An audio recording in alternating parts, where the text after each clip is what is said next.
Suprabhat. Good morning, ladies and gentlemen. May I have your attention, please? I am Colonel Rajesh Jindal, your host for COAI Digicom Summit 2026, the second edition. I request all our distinguished guests to settle down as we await the arrival of the Honorable Minister, who would be amidst us a short while from now. You may like to put your mobile phones in silent mode.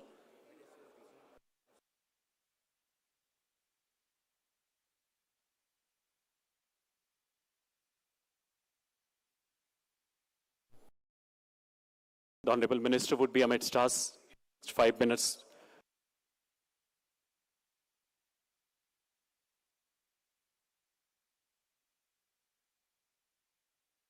A warm welcome to all our distinguished guests from Ministry of Communication, Government of India, regulatory institutions, industry, telecom fraternity across the globe, and our friends from media. It gives us great pleasure to welcome our esteemed guests from title sponsor Ericsson, platinum sponsor Altius, gold sponsor HPE, Qualcomm, and 5GIF, our silver sponsors Lanyard, and kit sponsors Skynox, college partner KPMG. We are equally privileged to have our honored guests from DOT, GSMA, CDOT, TEPC, and India Congress, who have been a great support in crafting and conducting Digicom Summit 2026. Ladies and gentlemen, the Honorable Minister would be with us in a short while now. May I have the pleasure of inviting our distinguished dignitaries on the stage. Mr. Ashwini Khillan, Chief Operating Officer, Altius Telecom Infrastructure Trust. Can I request Mr. Ashwini Khillan? Let's put our hands together and welcome these dignitaries. Mr. Julian Gorman, Head APAC GSMA. Nitin Bansal, Managing Director Ericsson India, our title sponsor. Mr. Rahul Bats, Vice Chairperson COAI. Mr. Abhijit Kishore, Chairperson COAI. Mr. Mahendra Nahata, Director of Science Geoinfocom Limited.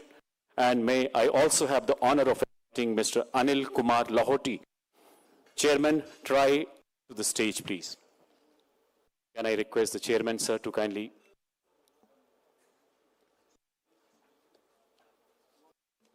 I would once again request these dignitaries, Mr. Ashwini Khillan, Mr. Julian Gorman, Mr. Nitin Bansal, Mr. Rahul Bhatt, Mr. Abhijit Kishore, Mr. Mahendra Nahata, and try Shri Anil Kumar Lahoti. Let's put our hands together and welcome these dignitaries onto the stage, ladies and gentlemen.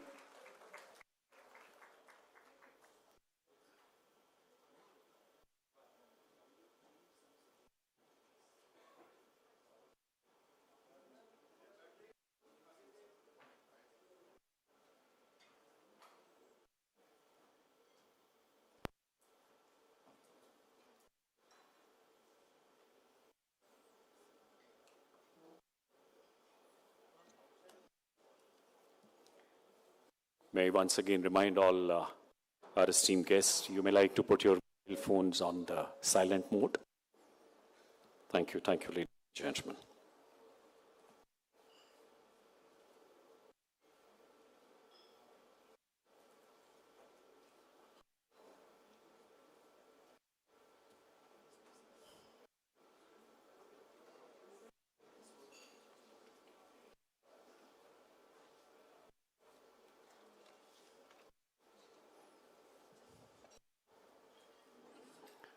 Once again, thank our sponsor, the title sponsor Ericsson India, platinum sponsor Altius, gold HPE, Qualcomm, and 5GIF, our silver sponsors, Lanyard, and delegate kit sponsor Skynox, and knowledge partner KPMG.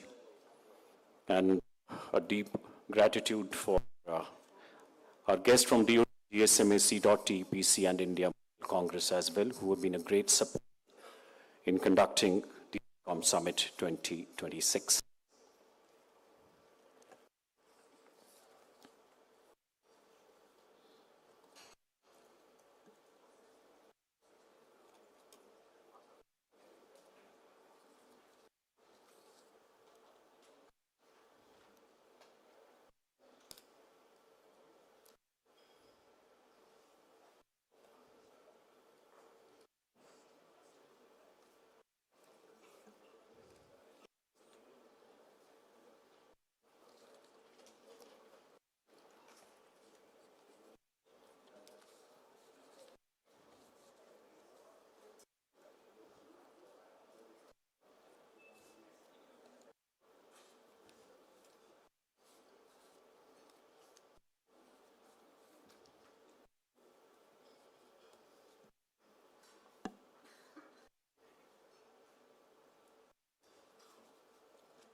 Ladies and gentlemen, the Honourable Minister,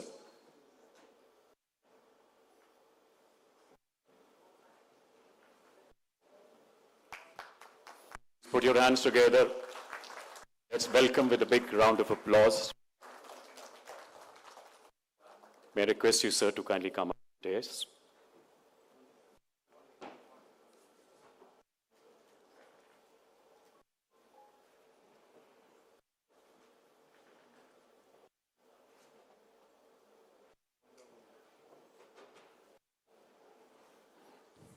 Prabhat, good morning, ladies and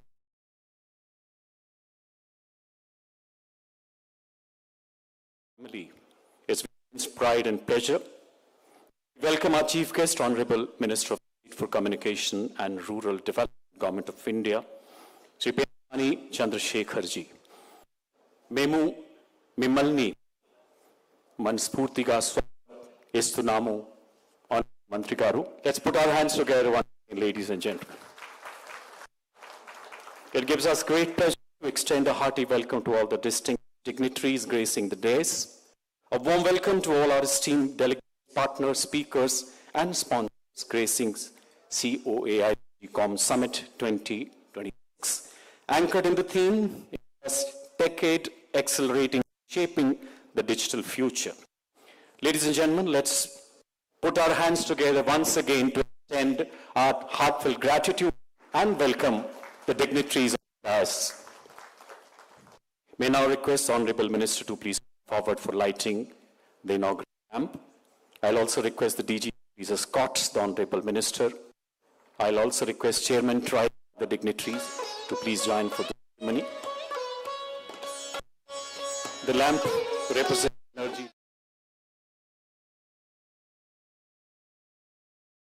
that fuels collaboration and light that guide us toward excellence.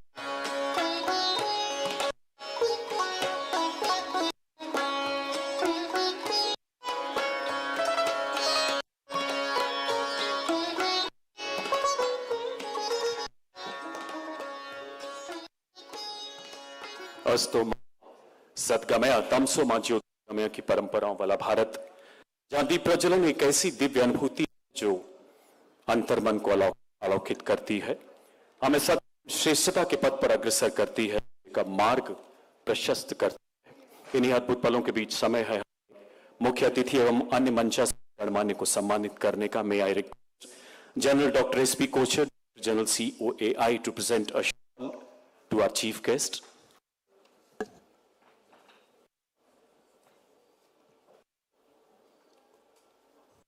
Let's put our hands together, ladies and gentlemen, and once again thank the Honorable Minister. DG will now felicitate Shri Kumar Lahoti, Chairman Tribe.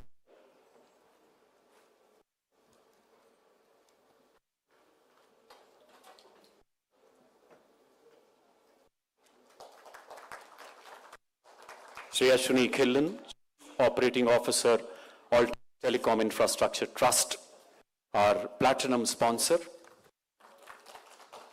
Shri Watts, Vice Chairman COAI.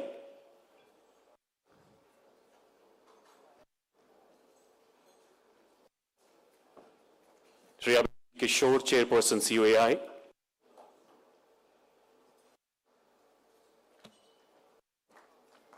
Shri Julian Gordon, Head APAC GSMA.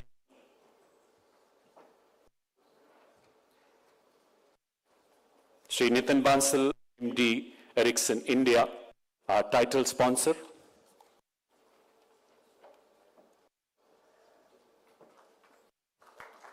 Thank you very much, sir.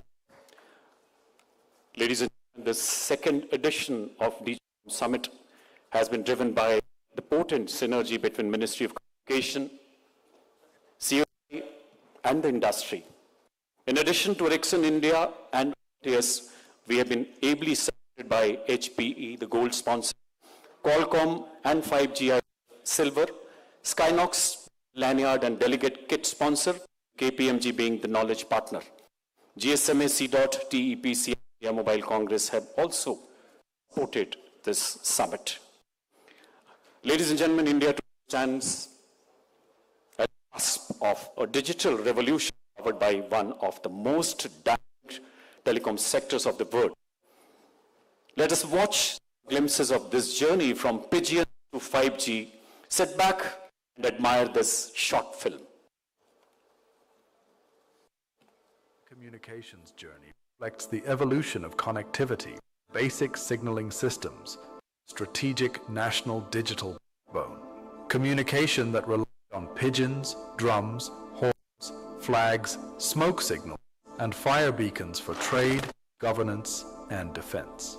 Modern telecommunications began with the semaphore telegraph in 1839, followed by the electric telegraph in 1851 using Morse code. Telephony was introduced in 1881 with the first telephone exchange in Calcutta. After independence, nationwide expansion was driven by the Posts and Telegraphs Department, introducing rotary phone, automated exchanges, radio communication, fax, pagers, and diversified frequency usage. A major transformation began in the 1980s, emphasizing technology-led governance and modernization. The mobility era formally commenced in 1995 with India's first mobile phone call between the Union Minister of Communications and Chief Minister of West Bengal. The same year marked the formation of the Cellular Operator Association of India, COAI, as the unified voice of mobile service providers. Further, regulatory frameworks were strengthened with the establishment of Telecom Regulatory Authority of India, TRAI, in 1997, followed by Telecom Dispute Settlement Appellate Tribunal, TDSAT, in 2000. The mobile landscape underwent several transformations, from 1G, which introduced basic mobility, to 2G, leading to mass adoption of the device, 3G, introducing limited mobile data, and 4G, bringing along mobile broadband and app usage through dominant high-speed. Presently, 5G is ushering in a new era of ultra-fast connectivity, enabling IoT, AI-driven networks, and smart cities. Currently, flagship initiatives like Digital India and Bharat are extending broadband deep to rural India, positioning telecom as a horizontal layer across all sectors.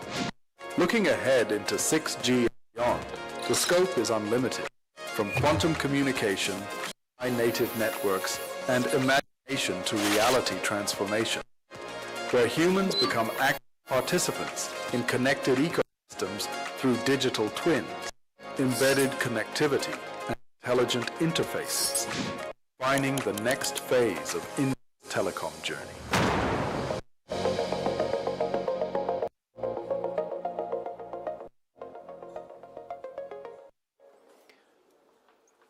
First call to 5G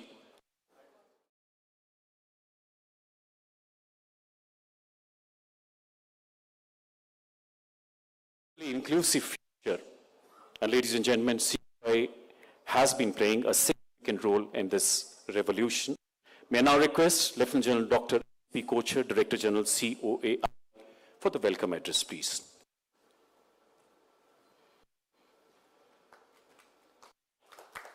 Thank you, Rajesh.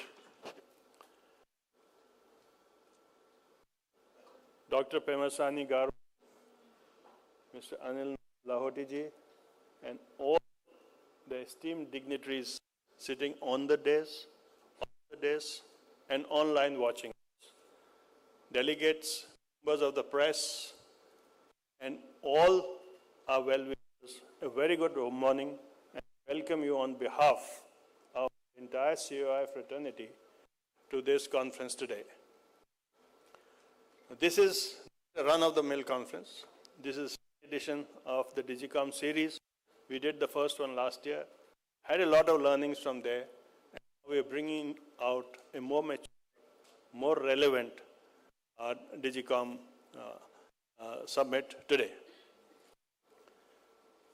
It warms the cockles of my heart to see the entire house full right in the beginning. It normally doesn't happen. See the hall next door, hardly 10 people sitting. This shows the interest this conference has generated among the public.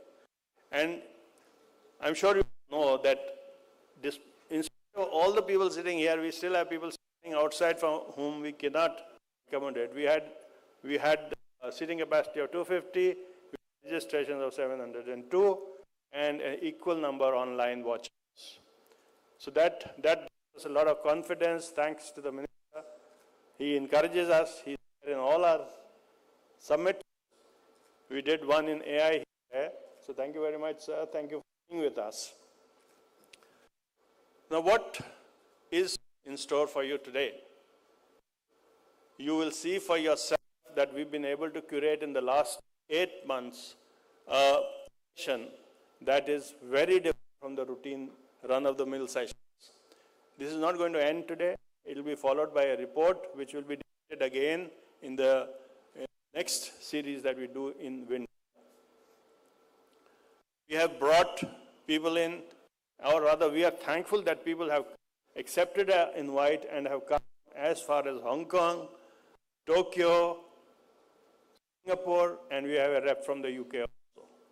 And of course, last but not the least, we have the best speakers, the best brains in the telecom industry sitting both on this and in the audience.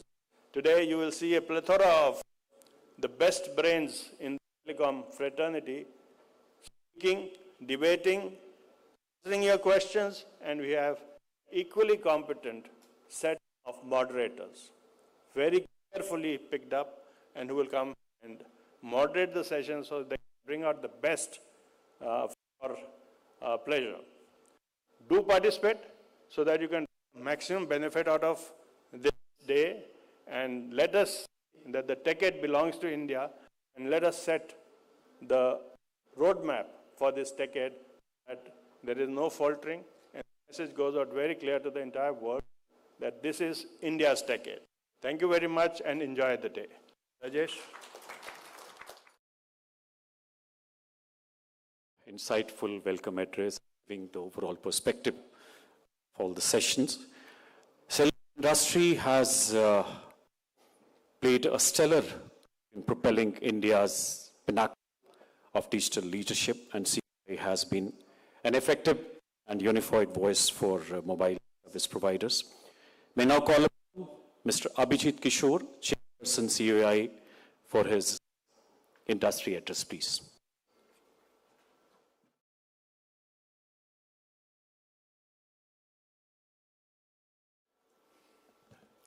Thank you. Honorable Minister, State for Communication, Chairman, Telecom Regulatory Authority of India, members on the dais, distinguished colleagues from the government, Department of Telecommunication, industry, friends from media, ladies and gentlemen.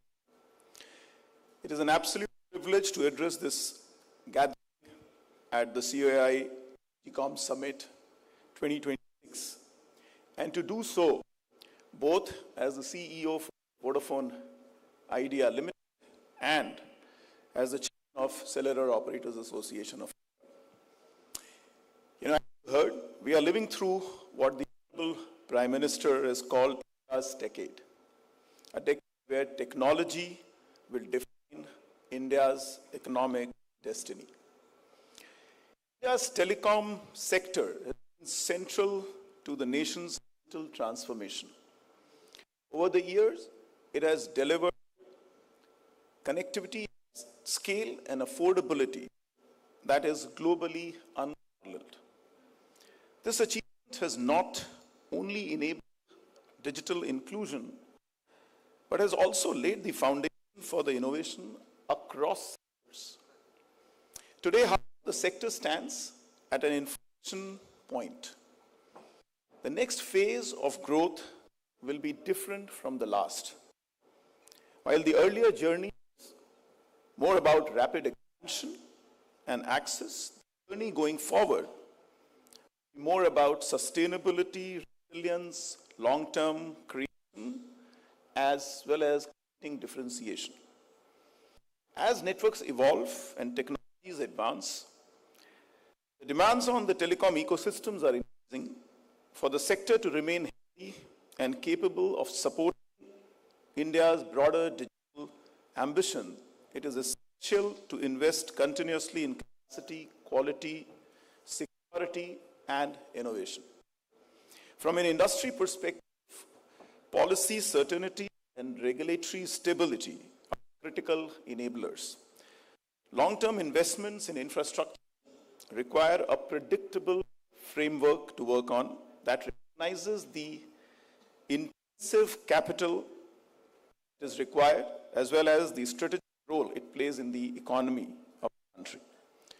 Constructive engagement between government, regulatory bodies, industry will therefore remain to be central theme for the sector in the future. At the same time, the industry recognizes its responsibilities. Telecom networks are trusted platforms that carry the digital lives of citizens and businesses in the country. Ensuring network integrity, service quality, and the user's trust is not optional. Challenges, fraud, scams, misuse of communication challenges must be addressed proactively and collectively. The industry has been actively investing in systems, processes, and cooperation mechanisms to strengthen the safeguard and enhance the customer protection. These efforts are most effective when it is complemented by coordinated action across the ecosystem, including policy support and regulatory alignment.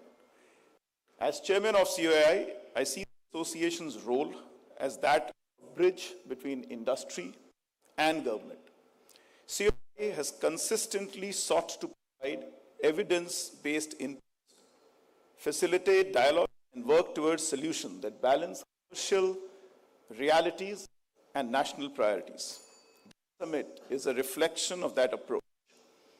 Looking ahead, the sector must also prepare for the next generation of connectivity. Future technologies will demand not just technological readiness, but also alignment standards, spectrum strategy, and the ecosystem development. I would like to place on record my appreciation for the continued guidance and engagement of the Honorable Minister of State Communication and the Department of Telecommunication, Telecom Regulatory Authority of India. The progress achieved so far has been the result of the sustained dialogue and cooperation between the industry and the regulatory body. I also commend COI for organizing this summit and for bringing together such a distinguished group of stakeholders. Platforms like these are essential to build shared understanding and forging consensus on the way forward. Responsibility is collective, so is the opportunity.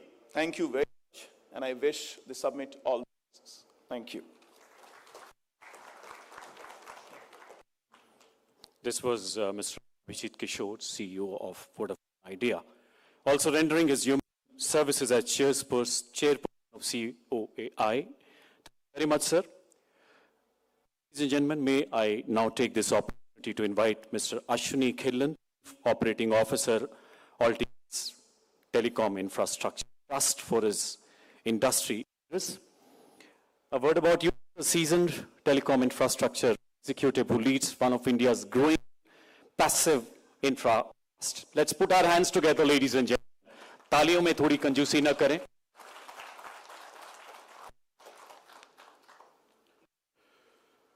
Honorable Union Minister Dr. Pemji, Mr. Lohati, and all the distinguished guests on the dais, and all my industry friends and colleagues who are present here, a very good morning to all of you.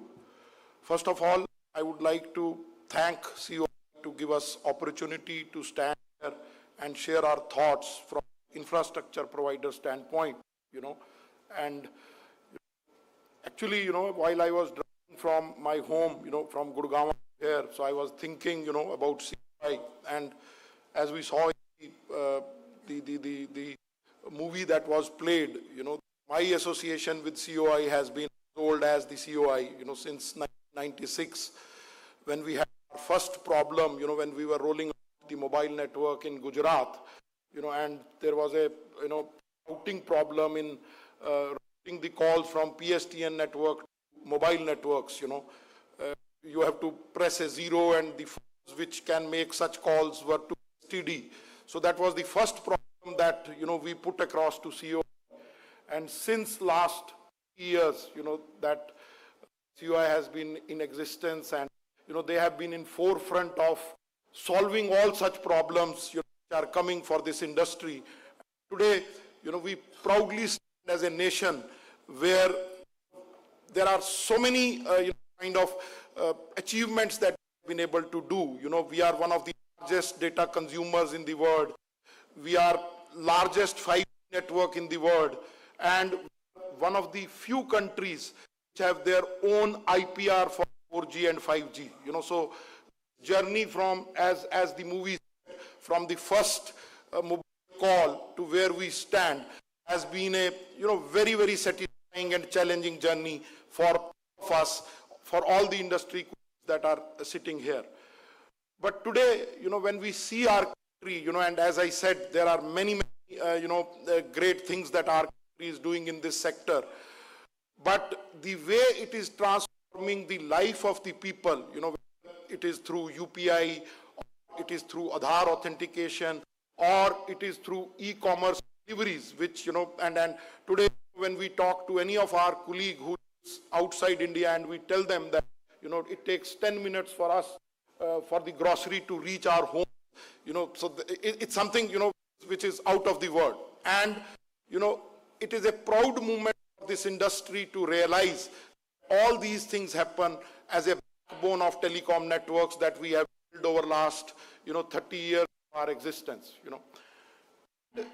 If we look around, there are three basic pillars to this whole development of digital India or the digitalization of our country, So one is obviously the participation of the government, because the government's active participation, this kind of transformation cannot happen. The second, which we heard from Mr. Abhijit Kishore, there is no better person to explain. This is the kind of MNO landscape, the mobile operator landscape. But the third one, the third pillar after government and MNO is the telecom infrastructure. That is kind of the physical layer of this whole large network, as we can see. Okay, and if I talk about the first pillar, the government pillar, I think in last, actually since beginning of 1995, but actually in last 5-6 years, type of revolutionary steps that government has taken, whether it is the Communication Act 2023 or the ROW rules, which are absolutely transparent and so, kind of easy to use, easy to get approvals, 2024. I think these are some revolutionary steps that have been taken by the government to enable this industry to go to the next level of, achievements and all. Okay. And as I said, second pillar is the MNO. We already heard from Mr. Abhijit Kishore about that. And like to share my thoughts about the pillar to which I belong, which is the telecom infrastructure part. 800,000 tons, which are radiated today, one of the largest fiber networks in the world. I think this sector has, kind of contributed to establishing such a large network and hence changing the life of the people that I talked about. Okay, as Altius, we are integrated infrastructure provider company, who have got more than 250,000 mobile towers, more than 6,000 small cells and and the ultra sites, and also 2,000 in-building sites. So we believe that as a integrated player of the whole telecom infrastructure, we are very much participating in this whole journey. And as we look forward, and we saw in the movie also the 6G coming, and artificial intelligence coming.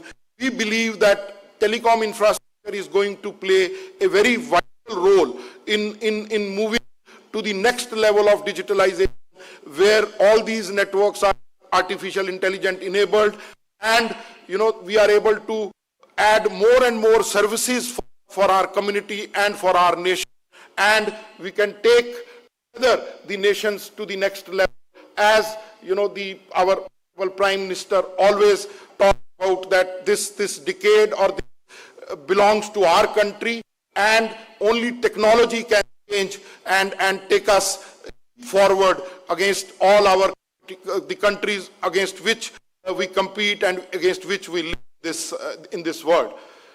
So in the end, I would like to thank the COI for organizing such a forward-looking and such a great summit, where all the stakeholders and as I said, the government, MNO, and the infrastructure provider. I think COI can take a credit that this is one agency which is kind of joining all these three together, which is so much integral to development of these digital area and hence our country. Thank you very much, and thank you very much. Thank you very much, sir, for such an energetic and full address. You spoke about the next level, and you also spoke about the revolution that has been undertaken during the last 5-6 years. तो sir, ये 21वीं सदी का भारत है जो पर सपने देखता है और आसमान पे उन्हें सच करता है। L5 की नजरों से पूरी दुनिया में हारता भारत। आपने माननीय प्रधानमंत्री जी के विजन की बात तो मुझे उन्हीं की वो कुछ याद आती हैं। अब चांद से आगे जाना है, सूरज से आंख बनाना है, नया दोहराना है, एक विकसित राष्ट्र बनाना है। ये वो भारत है जो खुली आंखों से सपने देखता है और उन्हें साकार करना खूबी जानता है। Thank you once again, Mr. Rashid. Altius, as I mentioned, is our platinum sponsor as well. Ladies and gentlemen, we also have amidst us Mr. Julian, a recognized leader in the mobile industry, driving innovation and collaboration across Asia Pacific as head of region at GSMA. May I request you, sir, for your introduction address, please.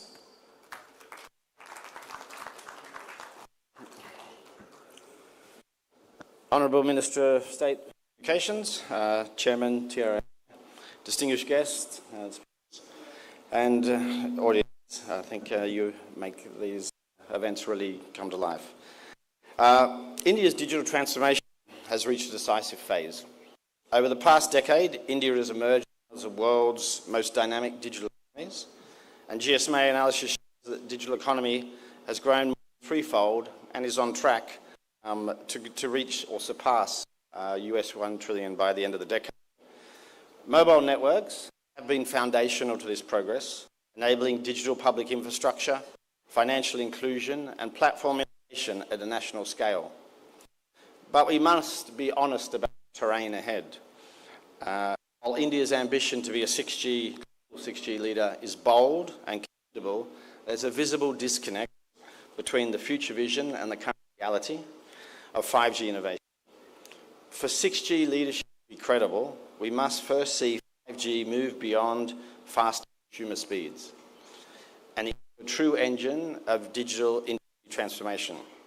We cannot leapfrog into the next generation while the current one is still searching for its full enterprise utility.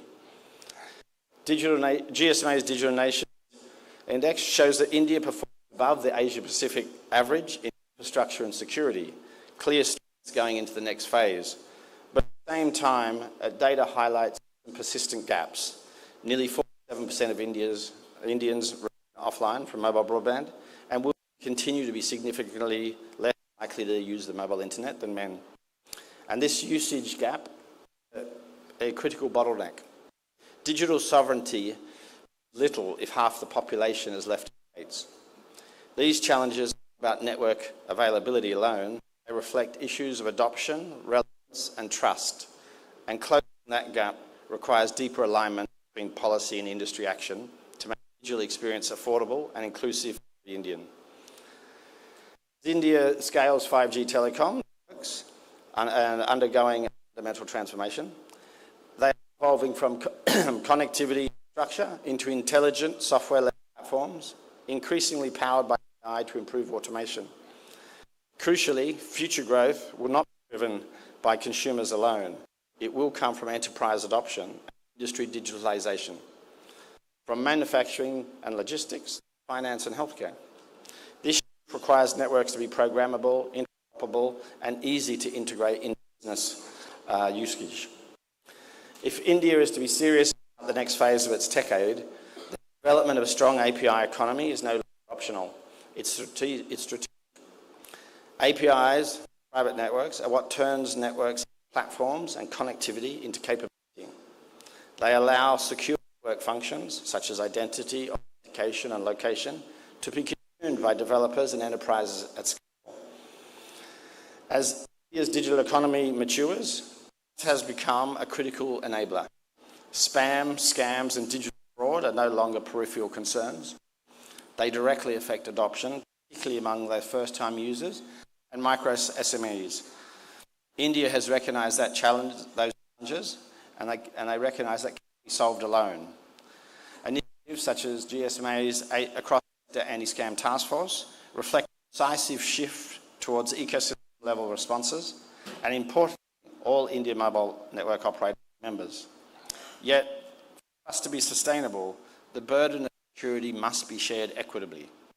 We see bold steps being taken to combat scams, but these are often imposed on mobile operators with limited consultation and significant compliance. This creates an unlevel playing field where mobile operators are heavily regulated, while the digital ecosystem, often the platforms where the scams originate, operate under a different set of rules. Only when the full life cycle of scams is disrupted across those platforms, financial institutions and networks can trust be truly sustained. As attention turns towards the next generation, GSMA analysis positions 5G advance as the bridge to future networks, the imperative journey forward. Last week at the Digital Summit in Tokyo, we witnessed a landmark moment with the signing of the Tokyo Accord. The Accord represents a commitment of a coalition of APAC's pioneer mobile operators and the region's 6G alliances to complete the 5G journey. By pioneer, I mean mobile operators who bear the burden of being first. The Accord's pillars include monetisation of 5G, unlocking the capabilities of the network to enable innovation abundance with APIs and private networks, and commercial innovation, such as tokenisation. Include leveraging the region's diversity, of course, a part of that bridge to the future. And we need to travel this to have an era of sustainable investment in infrastructure and regional digital innovation abundance. I'm proud to acknowledge that Bharat 6G, as a signatory to this accord, signals India's intent to lead on the global stage. I now look forward with great anticipation to seeing the pioneer operators from India join the Tokyo Accord. In doing so, you join a collective mission of APAC's mobile operator pioneers to build a bridge to a sustainable, inclusive future, ensuring innovation moves faster than the infrastructure cycles and investment can be justified and are not coerced. The foundations are strong, but the next phase of India's digital journey will be one lost on the capability, trust and innovation, not coverage. By combining intelligent networks, collective action on scams and a thriving API-driven ecosystem, India will turn digital momentum into durable, inclusive and globally competitive outcomes. And while India is on a path to being a global telecom power, it is not a journey it must travel alone. The Tokyo Accord is a framework uniting APAC telecom pioneers.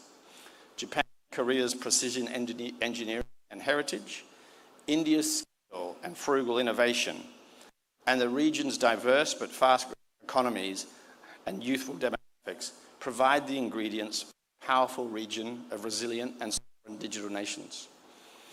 Platforms like COAI Digicom Summit today play a vital role in aligning stakeholders around that shared ambition and shaping the next chapter of India's Techade. On behalf of GSMA, I would like to thank General Codger and the COAI team for our partnership and being part of this event, and the industry represented here today. We consider our friends and colleagues' journey to the digital vision, India vision ahead. So thank you and enjoy the day.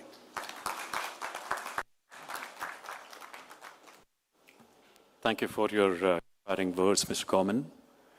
GSMA is committed to promote digital transformation and foster innovation in the region. Thank you once again, sir.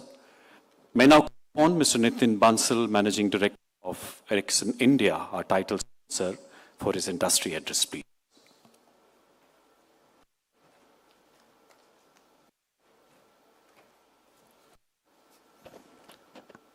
Good morning, Honorable Minister of State for Communications and Rural Development, TR Chairman, other distinguished on the desk and on the floor. I'm very, very happy to be here speaking to you on this very important topic, which is accelerating and shaping the digital future. We have heard speakers before me talk about why and how this technology has helped us in the last years, and what I'm going to touch on today is what do we believe is coming next in this journey.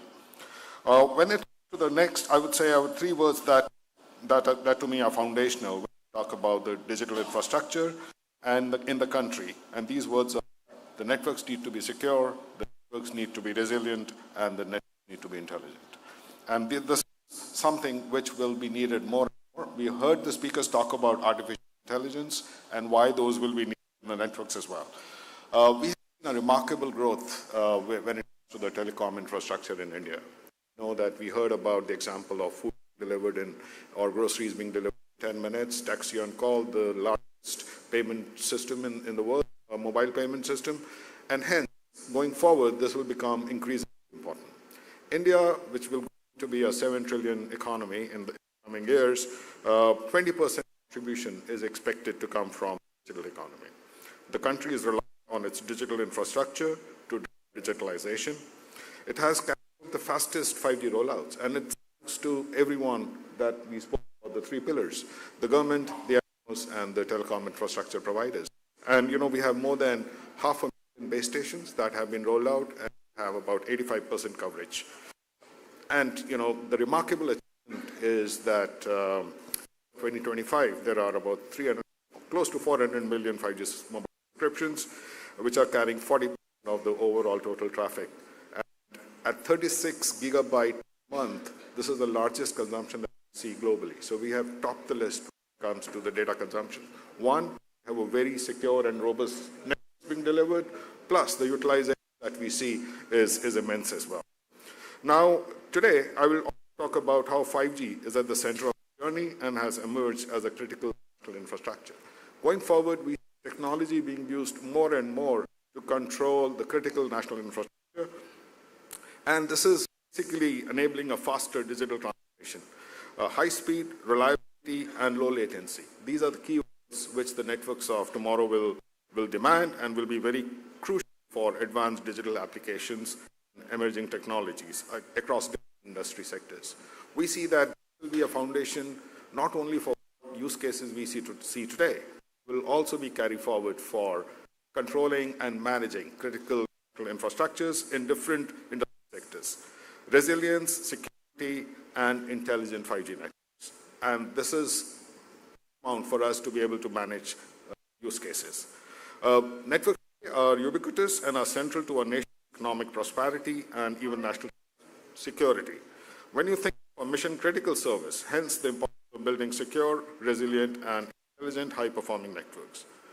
5G, as we have seen, is already driving innovation, and we expect India's digitalization to be accelerated by technology advances across three cornerstone technologies, which is artificial intelligence, cloud, and mobile, which is 5G, soon to evolve 6G as well. An innovation cycle focused on the digitalization of the industry.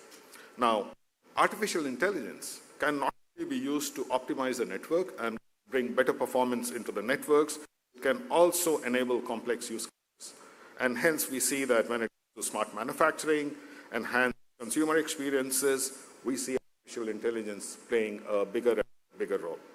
The biggest opportunity that I see in front of the industry is industrial automation at scale, and 5G definitely has a critical role to play. So going forward, we need to make the 5G networks more intelligent, more secure, more resilient, together with artificial intelligence. 5G will also enable AI to scale, because we see that any AI application, again, will have a need for a good and robust connectivity layer. Whether it's AR, VR glasses, or any other application that we look at when it comes to artificial intelligence. Power the next industrial phase, effort connectivity such as 4G and 5G will not, 4G and Wi-Fi will not be sufficient. We need to provide quality of service, we need to provide reliability. Hence, 5G and going forward, I think there will be no mass market personal AI without 5G. With networks getting denser, more devices, traffic booming, AI is needed for handling the complexity and keeping everything running smoothly. AI in telecom networks will give the business value in terms of improved performance, higher efficiency, enhanced customer experience, as well as new business models and use cases, scale for 5G, IoT, and enterprise. Our telecom service providers have a critical play in terms of building the best networks using artificial intelligence and also advanced connectivity based on 5G and over time 6G. So 5G is the foundation, the technology is here, the opportunity now is scale. Our deep local footprint, as Eric said, we have the largest employee base in India, about 22,000 employees. We are continuously investing and doing research and development capabilities in India. We manufacture, the first ones to start manufacturing, and use a strong platform to shape the future and solidify our position as a long-term partner in the country. We have announced antenna manufacturing last year. We announced silicon design, which is ASIC design in the country as well, and we commit to continue to do so to support what I have spoken about in terms of the needs in the country for coming to the next generation or the next Techade, as we call it. So not just making in India, we are designing in India. Again, I would like to thank COAI for giving us the opportunity to talk about this and on a very important subject. And I believe that this is going to be a very interesting conversation for the rest of the day. Thank you very much and have a great day.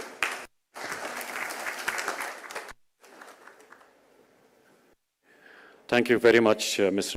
Bansal, for sharing your valuable thoughts. From switches around 120 back to the 5G remote partner. This saga has been spanning over a century. Thank you once again, sir. Ladies and gentlemen, we are honored to have with us a senior civil servant who brings a rich blend of expertise and experience to India's telecom regulations. May I invite Shri Anil Kumar Lahoti, Chairman, Telecom Regulatory Authority of India, for a special address, please. सबकी जोरदार तालियों के बीच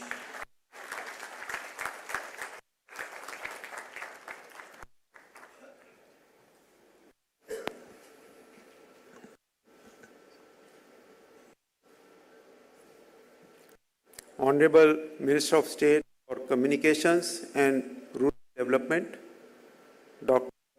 Pemasani Chandrasekhar, distinguished leaders from the industry, colleagues on the dais of the dais, ladies and gentlemen, good morning to all of you. Let me first compliment COAI for organizing this Digicom Summit, wherein the discussions are to cover a wide range of contemporary topics. And this includes building networks, tackling spam and digital fraud, the next generation connectivity, and strengthening India's digital infrastructure value chain.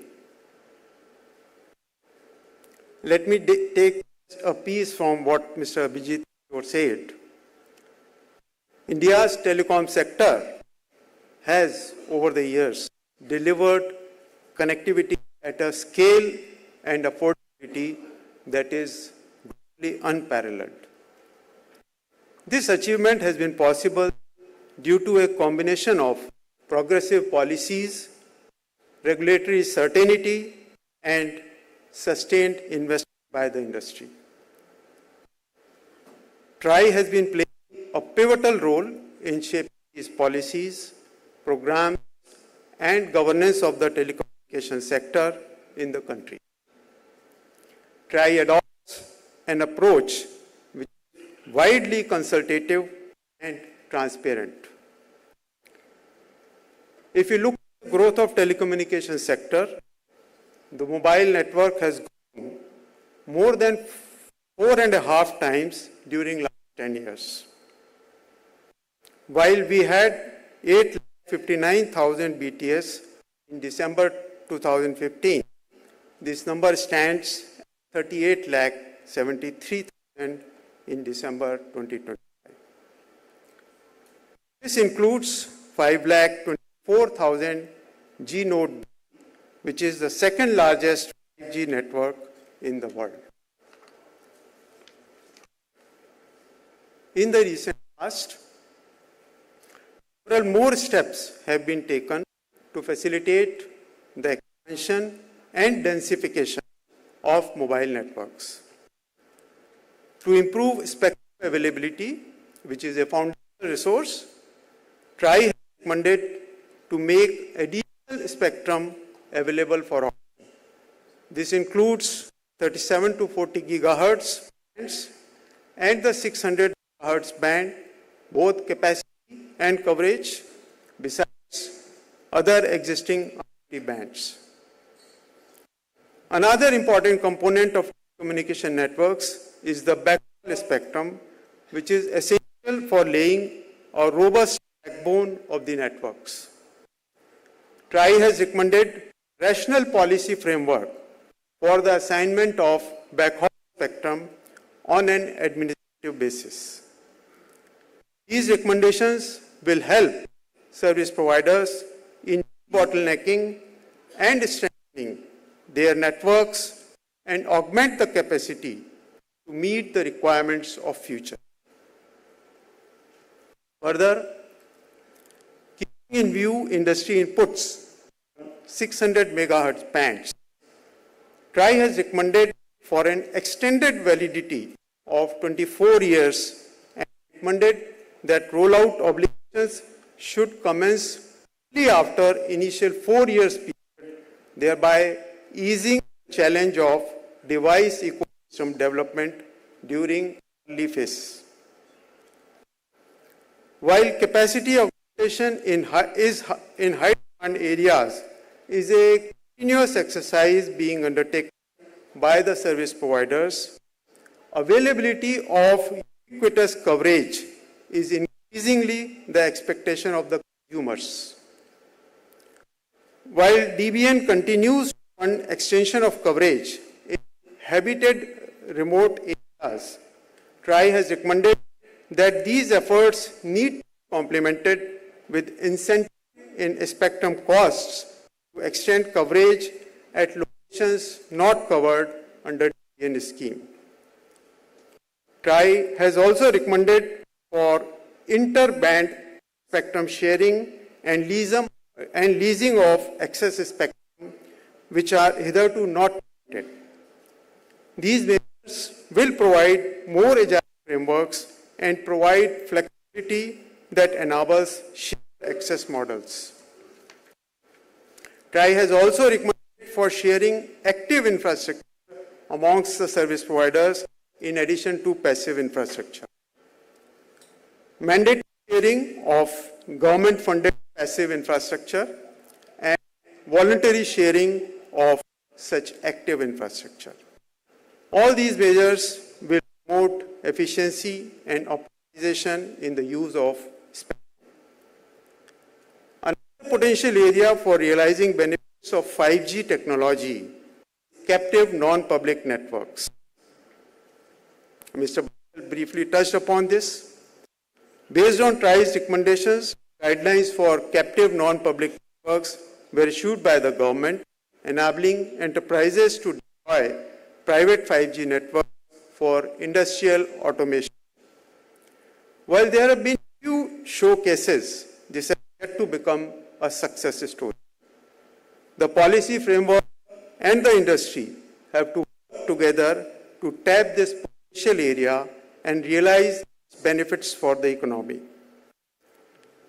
Mobile network alone may not be able to meet demands of data explosion, particularly with the advent of AI. Expansion of fixed broadband network is another area where policies and regulatory framework are enabling growth. The total fixed broadband subscription, which stood around 15 million in 2015, has grown over 4 times, now stands at 63 million. The promotion of forward-looking right-of-way governance architecture, along with the advent of fixed wireless access, have accelerated growth of fixed broadband. The year 2025-26 saw an unprecedented addition of 17 million new subscriptions in fixed broadband. However, the overall fixed broadband penetration still remains around 20% of the households as compared to a 80 to 90% penetration in several developed countries. This hybrid approach of utilizing fiber as well as FWA will help in accelerating the penetration of fixed broadband to bridge this. Indoor connectivity experience is emerging as another challenge. While the quantity and speed of consumption of mobile data is growing, indoor connectivity is not able to meet the expectation. Consumers often complain of poor signals indoor. The challenge becomes more prominent with the use of mid-band frequencies in 5G services. It is therefore imperative that buildings provide for indoor digital connectivity infrastructure. TRAI has made recommendations to the government in this regard, which has been accepted, and these need to be incorporated in building designs and construction practices. At the same time, in order to facilitate the consumers, TRAI has come out with a regulatory framework for rating of properties, quality of indoor digital connectivity infrastructure. Adoption of this rating framework will go a long way in improving quality of indoor digital connectivity. Further, globally, machine-to-machine communications are transforming sectors. M2M and IoT are expected to become neural network for tomorrow's intelligent world, where billions of devices communicate seamlessly. Considering the impact M2M can make, TRAI has made several recommendations for enabling a forward-looking regulatory framework for M2M communication in the country. Some of these include a framework for profile switching, eSIMs, and enhancing the overall integrity of the M2M eSIM ecosystem. A guiding framework for classifying a service as critical IoT service. A light touch regulatory framework for the sale of foreign telecom SIM providers, SIM or eSIM cards for the use in M2M IoT devices meant for export. These and other recommendations in this regard will stimulate development of M2M eSIM ecosystem in the country and ensure security in critical IoT services and encourage Make in India. India is also actively preparing for 6G technology. The government released the Bharat 6G vision in 2023 to position India as a global leader in the design, development, and deployment of 6G technologies. 6G technology aims to deliver ultra-high data rates, extremely low latency, and massive connectivity to support advanced use cases. It is envisioned to integrate cutting-edge technologies such as terahertz spectrum, artificial intelligence native networks, quantum communication, and integrated sensing and communication. The government, industry, and academia are working together to realize the Bharat 6G vision. The recognition of the strategic importance of the terahertz spectrum for various innovative applications has been well taken into account by TRI, and TRI has recommended a framework to promote research and development, indoor and outdoor testing, and technology trials in the terahertz range. To encourage innovation, TRI has recommended license-exempt use of certain frequency bands in 100 to 200 gigahertz range.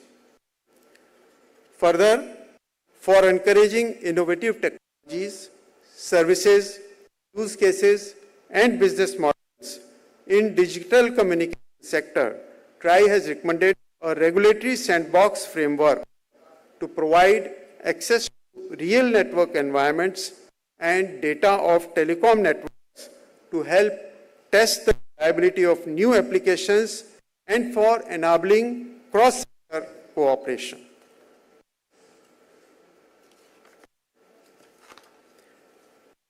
The rapid evolution of telecom networks is increasingly being driven by the integration of AI across network design, deployment, and operations. AI is enabling self-optimizing networks, predictive maintenance, intelligent spectrum management, enhanced cybersecurity, and improved energy efficiency. In parallel, it is strengthening consumer protection through the proactive detection of spam and fraudulent activities. At the same time, the technological transformation should be anchored in the principles of trust, transparency, interoperability, and robust safeguards, ensuring that innovation progresses in a secure, inclusive, and responsible manner. One of the key priorities for the sector today is maintaining trust in digital communications. Issues such as unsolicited communications, frauds, and scams pose challenges not only for the consumer but also for the credibility of the digital ecosystem.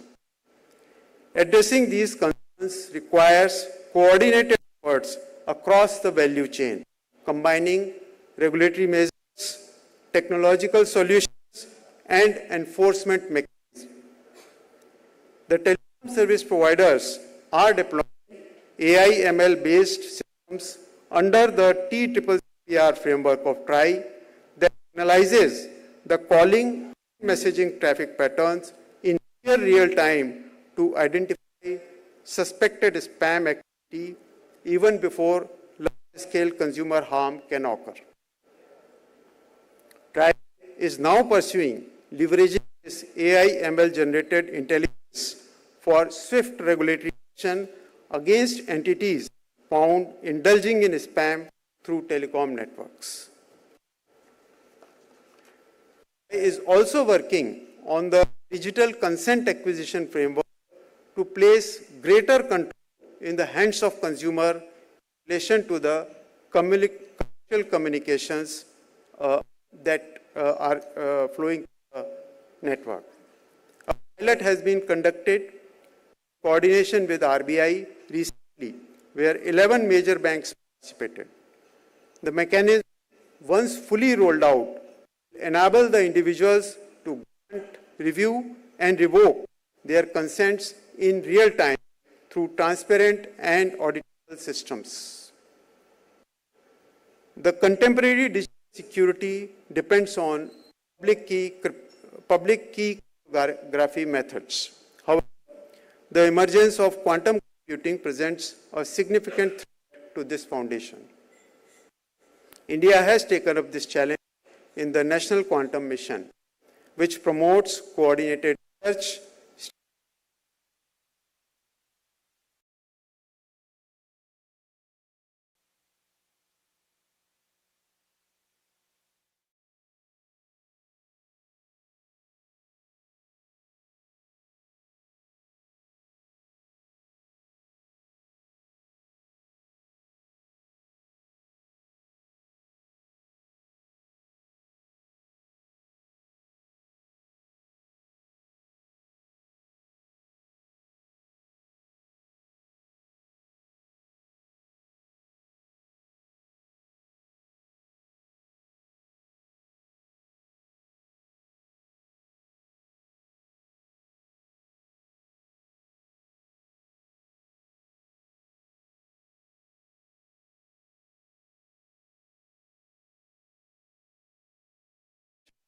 agile policy framework, and a shared commitment to innovation with responsibility.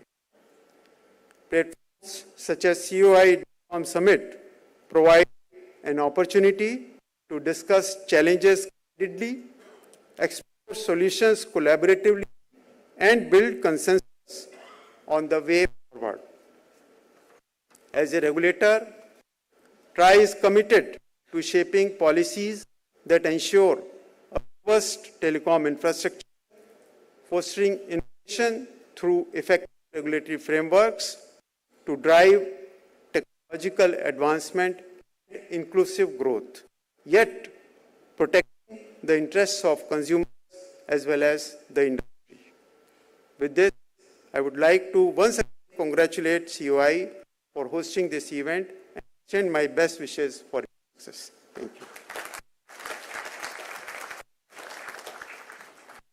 Thank you, Chairman TRAI, for your comprehensive address, coupled with contemporary issues like AI, 6G, digital security, etc. As a former chairman of Rail Board, sir, you bring cross-sector regulatory expertise to Telecom Regulatory Authority of India. Thank you once again. Ladies and gentlemen, it's a great honor to have the Honorable Minister us, a distinguished doctor who completed his medical journey in United States of America, a founder of a global education technology enterprise supporting thousands of learners across the world, deeply committed to social cause, community welfare. So, ladies and gentlemen, please put your hands together and join in inviting the Honorable Minister for his address, please.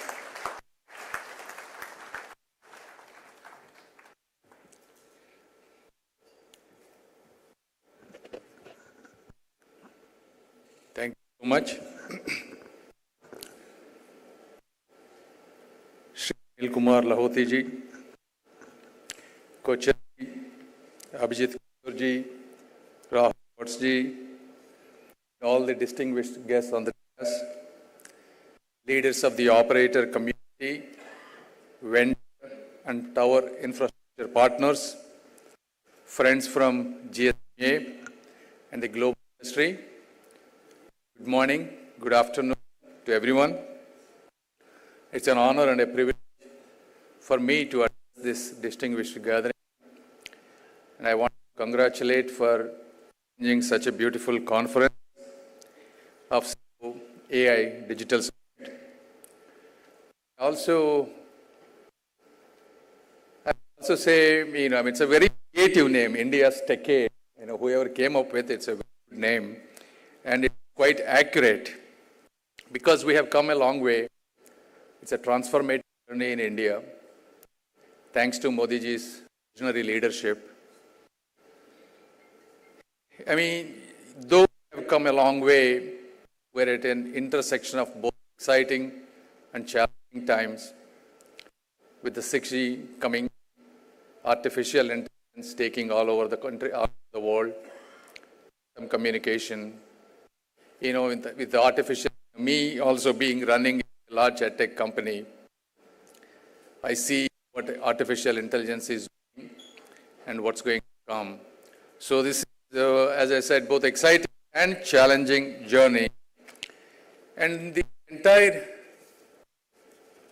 strong Indian telecom sector was not built by just one partner.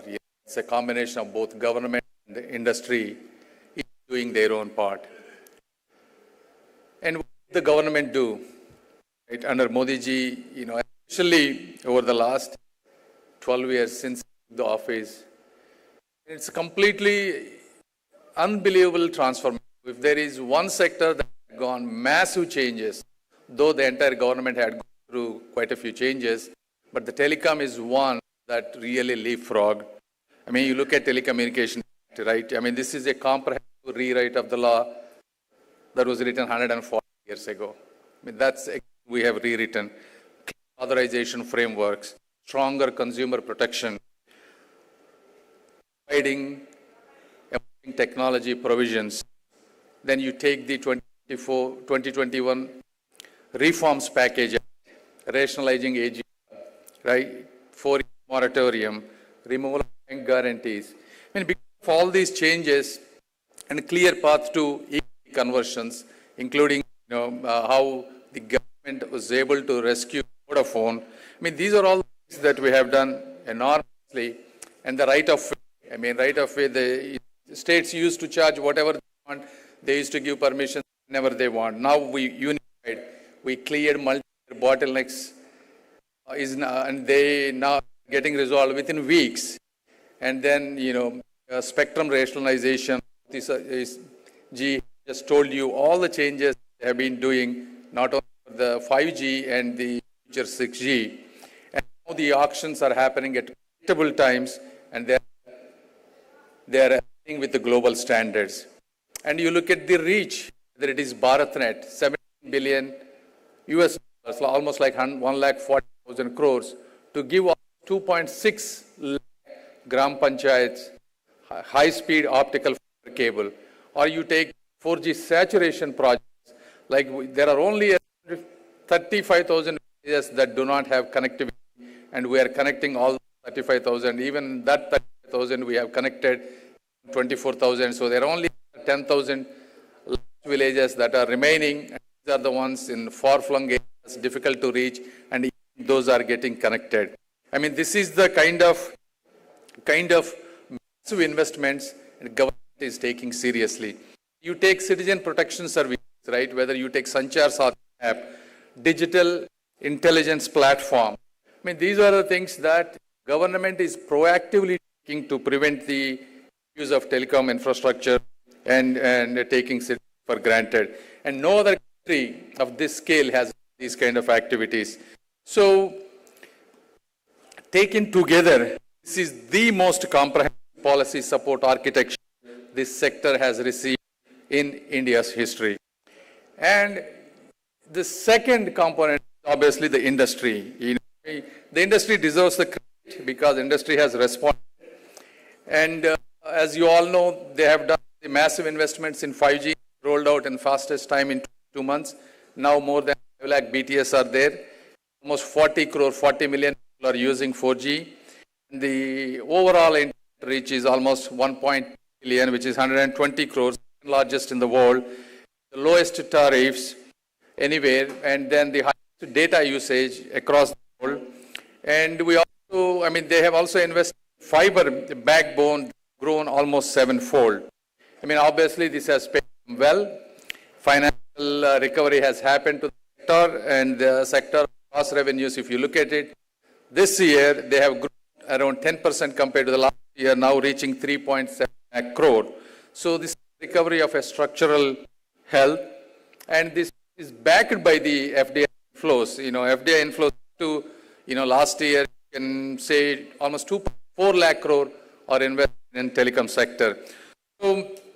So these are the industry achievements enabled by policy and delivered by the companies that are sitting in this. So the India's story, I would say, of this decade, or whatever you call, is not a government story or it is not industry story. It is a partnership story that I wanted to congratulate you all on. So then what else? The manufacturing aspect. At one point we were entirely dependent on imports, right? And today government came up with PLI scheme. Almost 12,000 crores was given to the companies, and 42 companies are participating.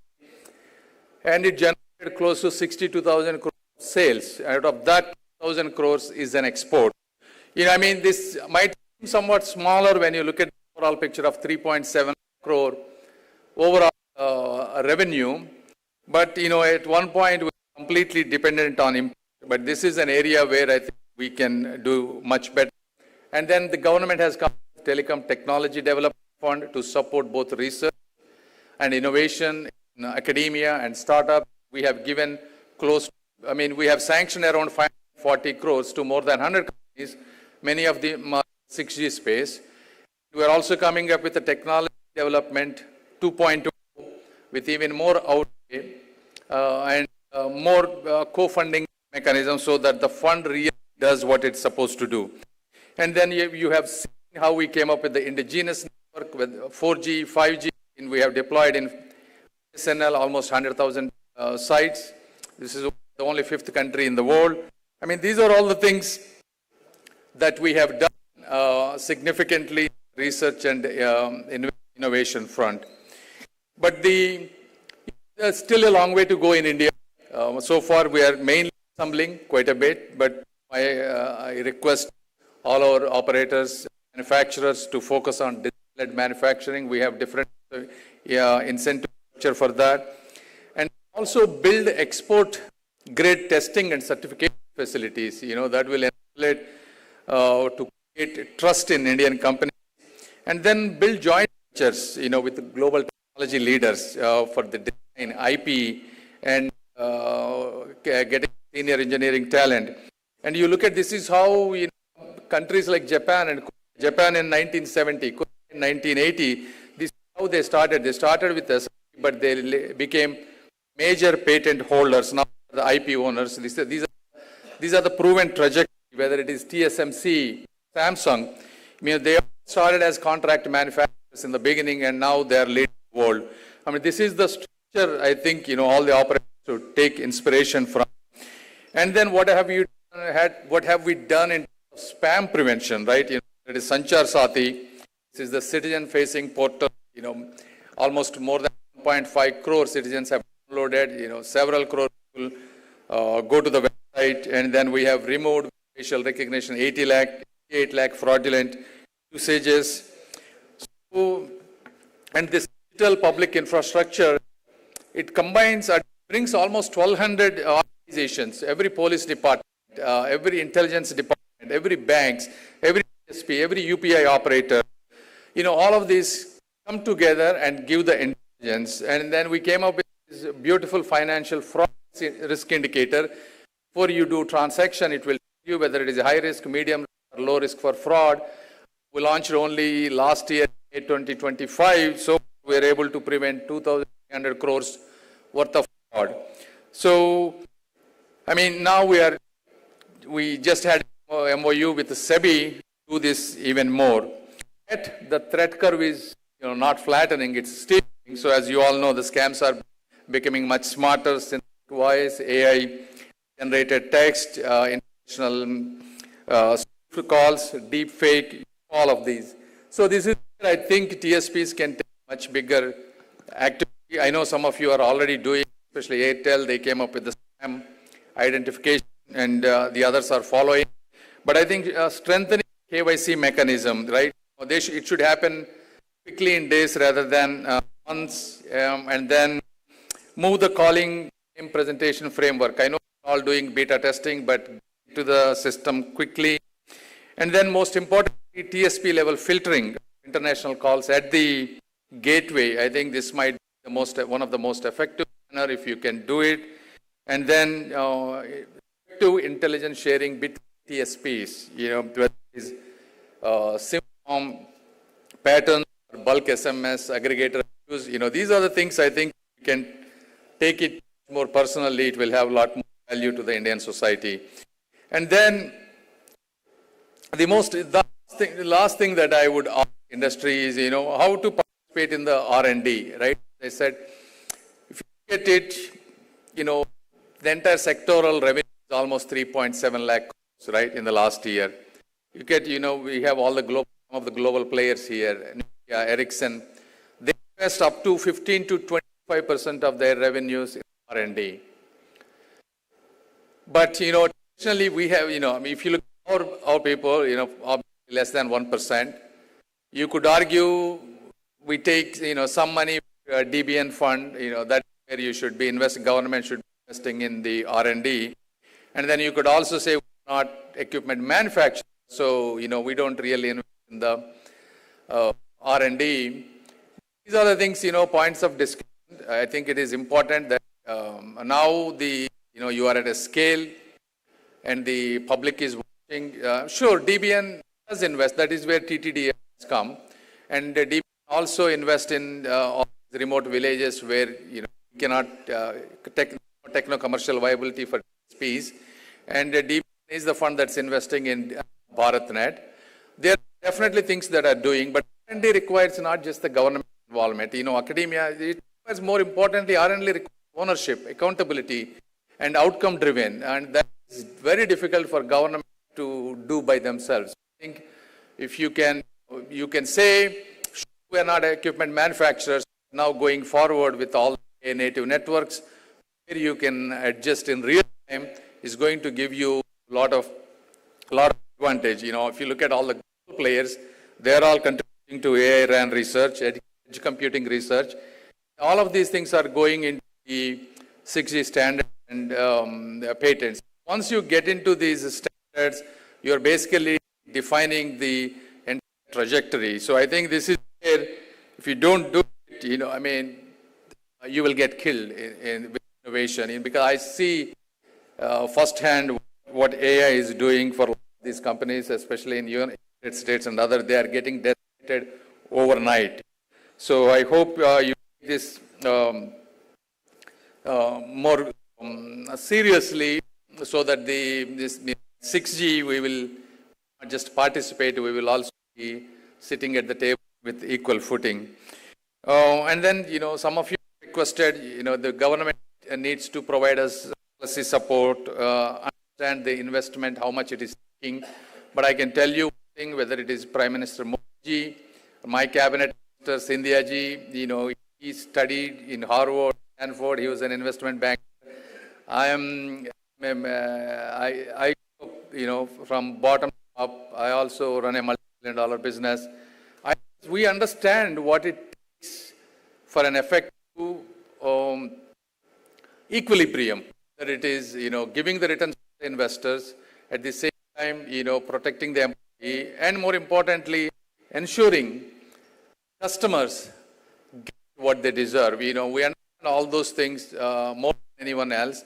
We are always there. You have seen over the last 10 years, I just went through all the policy reforms that the government has done. And even today, Modi ji, whenever we meet with us, it is all about what can we change, what are the reforms that we can do, how can we facilitate industry leapfrog, how can we facilitate innovation. These are things that we constantly discuss and will continue to do that. And I can confidently say that. At the same time, also we have to understand, as you are becoming more mature, more scalable, almost like, we say duopoly, triopoly, whatever those names are, it has to be balanced.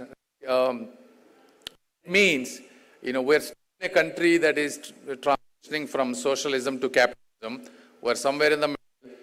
We're not at the level of extreme capitalism. We're not at the level of extreme socialism. And still, economic dynamics are evolving in the country. People are sensitive. So we really have to be mindful of everything that we do, because it's again a politically divided country.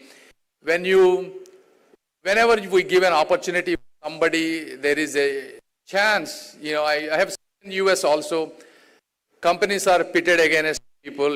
These policies will come into place. So the lesser opportunity one can give to the politicians to pit against each other is better. So that's where visionary leadership has to come into the picture.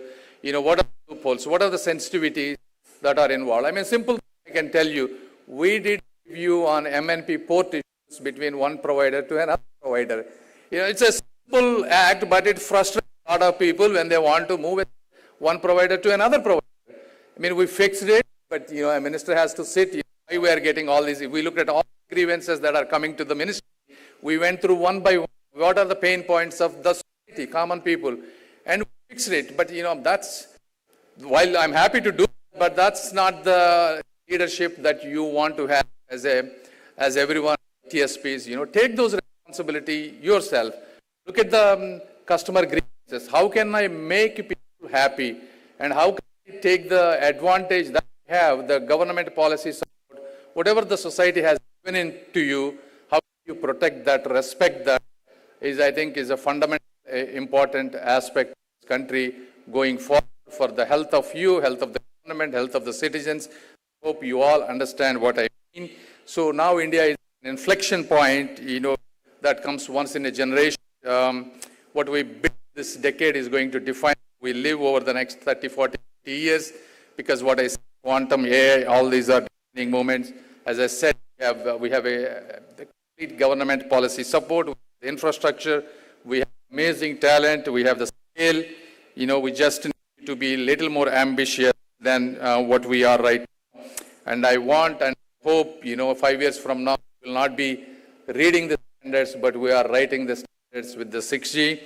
And with that, congratulate COAI for organizing a wonderful event. And I genuinely thank everything that the industry has done for this country. As I have gone through your presentation, the 1G phone, I was in medical school at that time in 1990. I saw that big phone. I think one of my neighbor had that phone.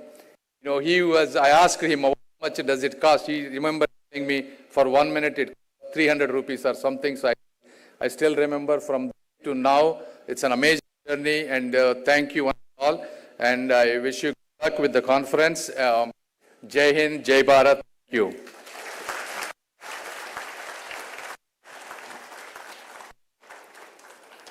Thank you very much, sir, for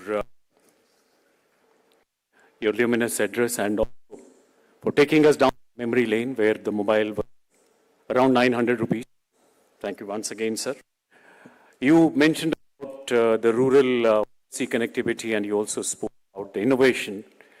Reminds us of 1st July 2015 when the Digital India Week was launched, where the Honorable Prime Minister said, and I quote, the Honorable PM had said, "I dream of a digital India where high-speed digital highways unite the nation. I dream of a digital India where 1.2 billion connected Indians drive innovation," unquote. And the dream has indeed come true, sir. और बहुत बहुत धन्यवाद.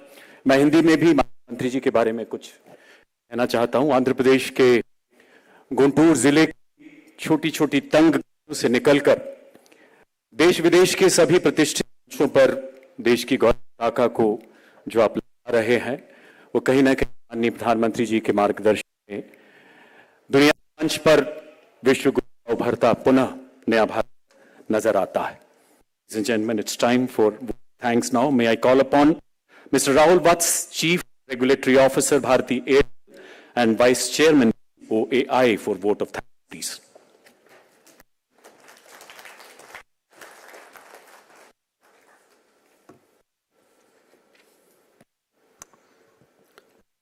Honorable Minister, sir,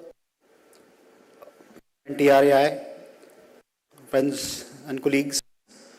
Firstly, a big thank you coming to the second edition of COAI Digicom Summit. The summit really tries to summarize what the agendas are, what are the pain points in the industry, what do we need to do better, and also gives a very nice perspective from the government and the regulator as to what all efforts are being put to make this entire ecosystem really robust and forward-looking. Thank you, Minister, sir, for your guidance. You always enthusiasm me with the outlook you give. We have noted your guidance on R&D. We have noted your guidance on customer centricity, and I assure you on the behalf of the industry that we will spare no efforts to really take this forward. Thank you, Chairman, for highlighting the extensive amount of work that has happened at the regulatory end to really empower the entire ecosystem and take us ahead. There is a lot of work ahead. I'm sure the industry will partner with you to take this entire industry. Abhijit, who talked about the transformation we are having from expansion mode to the resilience and how it is important as we start looking ahead and try to differentiate our networks becomes a key priority. And Ashwini, speaking from heart, talked about the key pillars. Nitin here, of course, reminded us about the networks he is helping create for the humongous amount of data which is consumed in the country. I think we are at a very epoch moment in terms of industry. Trust and resilience are really the center for this. AI is going to have a large impact, as we start looking ahead. And so we are all gearing up towards that. Lastly, I want to thank General Kocher for putting a very eclectic mix on the stage. We have got the government, we've got the regulator, we have got the infra providers, we've got the OEM vendors out here, and of course the operators. So thank you, General Kocher, for putting it together, and welcome all of you to Digicom Summit again. Have a good time. Thank you.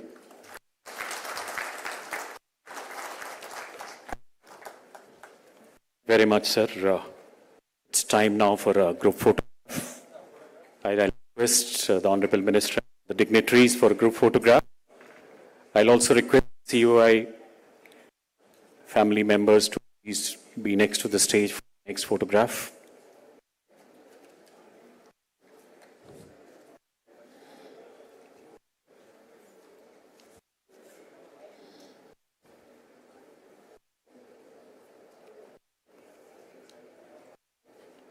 Can I request COI staff to please rush to the stage?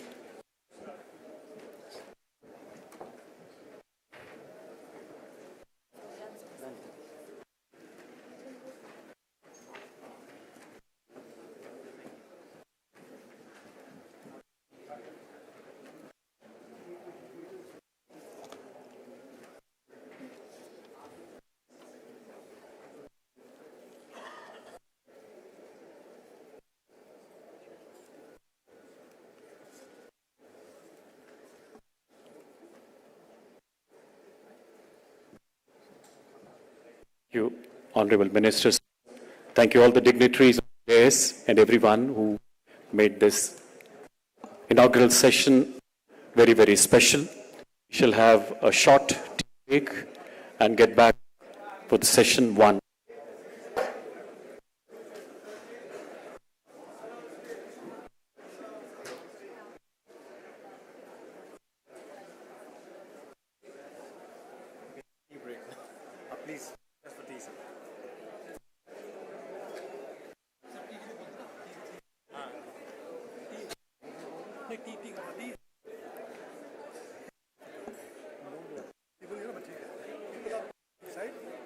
Ladies and gentlemen, we'll get back here in a short while after tea break for session 1.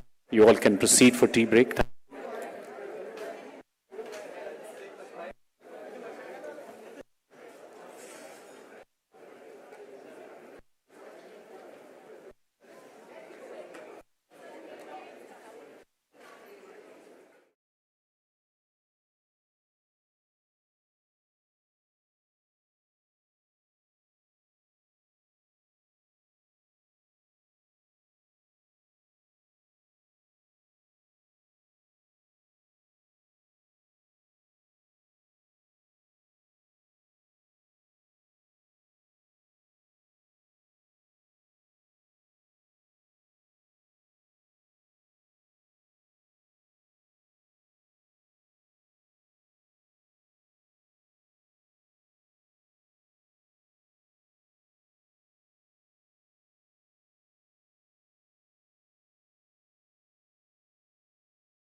Our state-of-the-art end-to-end 6G prototype system utilizes GigaMIMO technology and operates in the upper mid-band, which is the leading global 6G spectrum candidate.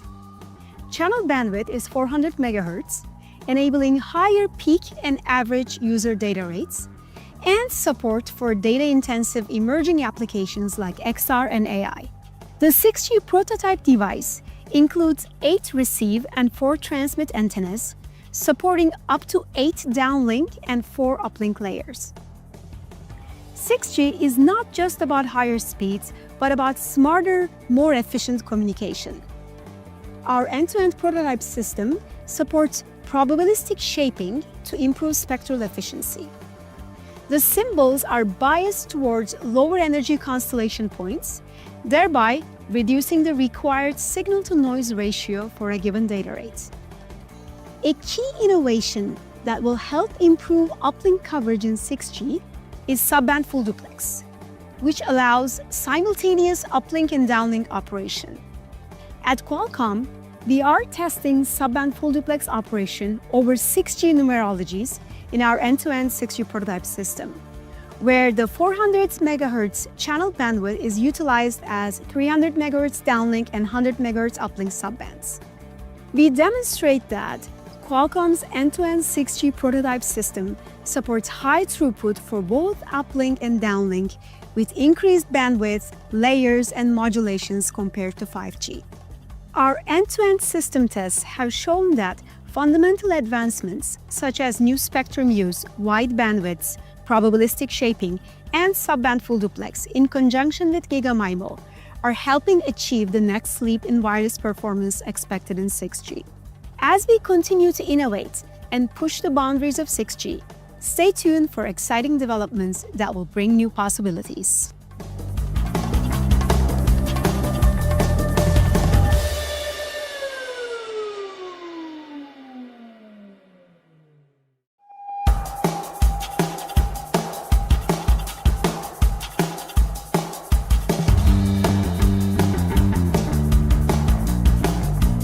As we look to the future of wireless technology, 6G is poised to revolutionize user experiences and drive efficiency enhancements. At Qualcomm, we are excited to be at the forefront of 6G innovation.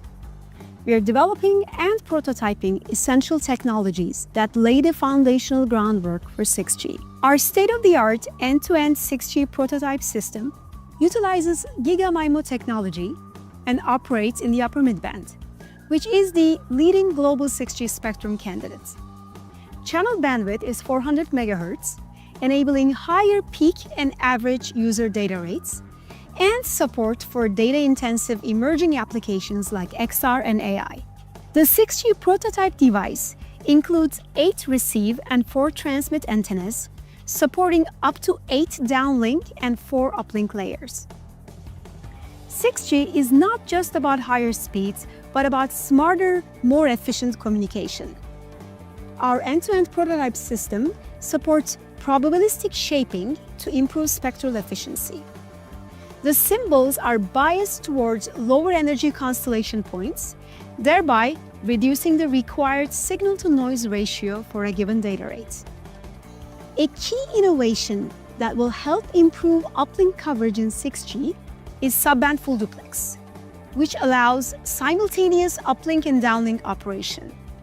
At Qualcomm, we are testing subband full duplex operation over 6G numerologies in our end-to-end 6G prototype system, where the 400 MHz channel bandwidth is utilized as 300 MHz downlink and 100 MHz uplink subbands.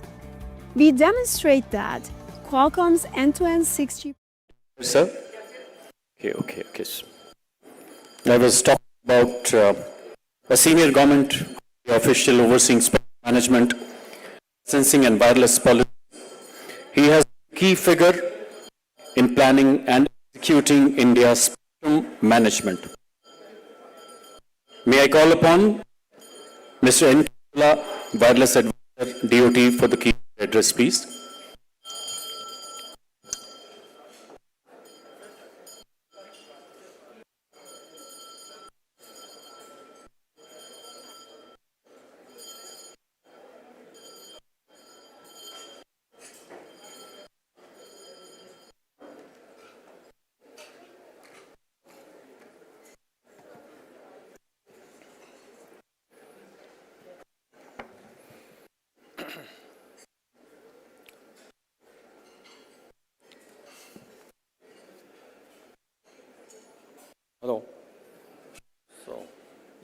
morning all.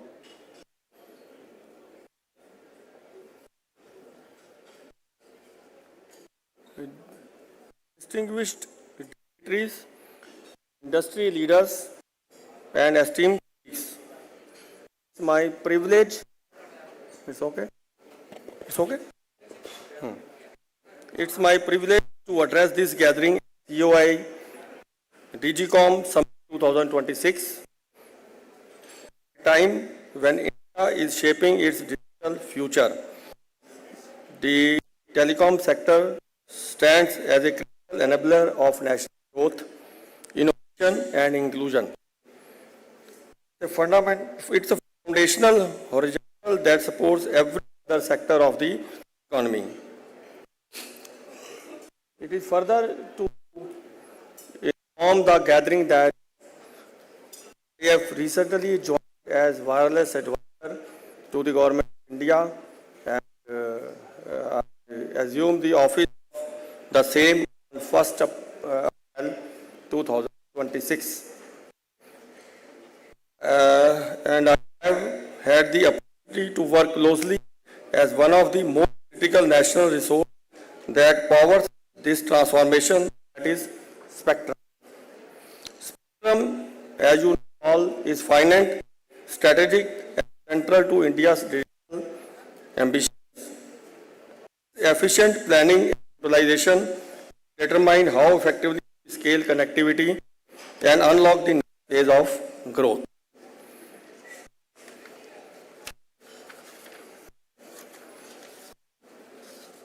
Basically, spectrum is required for basically for all industry available in India, or whether it's outside, whether it's a IMT or satellite or any other industry.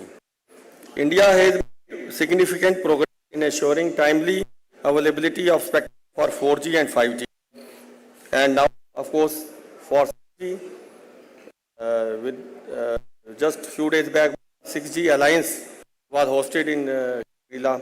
So already we have very much clear about the 6G spectrum, when it is available, when it will be. The whole implementation schedule is there.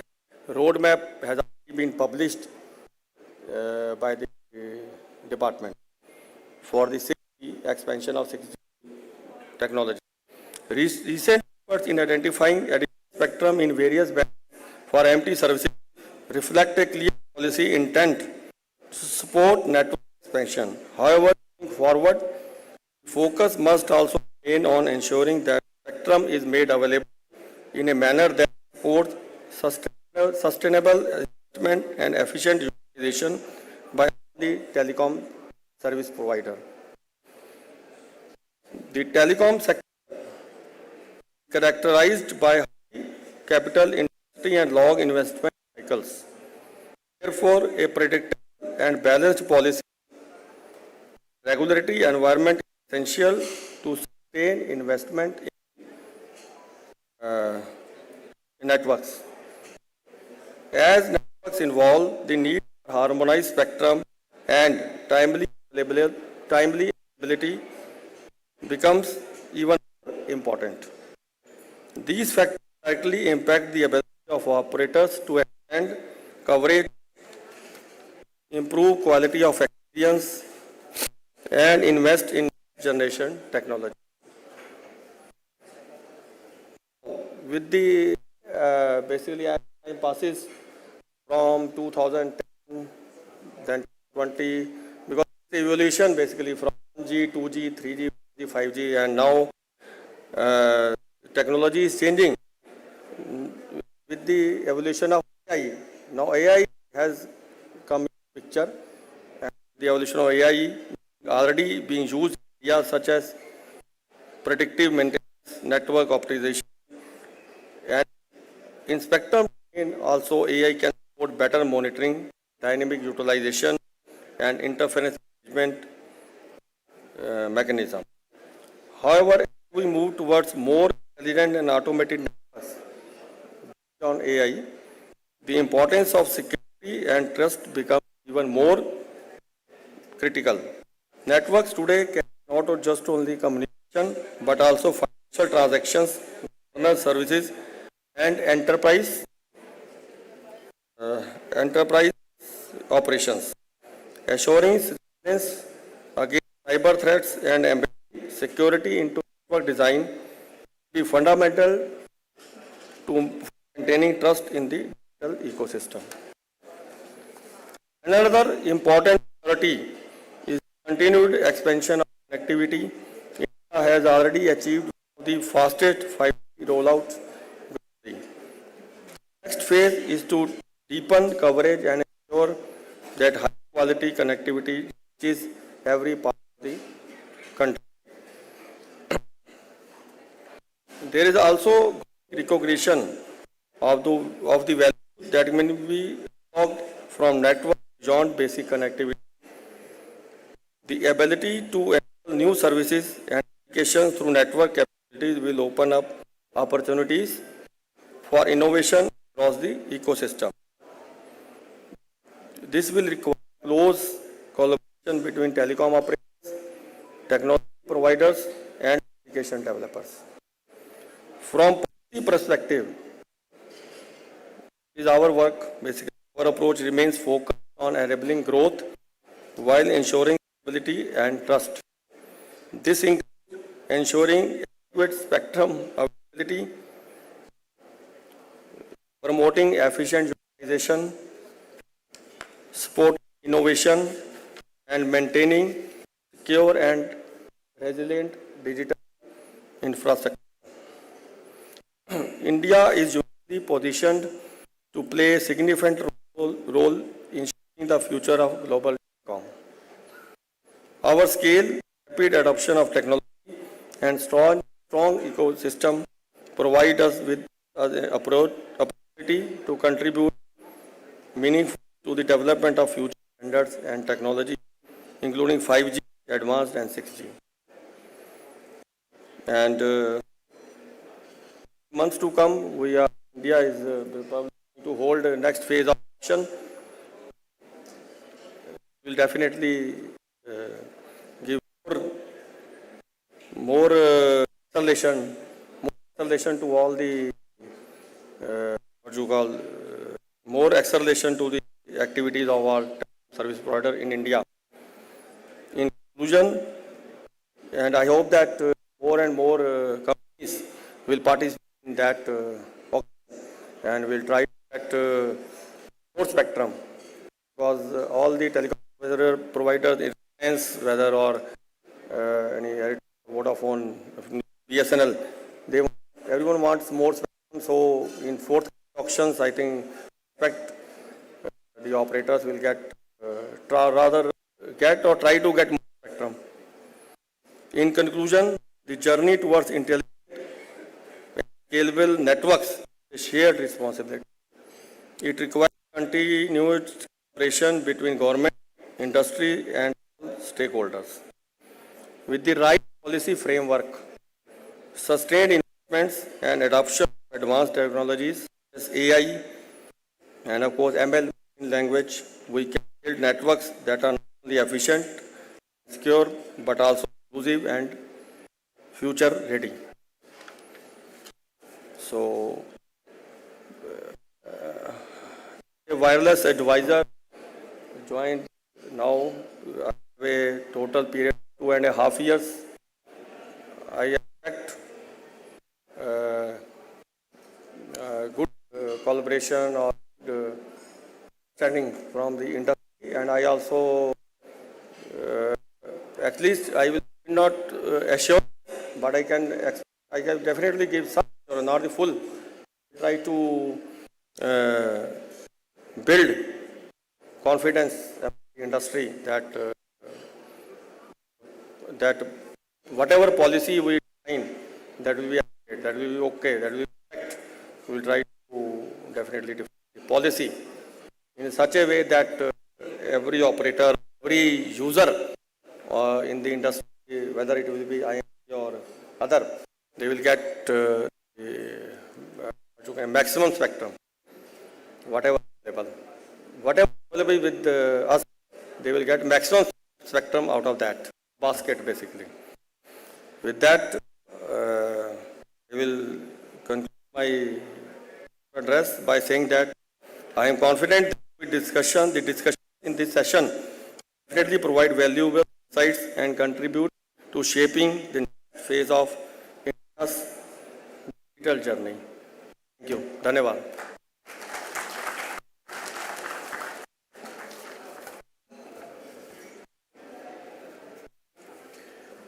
May I request the DG to present our token of gratitude to our keynote speaker, Mr. N.K. Bhola, as Advisor DOT for keynote address.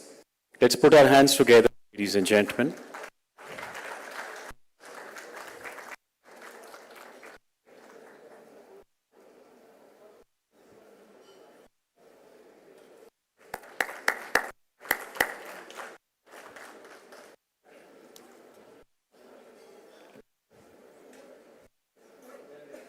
Thank you once again, Mr. Bhola.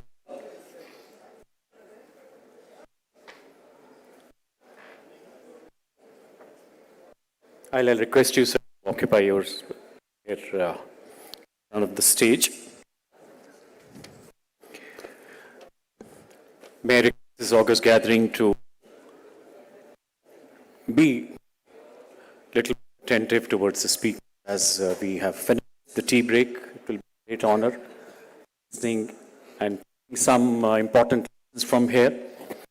The next keynote speaker is the General Manager of our gold sponsor, HPE, who leads the enterprise working business of one of the world's leading IT infrastructure companies.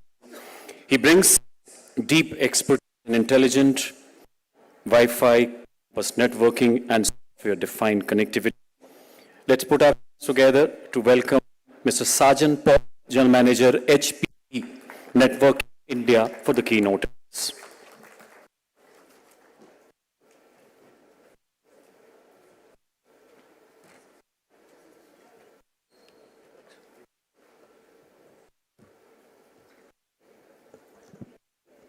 Good morning. So, to be associated with COAI, and it's a great platform as it connects in the regulatory, to the suppliers, the government, and the citizens. And I take the honor to deliver this keynote just as we have some interesting panel discussions to follow just after this. Is building intelligent, resilient, and scalable networks. I think a lot of heavy words in that title, but I think living in that era. In fact, AI is rewriting all the networking rules as we speak, whether as a network structure or as a network operation. AI is rewriting the rules. Few trends from our joint research have found out that AI is now a strategic priority for every organization. From a hype, become a strategic priority, and it means a lot as we build infrastructure in the industry, especially our telecom and service provider operators as they build their infrastructure. We are seeing a very tectonic shift in the way the planning and engineering worked in building capacity. Connectivity in the operators domain, connecting businesses and citizens together. 60% of the enterprise training or customizing on AI models. That means that the data centers and the network will attract a lot more traffic, directionally probably opposite to what the team, the earlier designers were looking at. Into the data center and also out of the data center. We're also seeing 7% of the organization already have AI applications require ultra-low latency and reliability requirements, and become a premium services become a table stake. And we're also seeing over 60% CAGR 2033 on the AI-related workload, which is and it's also interesting to know by 2031 the AI-related traffic will outweigh the traditional set of traffic.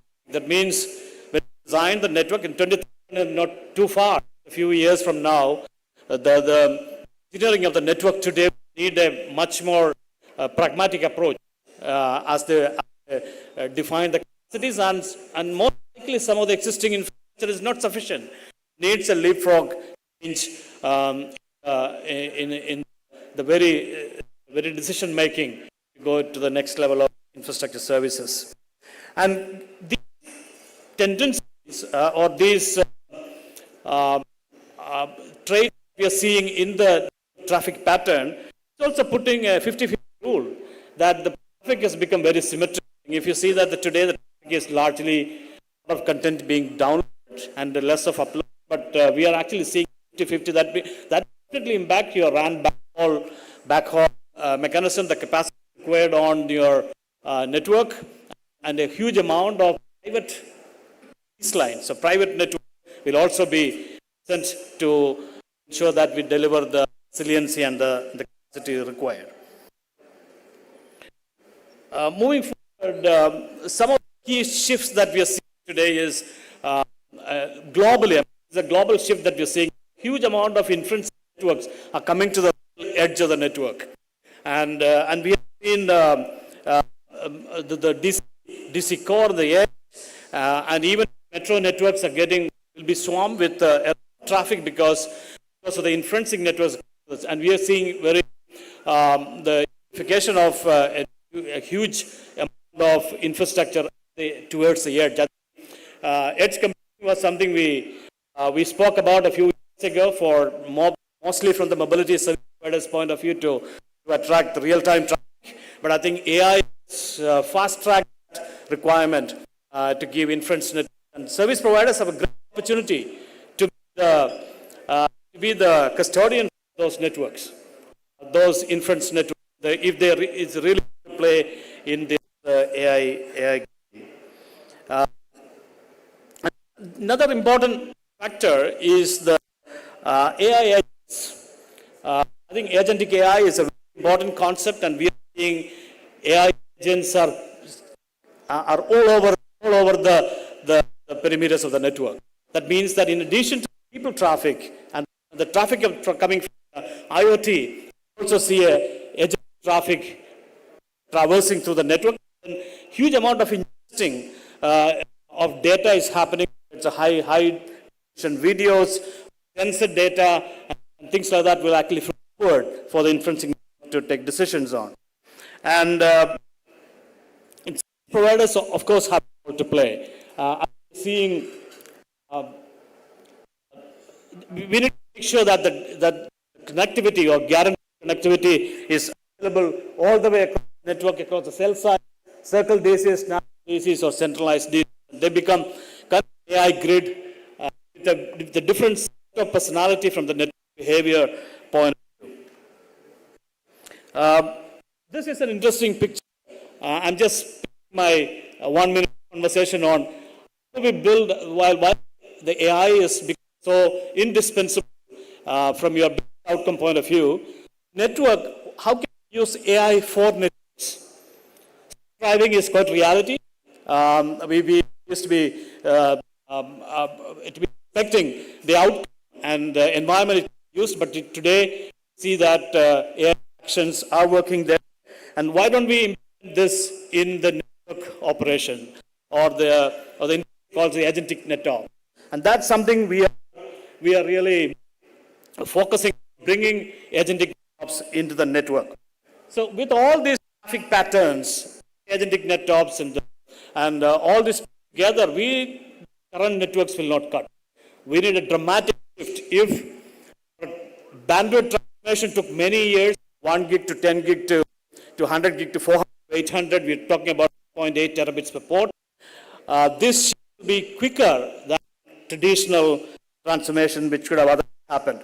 So this is the steps following on the self-driving actions, and we are somewhere at the agentic AI stage, and we have demonstrated a number of self-driving actions in the network so that the network can be resilient, scalable, and dependent, because the AI agents don't stop, and decisive actions can be executed through the network using AI, agentic networks.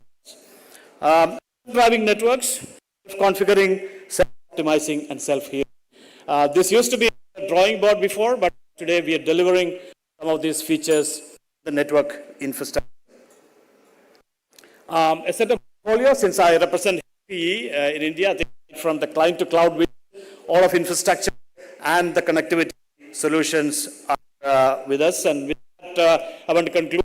Thank you for your patient audience, and I will look forward to the next panel discussion. Thank you.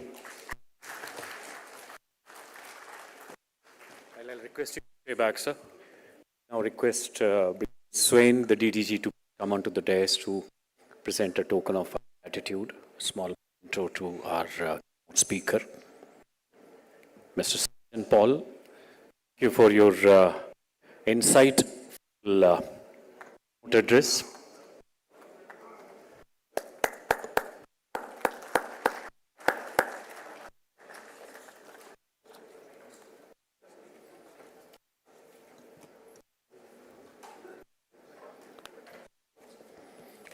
Thank you. Ladies and gentlemen, I have the honor of introducing our esteemed moderator for the first session, Ms. Rekha Gupta ji, Senior Director. Just let me allow while let me say a few words about you. Right. Radhika Gupta ji, Senior Director and Head Data Acquisition GSMA, who oversees mobile industry data intelligence and market analytics. She brings expertise in mobile system research and insights that inform GSMA's global policy position.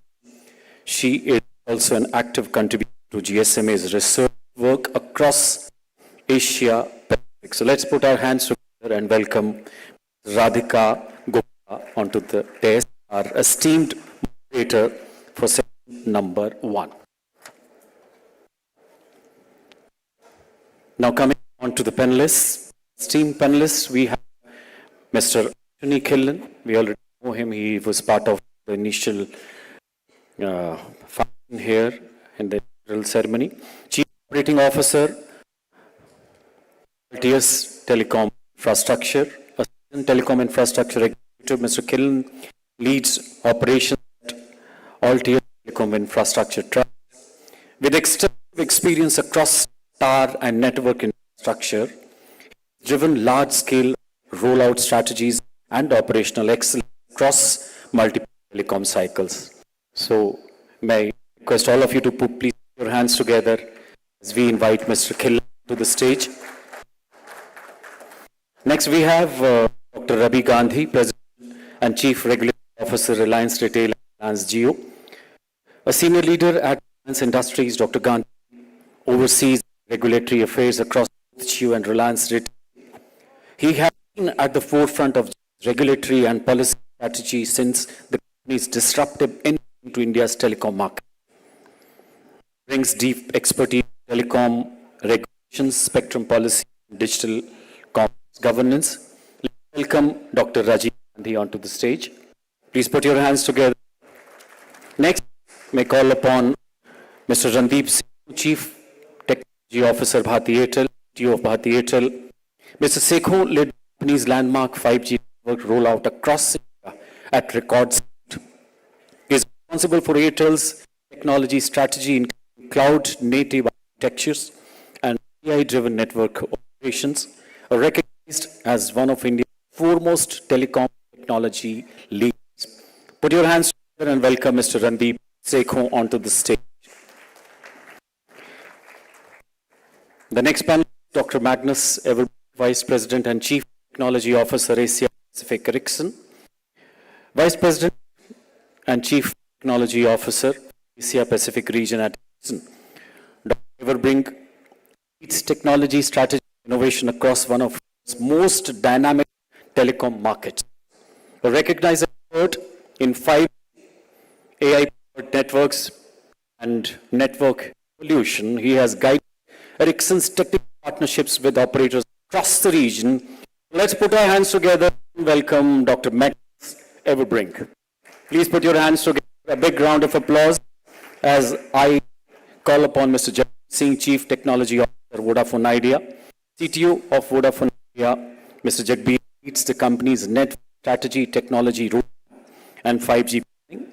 With decades of experience in telecom network engineering and operations, he has managed large-scale network integration and infrastructure upgrades across Vodafone's nationwide footprint. Please put your hands together as we invite the last panelist of session 1, Mr. Jagbeer Singh, onto the stage. May now request our moderator to please commence the proceeding for session 1.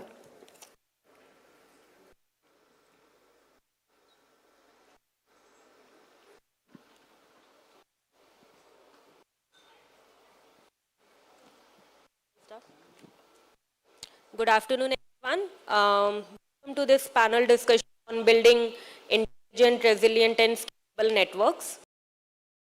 Before we dive into the discussion directly,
as the networks become more AI native today, and there's a lot of conversation around how it will make our networks more intelligent. As the people on the ground, how do you see this innovation ambition balances operational reality?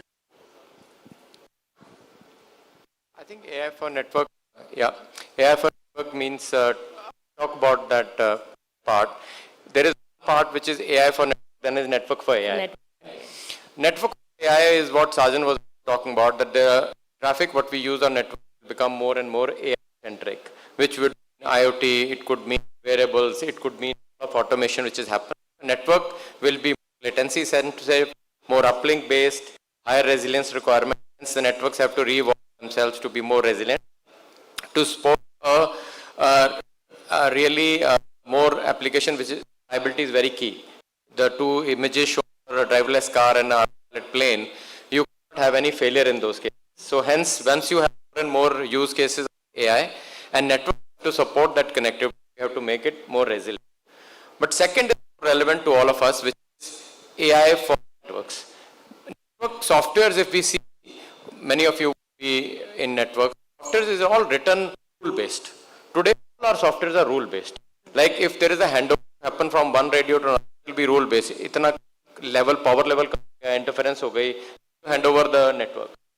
But going forward with such complex networks, and decisions are actually intent-driven, not outcome-driven. Hence, network software can no longer be rule-based. It has to become really agile, and it has to be intent outcome based, and it has to be flexible.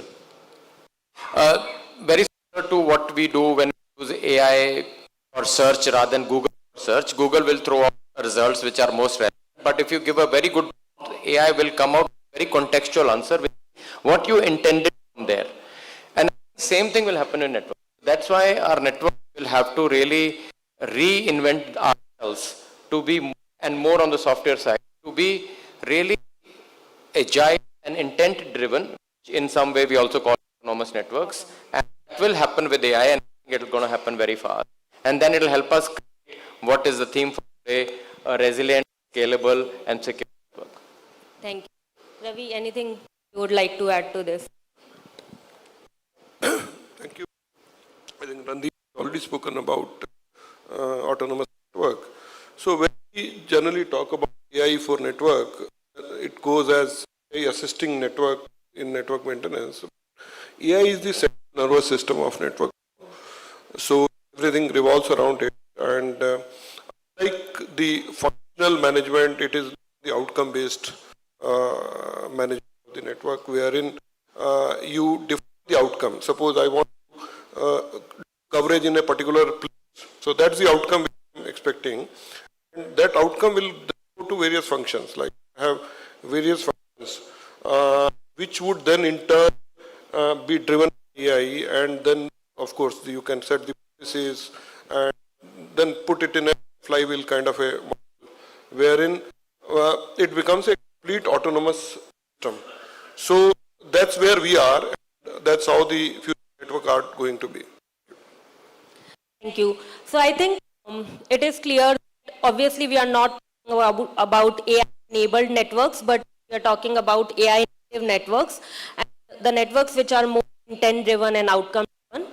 I think this actually gives us a beautiful move to mention networks for AI, Magnus, so I would probably come to you. When we talk about networks for AI, there's a lot of discussion about how AI is moving within RAN itself, and RAN becoming compute layer itself. Obviously, there are different approaches emerging to how that would happen. There's a custom silicon approach, there's a GPU in RAN approach. But as the telcos make these choices today, their procurement decision today and architectural choices today, what are the key considerations they should keep in mind to decide which approach or which choice I go with? And do we really see RAN acting as mini data centers as being discussed widely? Okay, thank you. The answer is, of course, it depends. And I think it's a journey here. I think in 3GPP, our architecture is very good. We have the possibility to put compute at different nodes, and the architecture maintains. We will fold some functionality into the node, or a site node, I should say. But it's possible to put the compute where it makes best sense. And that will be determined over time, depending on the needs of an application, the desires of the owner of the application. It may well be considerations for security, if something should be done on premises or not, as an example. Then when we look at how to support the compute of AI, of course, takes it into how we design our products. I think here again, having a long-term view, we are open over time at the possibility to have different kinds of compute depending on where the network is and what the need is. Recently, we made announcements in the Mobile World Congress Fair on having dedicated hardware that is already available to compute inside of current products, and also dedicated chipsets which can in fact go to the antenna casing itself, and then allow for AI compute to be done at the very physical layer. That kind of compute is vastly different from what's being done in data centers and B, right? It's an example of how AI support comes in at all levels in the network, both for the compute of the network and also depending on when and where it is for the actual AI loads or the applications based on AI. And this will evolve over time, for sure. Singh, maybe a quick follow-up to this. As a telco, if RAN actually becomes a mini data center, what sort of use cases do you think can serve to enterprises using that? Okay, so I think it is fine balance we need to see. Take the GPUs and the CPUs, high power CPU, the RAN, or to the last mile in terms of the tower or the station, is not going to be that cheap. So easier to say that you can get the GPU in the RAM, the radio equipment. But today, if I take you back a little bit, earlier the data centers were being sort of deployed to serve the contents. Now data centers are being deployed to serve the AI. So there's a huge requirement of the AI in terms of the data center to, like use the AI. That is putting a lot of pressure on the requirement of power, fiber, civil infrastructure and everything. So you can think of how much is the cost going to AI-driven data centers or the data centers which are meant to give the AI capability in terms of the GPU infrastructure. Same thing if I map the last level, which is basically the base station. I think you can put the GPU or the high power CPU, the RAN. At the same time, I don't think the radio requirement is need that kind of resources. We need to look for some use case. It would be like, for example, you don't use the radio too much. Maybe you can use that in time the GPU and CPU for something else.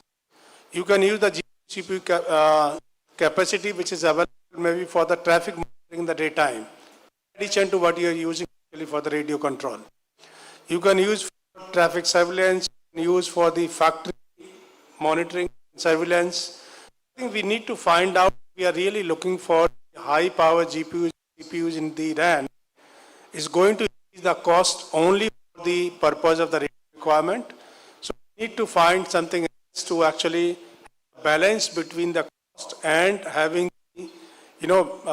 AI-enabled infrastructure going the last mile. Thank you. I think building on that discussion, Mr. Khillar, we all are having discussions around energy efficiency and sustainability for some time now. And as AI becomes central to network, this is only going to be all the more important. So how do we see infrastructure providers engaging with this opportunity, and what are the specific steps they are taking in this direction? So I think, picking from, what Deep said, and very rightly put it into two categories, and this is the first time I realized this, such a great, simple way to explain, network for AI and AI for network, okay? To me, we are, as an infrastructure provider, are at a cusp of both of these, So on one side, when they use AI for network, Mr. Jagbir also talked about whether GPUs or CPUs, when to use at the last mile. So we, the infrastructure provider, have to, in ourselves to, to build that kind of capability in our infrastructure so that we are able to host what Deep is, calling as AI for network, okay? On the other side, what you talked about, energy efficiency, and so we are looking forward that the other part of what Randeep talked, what we derive from network, the AI we derive from network, is something which we can use to optimize our operations. So the two dimensions that Randeep used, one, to make our infrastructure able to host that, the AI for network, and network for AI, we should become the customer of that. We should become the user of that in terms of bringing in more and more operational efficiency, energy efficiency, everything that we do to maintain and create that infrastructure.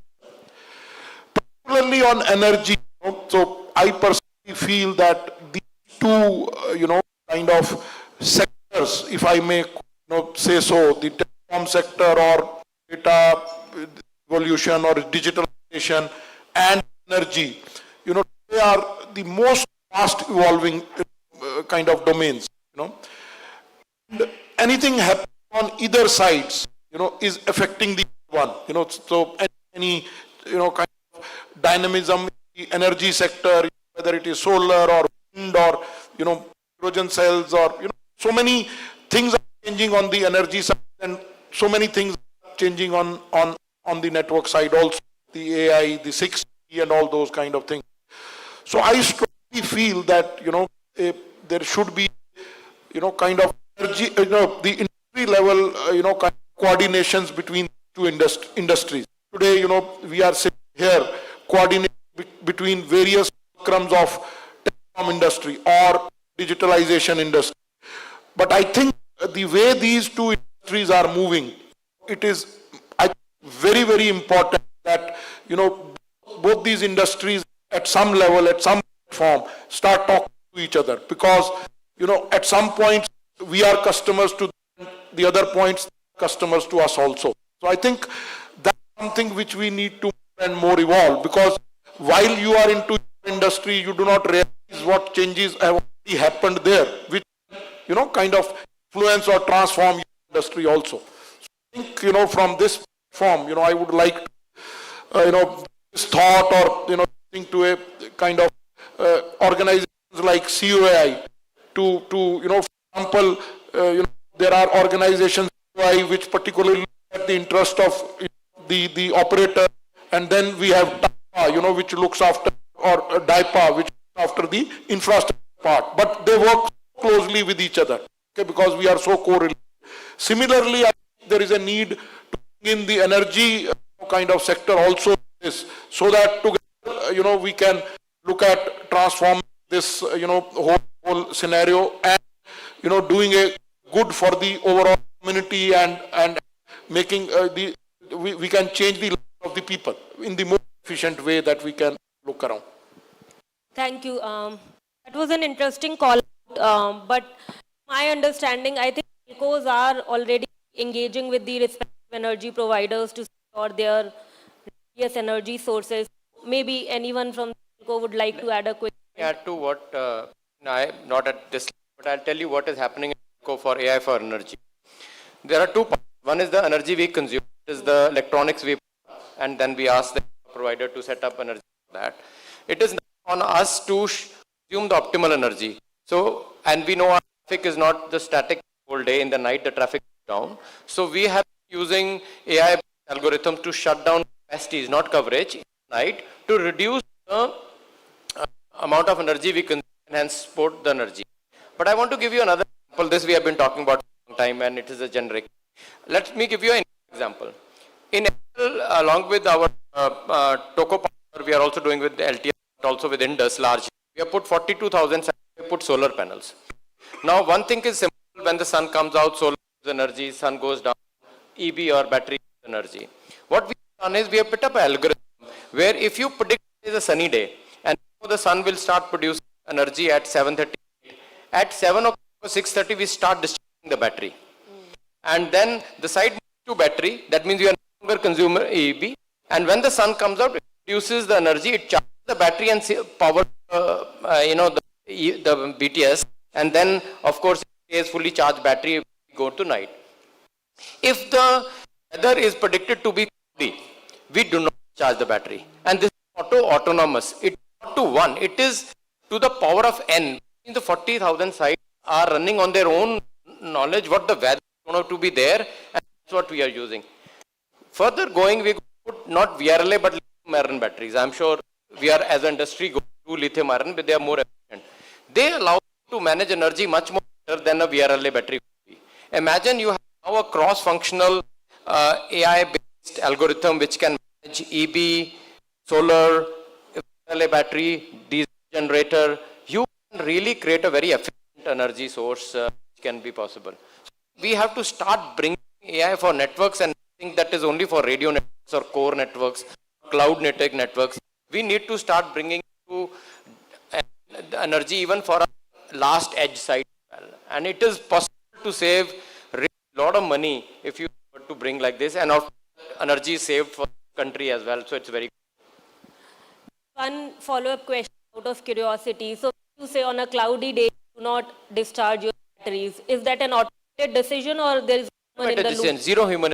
Zero human in the loop. That's such a perfect example of driving your energy efficiency. So it is an autonomous system. We still do not do via lithium batteries, but in forward, I think even the lithium iron battery charge discharge cycles can be managed better versus a VRLA which is not so intelligent. If you allow I want to give you on Jagbir's point also on follow-up. Sorry, boss. It's on the edge. I don't believe that BTS will become edge. This is a general normer for somebody to see a lot of GPUs. I don't think BTS will become edge because there is nothing what you need edge in the BTS itself. Yes, today there are 3 sites in a big circle which we call where CDNs are residing. It is an edge in a way. You might need slightly more than that. Edge will vary on application. I want for audience to humor tell you what the edge is. Let's say if you are driving an autonomous car, the car is the edge.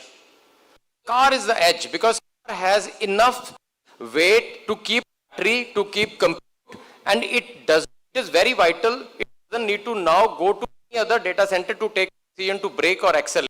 So it cannot depend. So at that time the edge has to be on the application itself.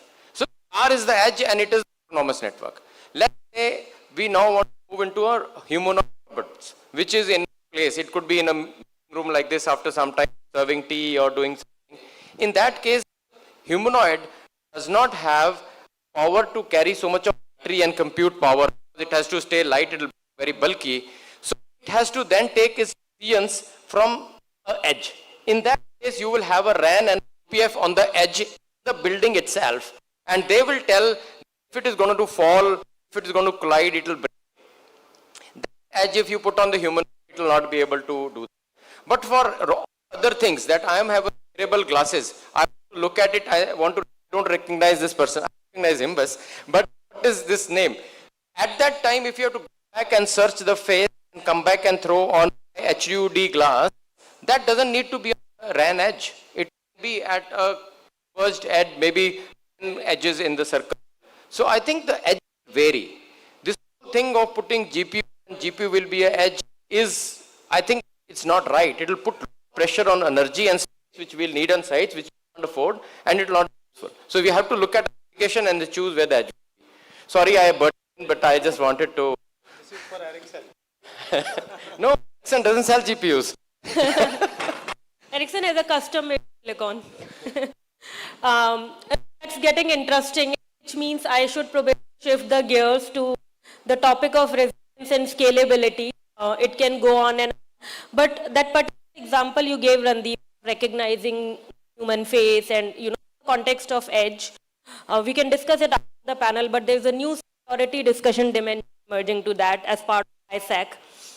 So yeah, let's discuss it afterwards. So shifting to the topic of resilience, in a more software-driven world, networks are distributed and more software-oriented. Obviously, the definition of redundancy is also changing. Where it used to be about having your systems ready for, failover route, and when your networks go down, having your backup systems ready, it is now including how gracefully your networks degrade and recover. So maybe, Mr. Singh, I will come to you for this. How do you find redundancy AI-driven networks or AI-native networks, as we should say? So let me start. Actually, today we have the redundancy level, but they are all automation. You have the predefined rules, and the file routes, transport route, and routers configured. Everything is actually predefined, and this is enough. But only thing is, as and when traffic congestion, and whatever the route you have, whether you have the two routes redundancy, you have third, fourth route, you suddenly get the congestion, and you have only action happen based on the predefined routes. There could be second route with congested, but third is available, fourth is available, so it will be yours. This is the area where we can deploy the AI. So AI can actually see the traffic pattern and then decide which is the right route or which is the right, like equipment or the network portion available to divert the traffic. This is dynamic. This is based on that point in time, the problem which is happening cannot be defined based on a rule. Second is, fortunately, AI is not only being taught in the radio or in core, it's even coming in the DWDM, the IP routers, in the transport. Transport domain is the domain which is actually sort of taking care of all the congestion. On top of it, you can have the sort of can call it intent service, where you can define using the AI most critical service, like emergency services, like voice service, like SMS. And then you can say the video is heavy data loaded network, where you can say that video will be defined at minimum quality. Then you can go to 4K, 8K, whatever the video is. So I think AI can play a role, which is like AI solve the complexity of the problem without having any rules. I think he was saying AI for the network or network for AI. In that, network for AI intent-based. So the AI will help to solve the problem across the network, transport network, core network, align everything, and the reality of traffic and the service requirement. So this is the case where this could be not only predefined redundancy, graceful, defined, coming back again gracefully, and taking the service account. So I think AI can play a role in this area, where you don't have to flip and replace everything fast, because that is just theoretical talking. You bring the AI on top of, so I believe still AI for network for AI, for me example is data center. Like network for AI is maybe cloud, but AI for network is actually reality of the operator, where you have combination 2G, 3G, 4G routers, IP, MPLS, DWDM, core network, so everywhere you really can't change everything and make the native AI. It's not possible. Thank you. I can see the clock ticking here, so I would quickly talk a little bit about scalability as well. So again, as the networks are becoming more diverse, we are talking about the 5 backhauls, we are talking about indoor cells, small cells, everything. Ravi, I would come to you to understand how does it really change the blueprint for scalability when we talk about networks of tomorrow, when we talk about intelligent networks and those fancy terms, distributed, more software based, more diverse, and so on. I think Randeep has started a very good point on edge and compute and connectivity. Before doing that, let's understand compute and connectivity. So both are exploding like anything. Connectivity is exploding from 4G to 5G to multiple dimensions. Same way compute is moving from data center to edge to core. So both, basically the compute is the one which makes the connectivity aware, and connectivity is allowing compute to flow. The common currency between both is data. So compute and connectivity are now getting merged. So whether it is edge compute, whether the edge, when we talk about edge, actually it is with reference to the network, not the device. So that's where I have slight opinion with that the car can be called as edge or not, because the edge is the other part of the network which is serving to the device which wants to use it. So the first part or the edge which becomes, whether that to Jagbir's point, RAN can act as edge or not, that's a separate question, whether that need to be seen from techno-economic way. But in the platform-driven networks or AI-native networks, where the functions would not be the individual functions, but would be the platforms which would actually be outcome-based platform, like a platform can act as a RAN, it can act as BSS, it can act as OSS, it can also act as a router, depending upon the need at that particular time, as again in Q from on energy. When you need energy, at that time it is supplying the energy. Similarly, compute, it's a common compute sitting in the platform. If you require it for the routing function at that particular time, you can use that routing function. If you require it for BSS function, you use it. Whether functions can fit in every platform is a different debate. We are not going to the network architecture, but that's where we are looking in the future network, AI native network. There would be these platform driven, outcome driven, and the common platform which are not tied to one particular function. That would also define resilience as well as scalability of the platforms. Thank you. Thank you. When all the three telcos on the stage, we always expect variety of perspectives, and that's the purpose of, everyone on the stage. So very quickly, I will just move on to one more question to Agnes and Mr. Khillar. Mr. Khillar already talked about a new form of collaboration and partnership with energy companies. So we talk about scaling networks, scaling intelligent networks and preparing networks for tomorrow. Do you see any new forms of collaboration or partnerships emerging out of this? Yeah, one by one, both, yeah. So collaboration partners emerging in, for AI or? As part of building these intelligent networks, resilient and scalable, so any new forms of collaboration or partnership emerging because of this? Well, we are always looking to see how we can collaborate with different partners, of course. And I think now new areas come in, new knowledge is needed. The key thing here for us is also long-term to drive universal collaborations. That's the way to play our part in the industry and run and also contribute. Here in India, not the least, we are engaging with a number of institutions. I think on the AI piece, we are looking at responsible and explainable AI, which is part of reasoning how you can apply it and also put trust in the results. So that's one token of how we build the different kinds of relationships on a long-term basis. Mr. K, anything you want to? I think, if I look back, let's say when we started building networks, so there was a complete isolation between the IT kind of stream and the network stream.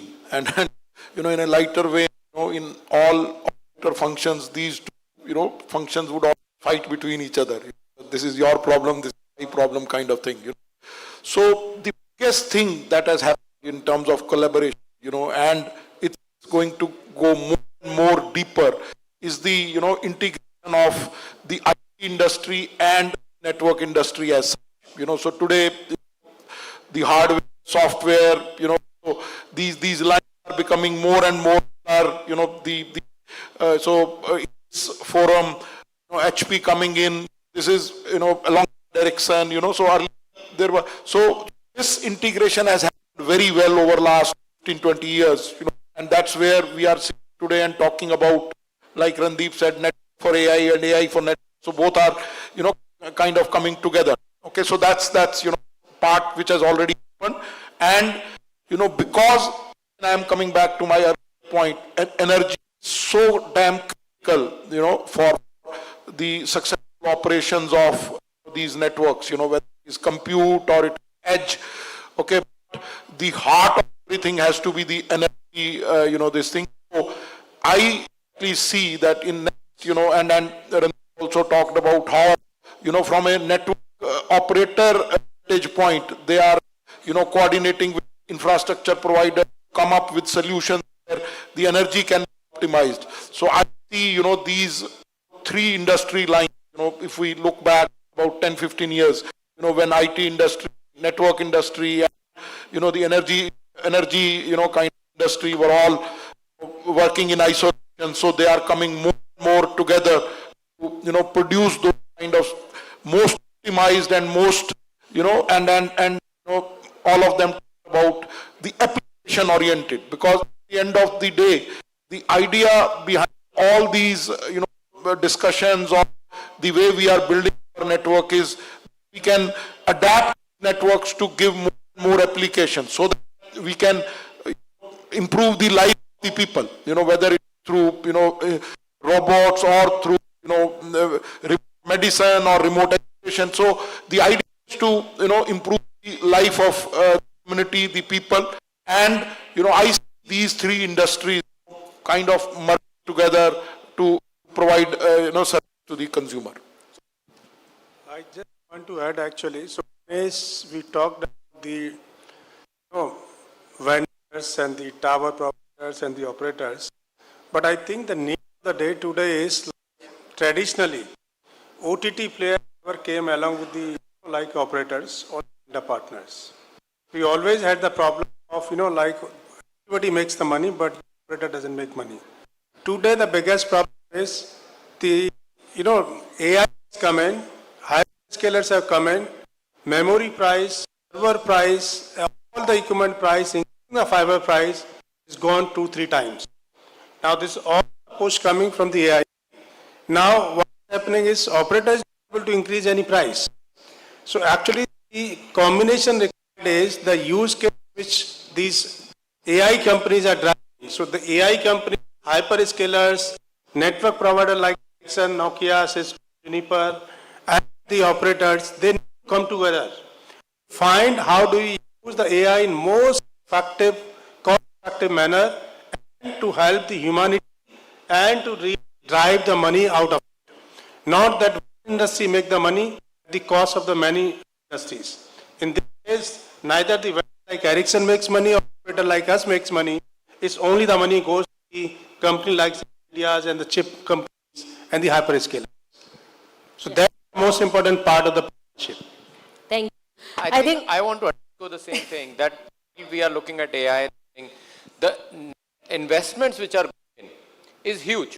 So I think the monetization question also has to be answered. So we have to answer it's that how do we really monetize the investments which are going on? It is not just OPEX, it's not just the spectrum pricing, it is also monthly OPEX, energy costs which you spend. So I think overall, as we look at these heavier AI applications, which will need more from the network, which means network has to invest, we have to really answer about the monetization part. That makes me think that this panel needs a monitor, because I was about to ask the question of monetization. The panel proactively picked up the topic, but just building on that, so I think that was the next question. Closing the loop of this discussion and picking on from one of your speech only, Randeep, any investment we make in network has either outcome on influence, customer experience, or growth. So as the co-providers, you talk about building intelligent, resilient, and scalable network. The most promising outcome you are able to force that hopefully you will be able to monetize. So monetization can be cost saving or new revenue generation. But what is the most possible outcome you are able to see part of the investment making in these networks? In my mind, it is not cost saving because cost is being invested. You can optimize cost, but cost is being invested. But there are, for example, 5G. 5G allows you so many new features about differentiated services, but we are not able to monetize that. We are eventually still selling GBs at same price. In fact, 5G is in the country. So I believe what we need to see is these capabilities, they can be monetized. If consumer wants to consume, consumer is ready to pay $19 for cloud subscription, but he wants to pay $3 for network with which he will use 100 GBs for the cloud. So I think we need to really answer that question, not really for value, but also because a country like India will need huge investments. Still, one more cycle of investments would be needed if we were to really make it fully available AI services in India. So we have to answer that. Anything from you, Mr. or Mr. Gandhi? Just 1 minute, so maybe 30 seconds each. Yeah, I fully agree with the monetization with Randeep that it's not about cost saving, it is about generating additional revenue. And there is an opportunity to generate additional revenue other than just selling GBs. Thank you. I think I'll also add, everybody talks today the AI for reducing the AI network, AI in call center, AI in finance, AI in supply chain, improve productivity, reduce the cost. Nobody talks about how do I make more money? How do I get more differentiated service, what Randeep is saying, and to increase the tariff and get the more money. Easier to cut the cost, beyond the point you can't cut the cost. So I think we have to use AI to generate more differentiated services, get opportunity, monetize 5G network, whatever it is. I think AI need to play a role. If there's a one role, important role is how do I get the upside from the current networks. Magnus, I see you on. I think the technology basis, we've heard different connectivity with network slicing, network APIs, etc. It's a very good step, a foundation. The challenge we have is to build the business now and do the business solution on that. There are some cases of operators who are trying it to deliver different services, ensuring they deliver that service indeed and also have the money in return. But it's not a silver bullet in any market. So I think we build that momentum, see what flies here in India with it. Thank you. So I think we covered a lot of ground. We managed to cover a lot of ground from building intelligent, resilient, scalable networks and talking about different in the room also, the monetization story. So just to wrap it up, I'm going to do a quick rapid fire with all 5 of you. 20 seconds for your response. No filters, no caveats, just one conviction. I am not starting in any particular order. So Mr. Singh, when we talk about building intelligent, resilient and scalable networks, what is the outcome that matters to you most over the next 12 months? 20 seconds. Drive the cost down, good customer experience, differentiated services. Thank you. Randeep, one network decision you are more willing to automate today than years ago? CPDR decisions, when there is an issue in the network. Human in the loop. Sorry? Without human Without human in the loop. So the decision should be taken automatically because sometimes we wait too long in the service states. I would really love AI system to take the decision. We have to switch over the server, switch over the application. It should happen automatically. Ravi, what is the biggest scalability tax we would have to pay in scaling these networks? Maybe what we discussed, the edge RAN or the edge data center are doable or not, probably. Thank you. Magnus, one architectural choice a telco should make today to build these networks of tomorrow? 5G networks today are programmable. They can be tailored for differentiated services. Launch it and drive it. Thank you. Mr. Killer, one learning we should apply from any power outage, one learning, one experience which we should apply to build the resilient and intelligent networks. I think, to me, any outage and Jagbir, I think Ravi talked about redundancy, so any outage that we have, what we need to learn is that, when time the similar situation comes, either most preferably without human intervention, or even if with some intervention, we should be able to avoid that. That's the learning we need to get from every outage. Perfect. With that, we would like to wrap up this panel. I would thank you all the panelists for their insightful views, for audience to be patient enough. Thank you, everyone.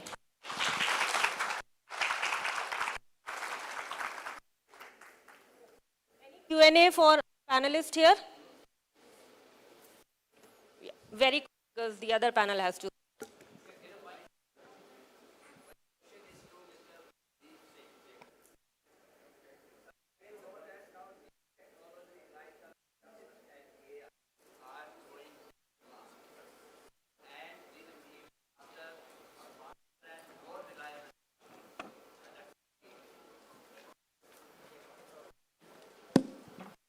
Let me repeat the question.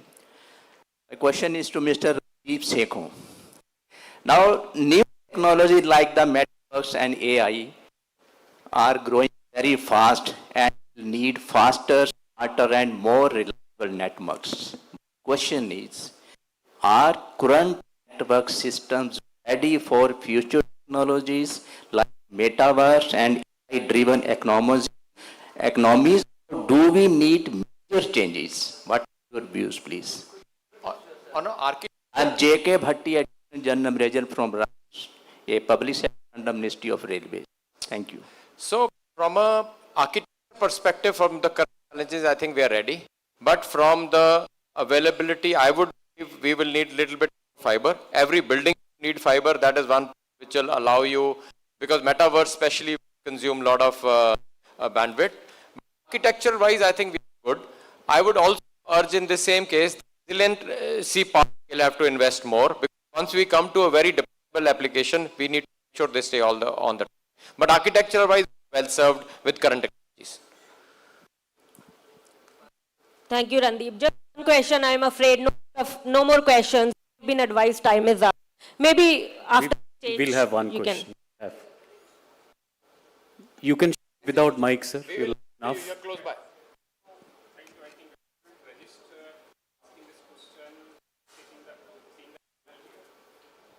हमें समझ आ रही है.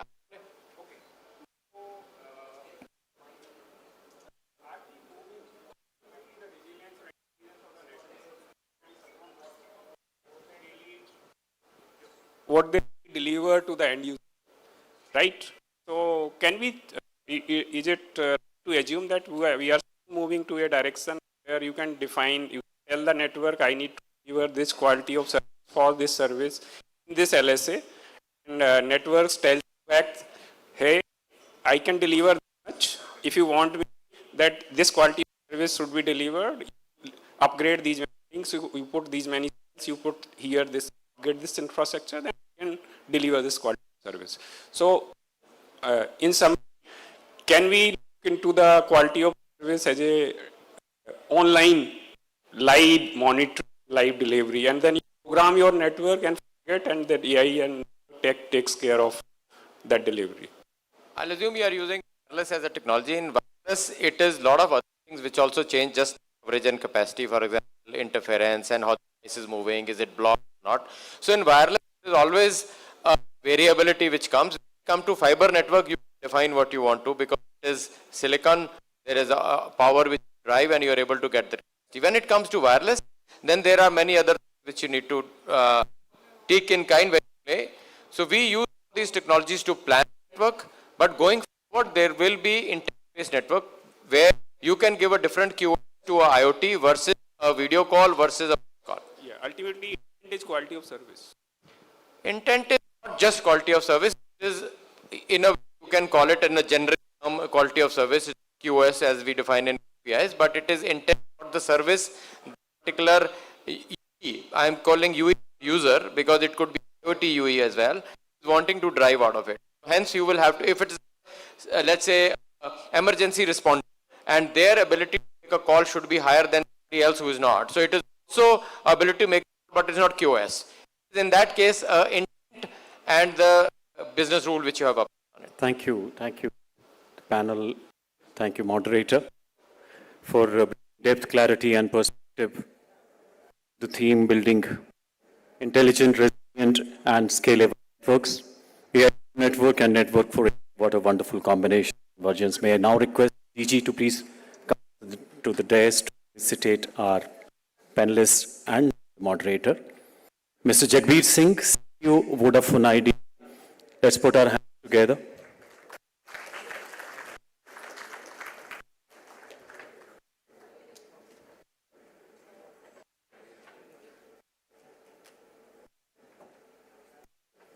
Dr. Magnus Evering, Vice President and CTO, Asia Pacific Ericsson.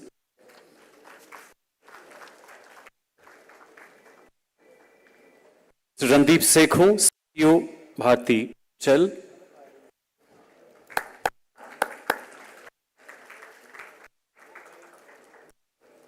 Dr. V. Gandhi, President and Chief Regulatory Officer, Reliance Retail and Reliance Jio.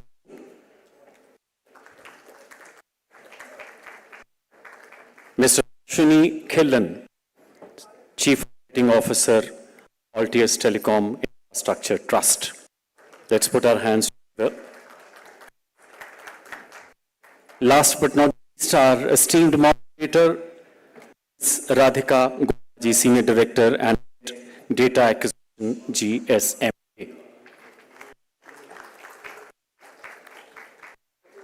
I'll request DG and the panel for a group photograph, please.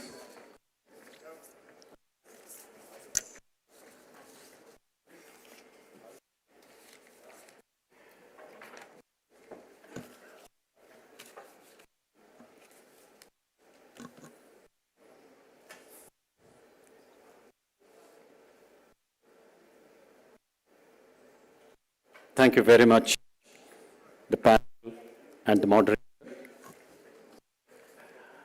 We embark to session 2, ladies and gentlemen. The theme tackling spam and digital frauds through shared ecosystem policy and regulatory aspect. This session will examine the policy and regulatory framework to sustain India's digital momentum. It will also highlight the role of collaborative policy making in supporting scalable, trusted digital networks. May I call upon Sri Manish Sinha, Member of the Finance Department of Telecommunication, a senior officer serving as Member Finance Department of Telecommunication. Sri Sinha oversees finance planning, spectrum, revenue and budget matters for India's telecom sector. He has a key role in shaping the physical framework for spectrum auctions and telecom license fees. Put your hands together and welcome Sri Manish Sinha, our keynote speaker for session 2. आइए जोरदार तालियों से स्वागत करें हमारे note speaker का session 2 के लिए. We'll be grateful if the guest, everybody kindly sits down. Please settle down. Please come, sir.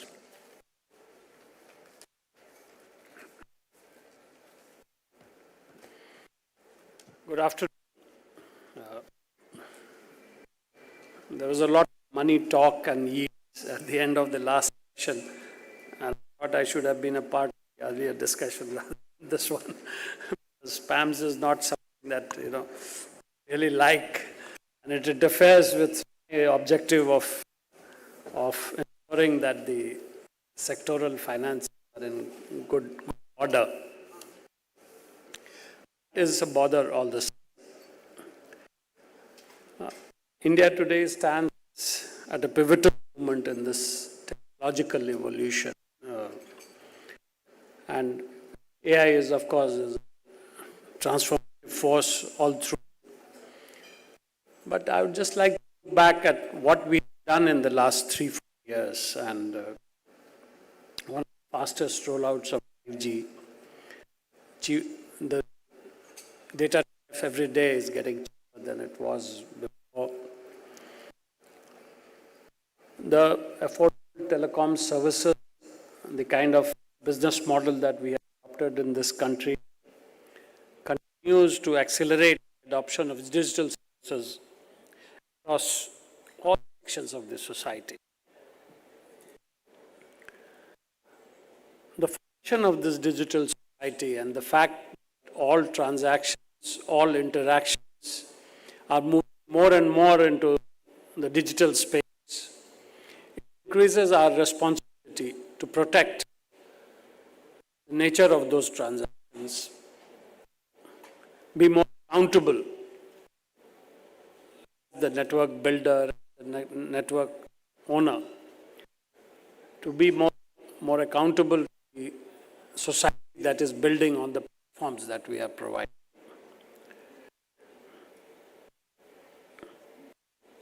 It is not a financial issue, it's not a transactional issue. It erodes the trust in digital ecosystem. And it causes emotional distress and various kind of hardships to human beings who are attached to this network. As we engage with more and more machines, IoT devices and things like that, we forget that in the end it's the human being and the impact that these fraud and spams have on their behavior, which is also going to impact how they engage with our networks. If we examine this very closely, we very quickly understand that digital fraud is highly coordinated, technologically sophisticated, and ecosystem driven, but largely because it gives commercial returns to the fraudster, the spamster. And that's where we need to act as gatekeepers, cause a break through good, effective regulation by ensuring that operationally we are prepared to prevent all this from happening. The issues of security and trust are widespread, and they, it's something that really impacts the manner in which people use these networks. And in a case, it's not limited to user awareness. That's just a part of it. This was a good in the 70s and 80s and 90s. Then responsibility came to the private sector to invest. But I just happened to be discussing with our friends outside, and I said a lot of the state and sovereign functions associated with the public utility eventually get transferred through these PPP models to the private operators also. And they become responsible and accountable to prevent any kind of spam or fraud on the networks that they have built over the years. So, telecom operators cannot be thinking of themselves as providing pipe or running data. Their role has evolved from that situation, and now they are critical enablers and vendors of the digital ecosystem. And I repeat, we are all evolving into a digital society.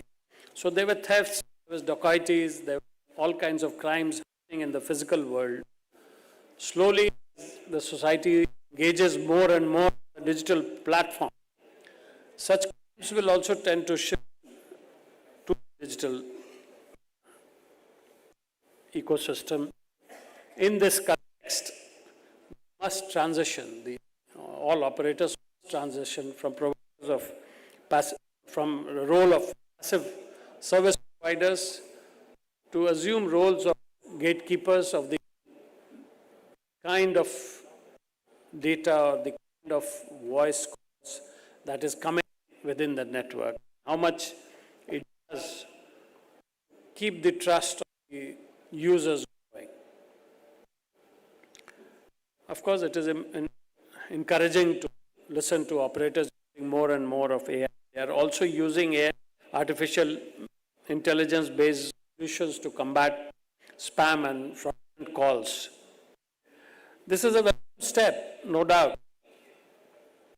But the spirit of shared ecosystem, the ability to share data to prevent such events from happening, that to spread about to every contributor within the network, not only the provider, the person who's providing content, if there is an aggregator outside who contributes to pushing SMSs and calls within the network. All these players, certain amount of accountability and responsibility has to be fixed for everybody. It is also essential that intelligence and the data generated through these intelligence systems need to be shared. A similar kind of action taken by every stakeholder in the ecosystem. If there is a suspicious entity in one network, it should automatically come under scrutiny for all networks. That's the kind of awareness that we need to have to be able to prevent this, this kind of fraud and spams. As it is easier to make transactions, engage with others in this kind of a digital society, it also becomes easier to commit these crimes on a digital platform. For the amount of alertness, the amount of intelligence that we require to become proactive, preventive, for proactive, preventive action on the networks. This is something that we need to collaboratively design and start operating such new methods to be able to protect the networks that we are building. I remember in the way back when in the 80s when we were a monopoly and we used to specially provide telephone connections. People would often say that there is no competitive spirit. There you are competing against the exit of a user. Time when I think of spams and frauds, I always hope that situation doesn't come when somebody feels threatened to use a mobile, to use a digital instrument. Sometimes the threats are becoming so large that it may scare people from engaging with others in the digital ecosystem. Therefore, we need to bring all transaction institutions, especially these financial institutions, and Department of Telecom has been working and making collaboration with the RBI, the SEBI,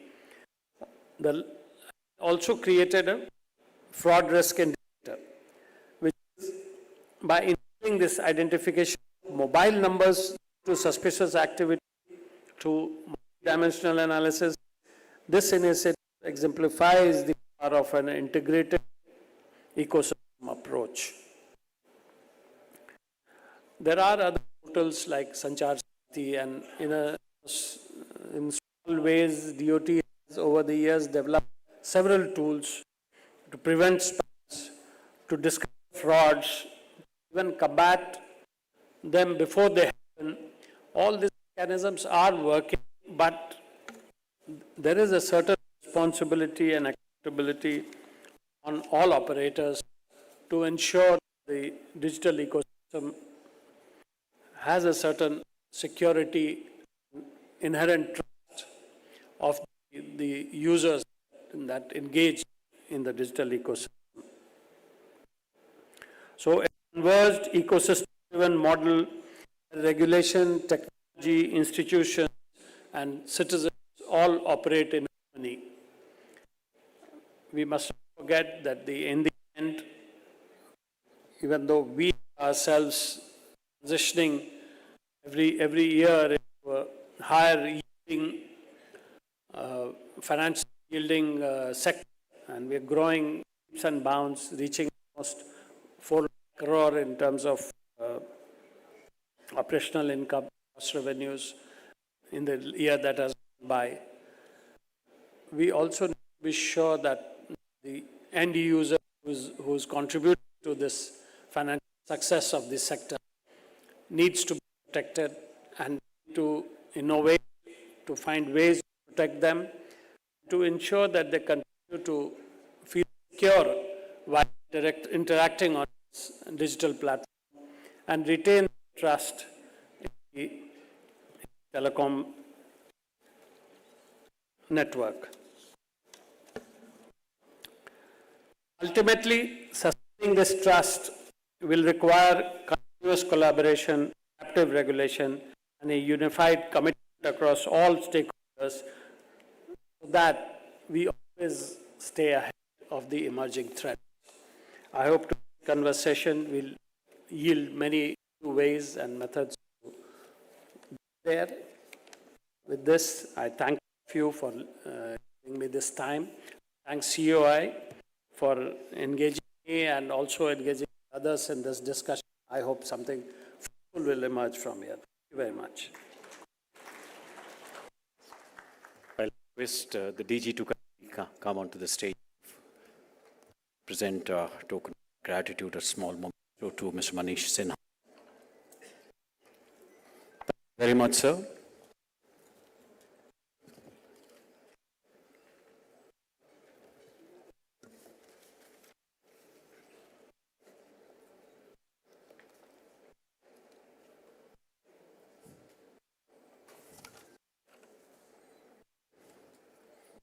बात जब ecosystem की हो, कई पुरानी कविताएं, कई शब्द में आते हैं। मैं अकेला ही चला था वे मंजिल, मगर लोग आता थे गए और कार बनता गया. Moving on to the next session, ladies and gentlemen, let me introduce you to the moderator, Rahul Hakim, KPMG India, who is our moderator for session 2. Hakim leads consulting and advisory engagement for operators, regulators, technology companies. He has deep political expertise in regulatory economics, digital transformation, sector strategy, making him a trusted voice in the section of policy and business. Put our hands together and welcome Mr. Rahul, our moderator, onto the stage. Coming next would be Mr. GSMA, First Secretary, British High Commission, New Delhi. Representing the British High Commission in New Delhi, Mr. Stanley focuses on crime, technology, and policy engagement in the United Kingdom and India. He promotes bilateral collaboration in cybersecurity, digital scams, and crimes. His participation underscores growing UK-India partnership in the digital economy. आइए भारतीय संस्कृति के मुताबिक जोरदार तालियों से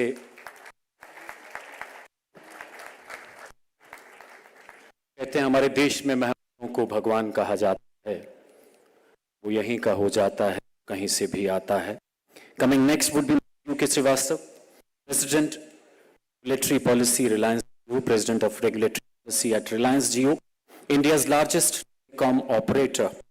Mr. Srinivas leads Jio's engagement with TRAI, DT, and other regulators on policy, spectrum, and compliance matters. He brings extensive experience in telecom law, interconnect negotiation, and regulatory strategies spanning both the public and private sector. Put your hands together once again for Mr. Srivastav. Next, Sri Ambika Khurana, Chief Regulatory and Corporate Affairs Officer on IDEA. Ms. Khurana leads regulatory strategy, government relations, and corporate affairs for Vodafone Idea. She has represented Vodafone interests across key regulatory forums. She has a strong background in telecom regulations, licensing, and policy advocacy at the national level. Let's again put our hands together.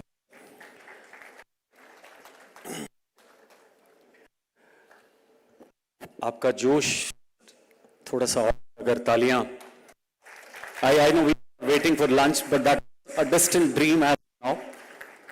Let's focus on what is right in front of us. So we have Mr. Rahul Bhatt, Chief Regulatory Officer, India and South Asia, Bharti Airtel, Vice Chairperson, COAI. As Chief Regulatory Officer for India and South Asia, Bharti Airtel, Mr. Bhatt leads the company regulatory strategy and policy engagement across the region. He also serves as Chairperson of COAI, a central role in industry-level policy advocacy. Next, we have Sri Sanjeev Sharma, DDG, Artificial Intelligence and Digital Intelligence Unit, Department of Telecommunication. Deputy Director General heading the Artificial Intelligence and Digital Intelligence Unit, Department of Telecommunication. Sanjeev Sharma leads the government's initiatives in AI-powered fraud detection, digital threat monitoring, anti-spam frameworks. He is a key architect of India's Sanchar Sathi. We know Sanchar Sathi, a very important initiative of Ministry of Communication and Digital Intelligence Platform Initiative. Coming next is Sri Pushendra Kumar Singh, Principal Advisor, Telecom Regulatory Authority of India. Principal Advisor at TRAI, Sri Singh brings extensive experience in telecom regulatory policy and consumer protection. He plays a central role in TRAI's policy consultations, regulations on interconnect, quality of service, and anti-spam measures. He is a veteran regulator who has shaped key frameworks governing its telecom market. May I now request our moderator to kindly start the proceeding for session 2. Thank you, ladies and gentlemen. Thank you very much for the introductions. And I already see that the time has been cut, but we'll make the best of what we have. So, a basic assumption, when I start with this, everybody in this room has a mobile phone device. And with the same certainty and conviction, I can say that everybody who has a mobile phone device has been subject to some form of spam or fraud at some point in time. Whether fraud succeeded or not, you were alert, you had an ecosystem to save you, but then those attempts will continue to happen. And when our country was more prosperous, these things will only continue to increase. And this is despite we have the world's largest blockchain-based network to filter and spam billions of messages even before they reach. Having said that, we have a panel who spent enough time in ways to solve for these problems only. And we also have perspective from God in terms of how ecosystem players are looking at problem holistically and also take some key takeaways from them as well. With this, I would like to start with Mr. Pushpendra Kumar. And while we talked about it before as well in some form, within this domain, would you want to talk about what are the structural issues in terms of how spammers operate? And these are what are the issues that warrant immediate attention, particularly given the evolving volume and the fact that today both fraudsters as well as fraud prevention agencies are using AI on the both sides.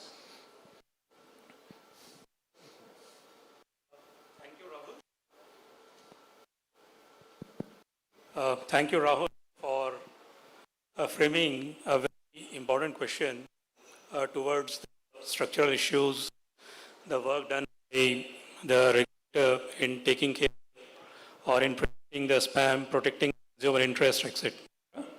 First of all, I would like to tell all the esteemed participants here that commercial communication is a necessity, is a reality, but at the same time, the commercial communication is required to be regulated so that the customers do not suffer unnecessarily nuisance. Here I would basically like to share one anecdotal incident. I was going in my car in Delhi and then I basically was viewing the backside of the vehicles, a two-wheeler, a truck. They basically have some words of wisdom written behind them. So one such word which I basically was able to glean through was prachar nahi, vyapar nahi. It basically means that there is no business without promotion. So that basically underlines the importance of promotional communications or commercial communications for necessity as important ingredient for developing the business by the principal entities. Recognizing this, Telecom Regulatory Authority of India has over a period of time come up with a regulation which regulates the commercial communication segment by way of TCCP regulation, which is the Telecom Commercial Communication Customer Protection Regulation, and it has evolved over time. It has withstood the test of time also. It is very adaptable. It basically defines very clearly the roles and responsibilities of all important stakeholders. And when I say the commercial communication ecosystem, it is basically a complex ecosystem which of the customers, the telecom providers, the principal entities who want to make use of the telecom network for exchanging the commercial information, and entities which facilitate this sending of commercial communication. So the regulation has defined the roles and responsibilities of all these entities, and it also defined who has to take what action and at what time and under what threshold, under what conditions those actions are required to be taken. So the regulation is here which basically governs all these actions which are required to be taken for promotion of commercial communication and for preventing the misuse of telecom resources by way of spam. So all things have been developed in open, all-inclusive and open, transparent, consultative process. We basically have given this benchmark for all our regulations, and when it comes to taking action against the spam, we basically have taken a multi-pronged approach wherein we have tried to address the roles and responsibilities of individual ecosystem stakeholder. whether the ecosystem stakeholder is a customer or whether it is a telecom service provider, or whether they are telemarketers. So I'll start with what roles and responsibilities have been earmarked for various stakeholders and how we have facilitated that. First of all, customer has been empowered to define what type of commercial communication he intends to receive by way of developing a do not disturb registry, and we are in advanced stages of developing and taking it further by augmenting it with a digital consent acquisition, which will identify a customer of giving his consent for receiving similar or some agreement to receive the commercial communication. The telecom service providers who basically would be carrying this commercial information, they would be making use of it. So that is the first part of for the customer. Second part is the customer has been empowered by way of providing a grievance reporting mechanisms on which a lot of action to be taken by the telecom service providers and other stakeholders has been defined in the regulation. To generate a trust in the commercial communications, we have earmarked two dedicated numbering series which can be made use for the commercial communication. First one is 140 series, which is to be used by all the principal entities and sectors of commercial communication for making use of promotional communication. So the promotional communication within the country can be carried out by using 140 series number only. Then we have defined 160 series of numbers, 1600 series of numbers, which are to be used for making the communication belonging to the service transaction and for the government entities to send the communications to the customers. And apart from that, we also have defined a lot of other entities which target towards how the commercial communication in the form of messages cannot become a carrier of malicious content.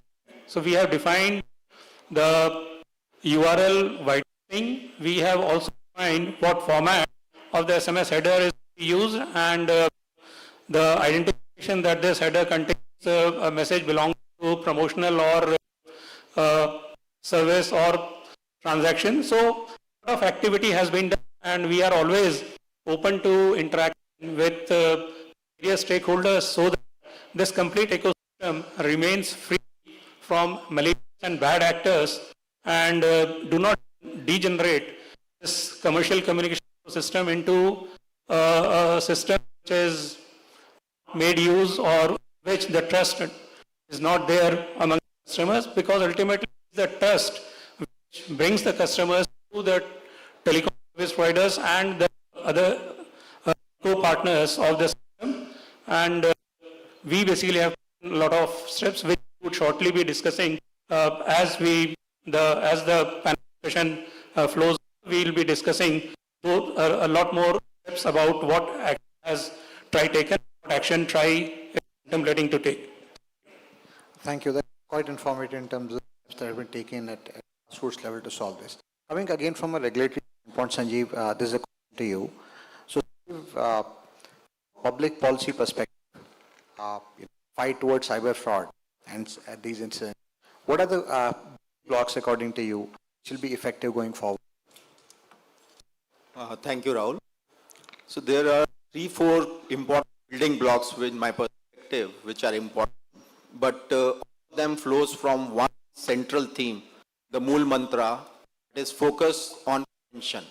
Rather than reacting after a fraud is committed, you focus on prevention of the fraud. And the Digital Intelligence Unit of Department of Telecom has been working with this Mool Mantra only. Our focus has always been on the prevention side. And once you start looking at the thing from the prevention side, automatically you will find that a lot of important focus areas would emerge. The first thing, the prevention is To prevent a fraud, you know how the fraud is happening. So you need to know the modus operandi, you need to know what the resources which are misused, and all that you need to do a crowdsourced data. And prevention of cyber frauds cannot happen until and unless you crowdsource data. Unless you have that information from thousands of people, that what is being misused, how it is being misused, you cannot actually work on the prevention. And second important building block that we noticed, we started working on it, that, the frauds in itself is a big country, and the number of calls happen are in billions. So even the fraud calls that were happening were in millions. The messages that were coming were in millions. You will be surprised to know that on the National Cybercrime Portal, there are almost 7,000 complaints daily. Now to analyze and work on 7,000 complaints, even police personnel, it's not an easy task. So another important building block is how do you use technology. So until and unless you start using technology, you will not be able to handle this menace. Third important thing is in cyber fraud, several sectors that are involved. So telecom obviously is an important sector, because whenever a fraudster has to reach a victim, the only way to reach them is some sort of a communication, a message or a phone call. So invariably telecom resources are involved. Then obviously there is financial sector where the banking, the money is being siphoned off, and law enforcement agencies are involved. So when there are several agencies that are involved, an important building block is, do you coordinate? So for the same, we have a digital intelligence platform where everybody coordinates. We have almost 1,400 players on that, different organization and entities, right, from law enforcement agencies to banking sector to telecom service providers. And coordination is not only across sectors, it is also within the sector. How the telecom service providers coordinate or the banking entities coordinate themselves. And also there's a need for coordination across borders, because a lot of frauds are being committed through cyber fraud accounts which operate outside the country. So you need to have collaborative mechanisms to deal with them outside the country also. And important building block which I think the PK has covered is something related to awareness.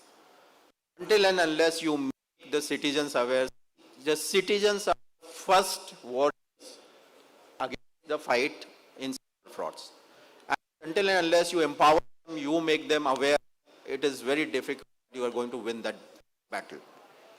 To make them aware, it's just not about the cyber gene. They should also be aware what are the modus operandi which are happening.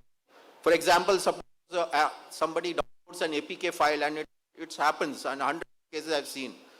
Do not know now the phone has been taken over. What to do? What is the next step which I should do? So that still that awareness is not. So cyber hygiene is one part of it. What modus operandi, and the third part is what is the grievance redress mechanism. That also they should be aware. The moment a fraud has been fraud happened, to contact. So these are the important building blocks, I think, from the policy perspective. If we are able to tackle these to a large extent, we would be successful in the fight against the fraud. Thank you. I think Sanjeev well articulated in terms of just 4 points. You kind of assimilated the whole theme. And while I'm tempted to just a minute, before you talk about from a policy perspective, in terms of, Sanjay did mention there are 7,000 complaints, but I'm sure the volume of complaints that reaches very minuscule percentage of overall attempts of hacking. So in terms of scale and severity, could you just enlighten us in terms of what is the scale and severity of the whole problem at one in time that you are trying to? I think in terms of scale and severity, if you have to look at it, there are few indicators are available to us. The first indicators, what we saw from Ministry of Home Affairs, see reports, where the amount of fraud over 5 period has shown to be increasing from around just 515 crores going up to 20,000 crores was the first number which came. There is a number from CASA, which is the Global Anti-Spam Alliance, which talks about a total volume of around $40.5 billion across the globe. And APAC is the largest area the spam is really happening. Of course, we talk about awareness in public. Every day you pick up a newspaper, you will find responsible citizen, judges, officers get frauded of their hard-earned money. So I think that's illustrated empirically available to us in terms of that. But what I want to say is what is it that can be done?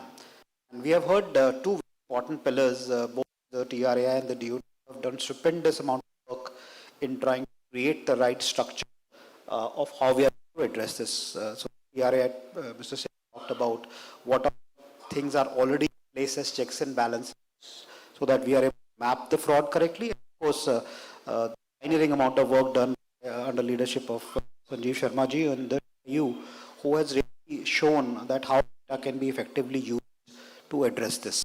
And then, of course, there are efforts done by operators themselves to prevent the spam happening, on their own networks.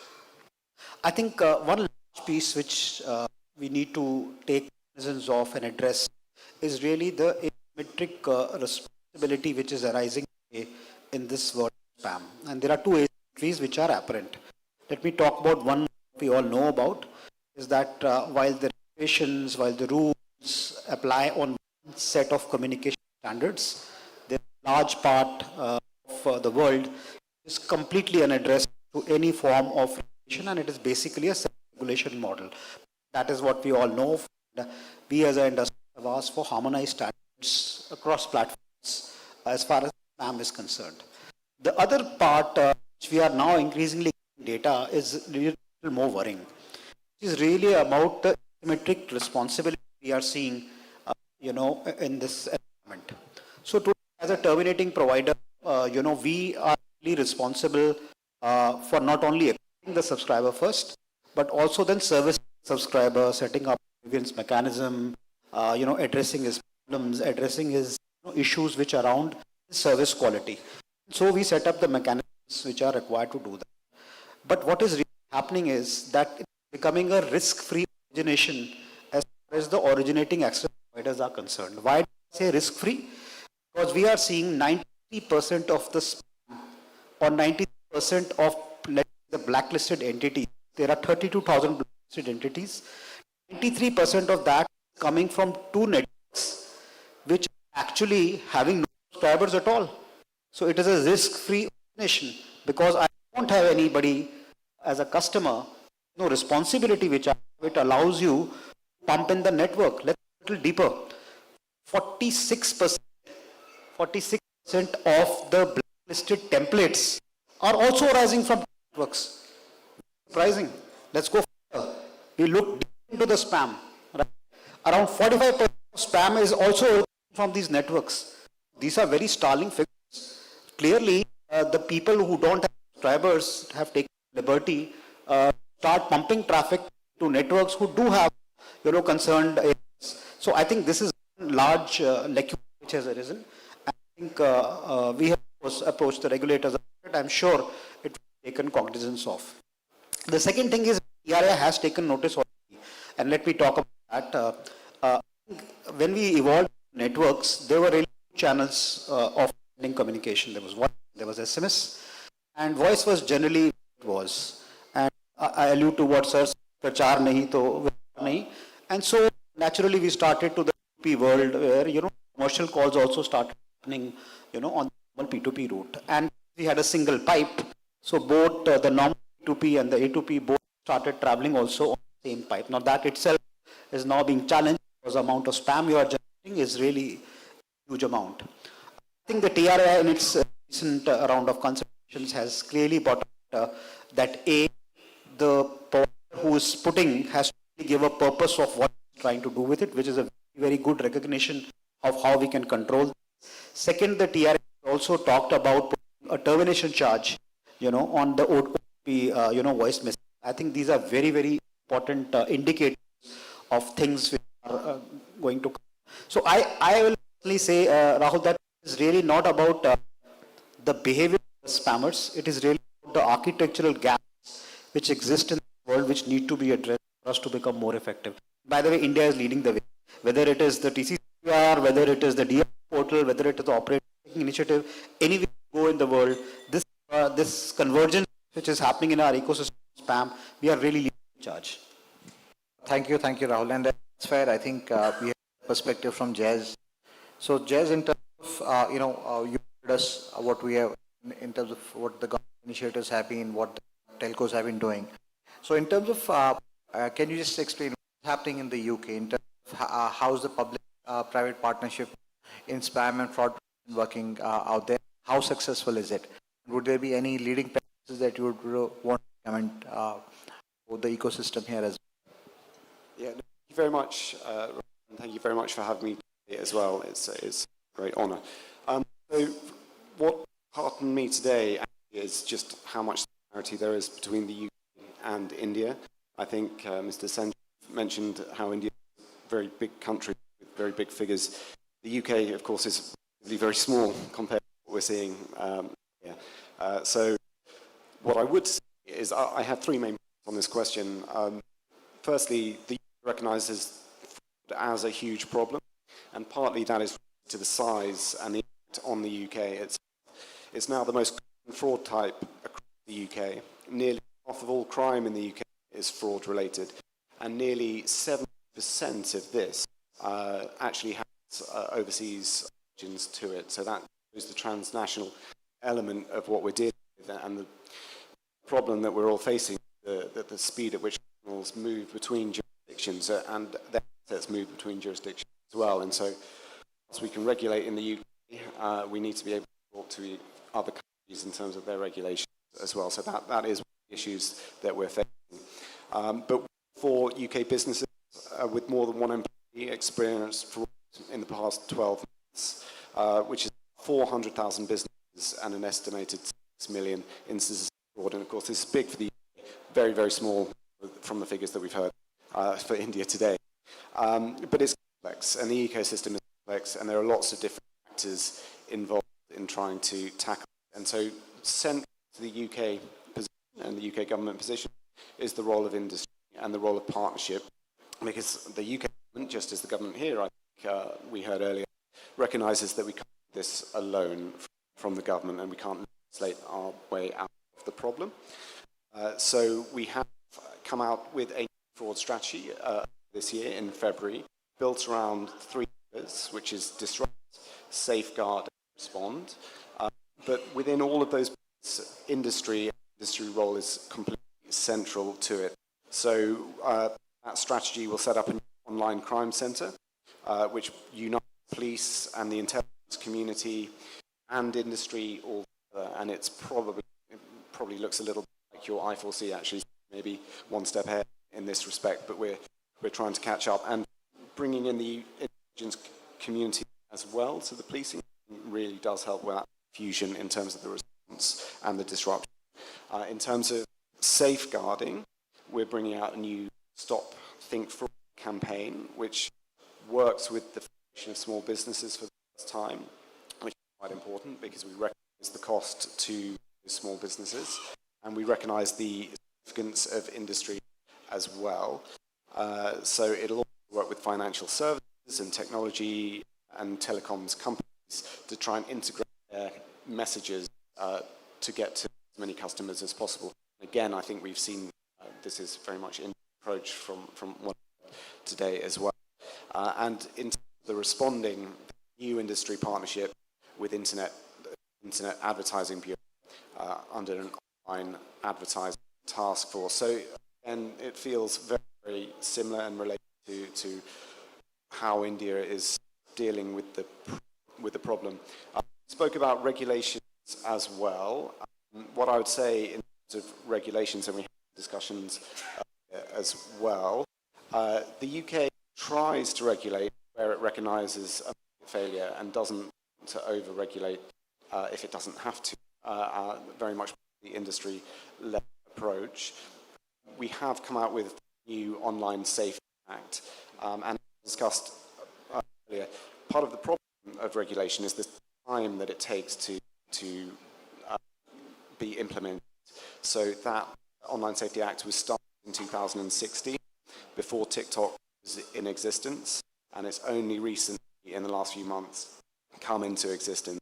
So before that act came out, we also set up voluntary charters with industry, other interested bodies, and these are slightly different. They don't have the same powers. They are voluntary. What works in the UK for industry's perspective, that it's good for the companies that are involved, and we have had platforms, the big platforms joined up in that. It works because it's got measurable actions that companies can take, and it's not just a piece of paper that can be put to one side.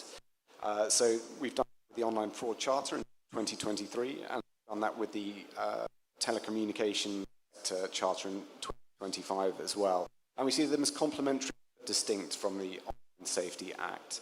The Online Safety Act will obviously be governed by Ofcom, that those charters, but it is a way to bring together with industry and work together with industry and get data sharing moving between law enforcement, industry, and the government. Thank you. Thank you, Jay. That's interesting take.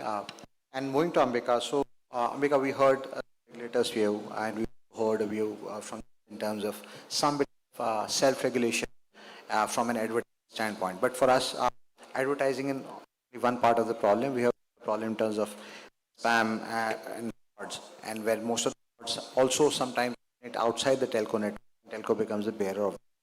So from a regulatory standpoint, what are you in terms of looking at what kind of regulatory gaps still allow some of these things to perpetuate, and what should be done or proposed in order to mitigate some of that we just talked about?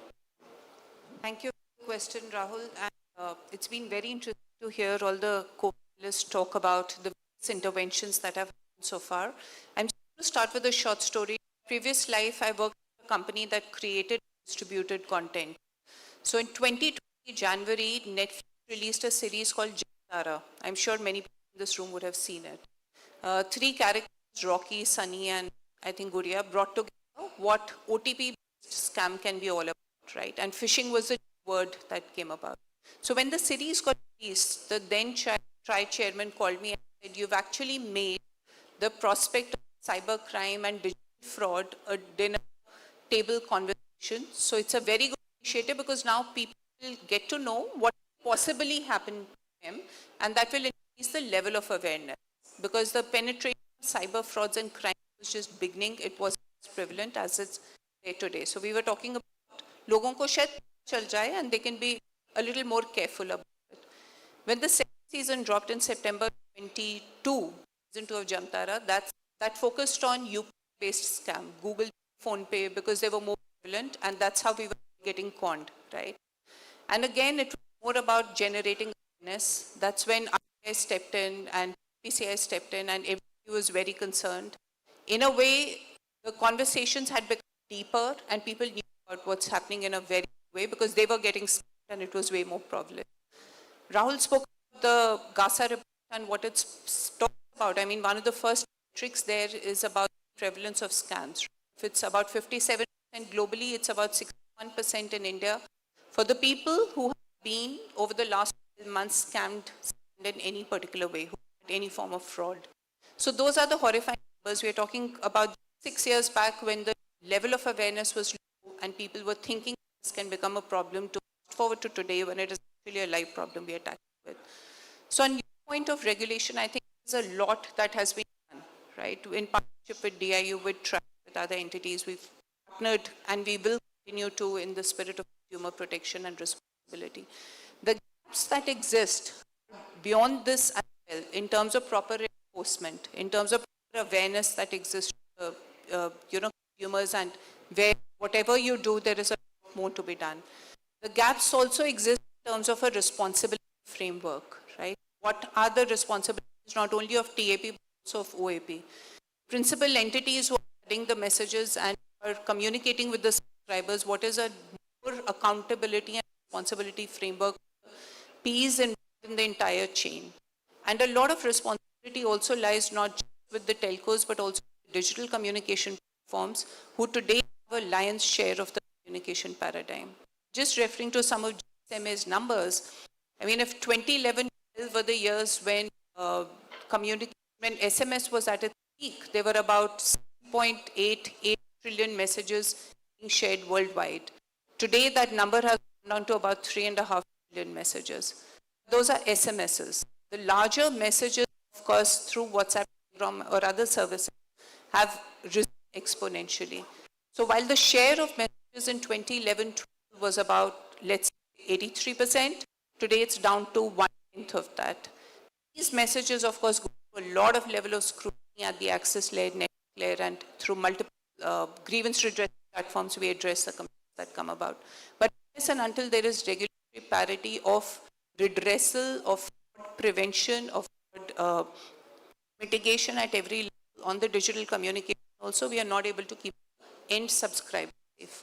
So I think that's where, under the regulatory umbrella, we should work more closely, and we are happy to partner with the regulator on that. I think collaboration will be of the essence here. Obviously. So I'm coming to that. So Mr. Srivastava talked about everyone's perspective, and in terms of compliance obligations, again, is a heavy regulated sector. Do you believe that current compliance obligations are proportionate to the risks given the quantum volume of risk that we've seen? Thank you, Rahul.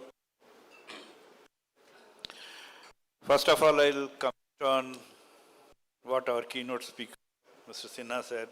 He said time should not come with when the user gets scared of using the electronic gadget. I think these providers have done a lot. Thanks to the regulator, I am personally an admirer of Mr. P.K. Singh, his old colleague. He has done a lot. So the environment is a lot safer, you know. But when you talk of compliance burden, compliance obligation, there is an asymmetry. There is asymmetry against us, against the service providers. We are doing a lot in terms of creating an architecture of the largest,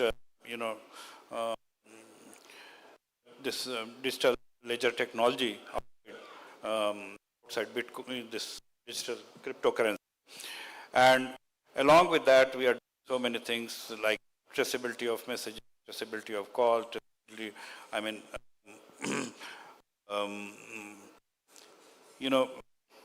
what we call traceability, and apart from that, the whitelisting of all the URLs, etc., and messages.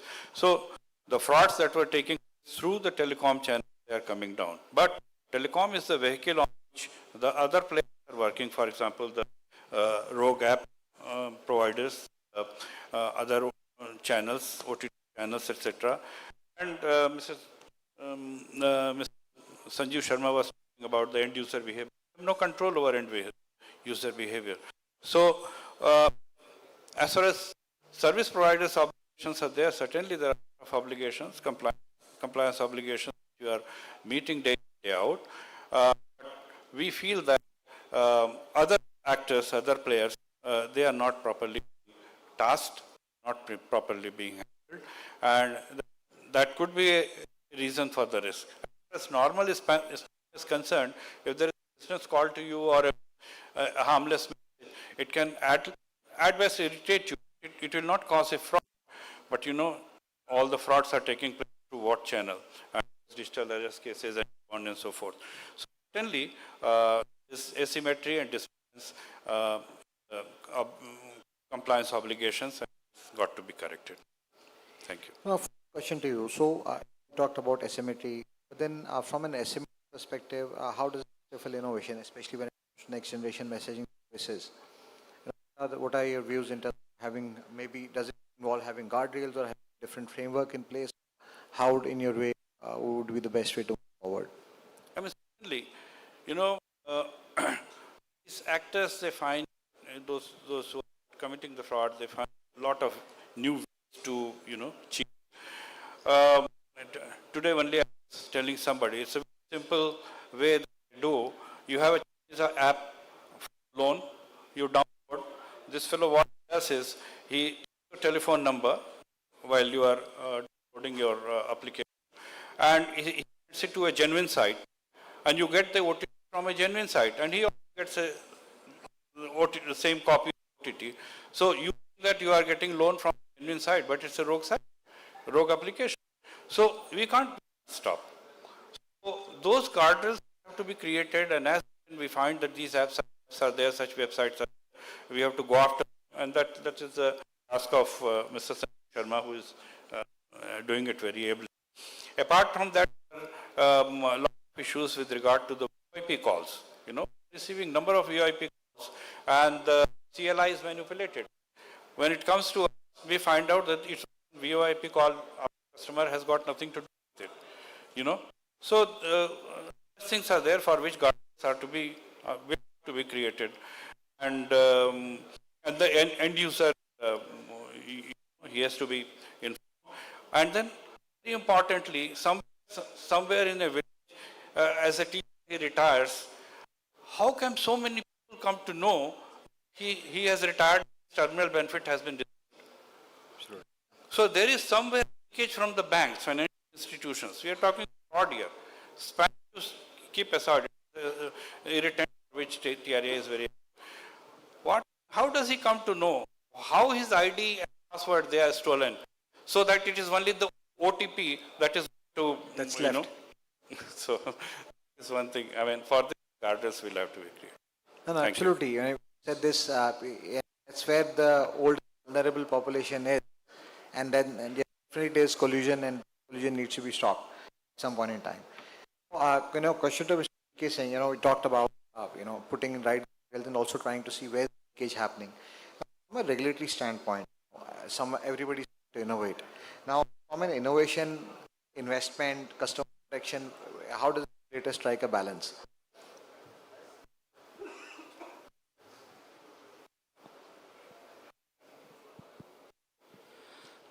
Yes, in this communication sector, the most important thing is to instill a sense of trust among the customers. And for that, you basically need to make decisions regarding what is the right policy, what is the right technology, what is the right processes. So you basically need to define all those things, which ultimately leads to development of trust among the customers for making use of services. Otherwise, we may reach a situation which Member Finance had indicated that people will be afraid of picking up a call from an unknown number, etc. Okay, so we do not want that to happen.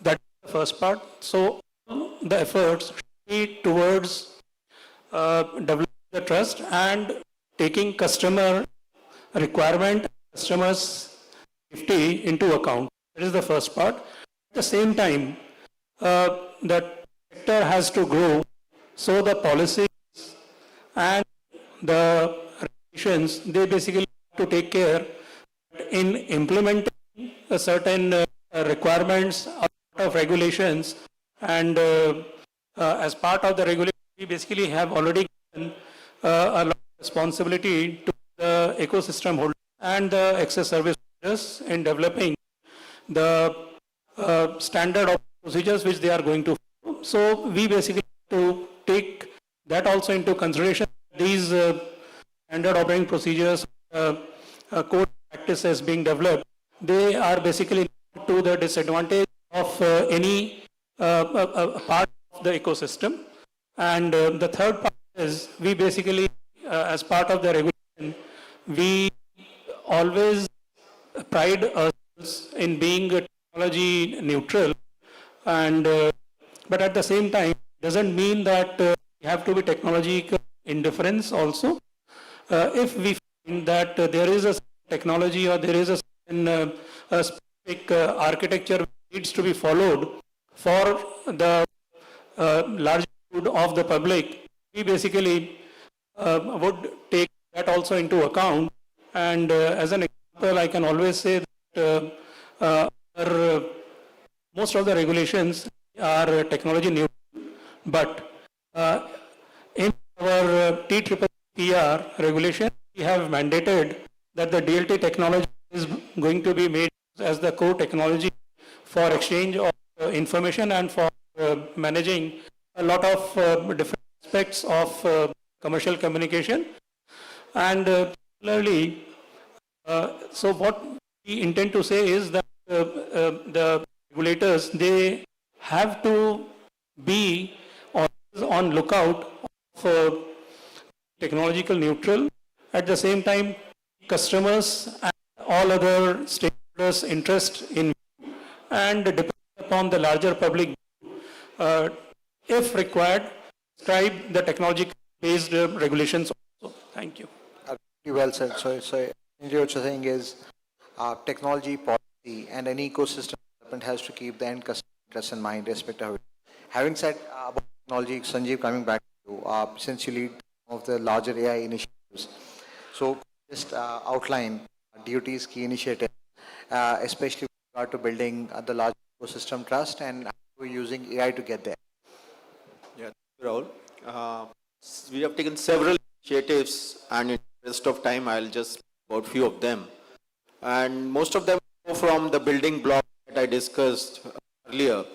The first was how do you crowd those data? So our first initiative, which is I think the most widely one, is the Sanchar Sathi initiative, which was in form of a portal as well as an app. We have around 50 million visitor hits on that portal and around 21 million app downloads. And the public general citizens are using it widely to report to us all the suspected communications that they get, all the suspected calls that they get. It also facilitates several other citizen-centric services they are availing. The second prominent one is one I mentioned, a digital intelligence platform where all the stakeholders are being shared data on a time basis. And you name the stakeholder, it is there on the digital intelligence platform. Be it law enforcement agencies, be it state police, UT police, or roughly around 1,400 banks. All are there on the portal. Then we have what Manina sir discussed about financial fraud risk indicator. That's a preventive technological tool that we introduced about 8 months ago. We get information about suspected mobile numbers from lot of sources, from police to banking sector, telecom service provider, our own intelligence. Based on that, we try to categorize those mobile numbers into very high risk or medium risk being associated in cyber fraud. And based on that, RBI has come up with a guideline to advisory to the bank where they have said that use this information and to generate alerts to the citizens. So you see, if you try to send a payment through Paytm, PhonePe on one of the numbers, either the transaction will be declined or you will get an alert that this might be a suspected transaction. So that has been a game changer. On last 8 months, we have been able to save roughly around 2,300 crore rupees through this. Another one, and in all these initiatives we have taken, I must call the telecom service provider. They have worked hand in hand with Department of Telecom. We have jointly put in forth a combined and coordinated front against the cyber frauds. Another one where we have worked closely with telecom service providers is CIOR, which is actually is a system which helps to prevent spoof calls that come from outside India. So any number, you would have seen that most digital arrest calls, and their CLI would be spoofed. It is the call is from outside India, but the number would be spoofed to look like an Indian number. So that it gives some sort of authenticity, because the fraud would say that I am a CIO official or a DOT official or a DOT official. So a number gives that authenticity. And jointly we have put all gateways, and each call that comes now gets blocked there itself. It's been very, very effective solution, one of its kind in the world, where globally countries have asked us how we've done it. We have been helping them also. On the first day, the amount of volumes of calls, the fraud calls that come would give an indication on the very first day. This system could block 13.5 million calls. So that's the volume. Another system that is we are using is an artificial intelligence backed system, where we do facial deduplication to find out fraudulent connections which have been taken fraudulently on fake documents. We have disconnected more than 8.5 million connections based on this. So these are some of our technical initiatives. Mostly artificial intelligence and big data analysis driven, where we have worked and partnered with telecom service providers. Absolutely wonderful. Ambika, question to you in terms of technology and telecom networks converging. What are your views in terms of unified licensing forward? So from a customer perspective, I think if the service is the same, the rules should be the same. That's it. So if it's a licensed framework that we're talking about, then there needs to be a co-licensed framework for all the services that provide communication to the subscriber, so that there is uniformity in terms of technical interventions that are taking place. There is uniformity in terms of accountability. There is uniformity in terms of measurable impact, and there is an absolute trust and safety that we can collectively ensure and deliver to the consumer, and it is a responsibility to do it. So I would say same service, same framework. Absolutely. Now, Rahul has a view on it. We'll come to you to the end. So, Jez, we talked about the UK government's perspective, but some of the interventions that are happening here as well. So, from fraud prevention, so fraud is not one person's responsibility. So, view in terms of how do you distribute the responsibility across the entire ecosystem, who essentially in an environment such as this takes the lead in it?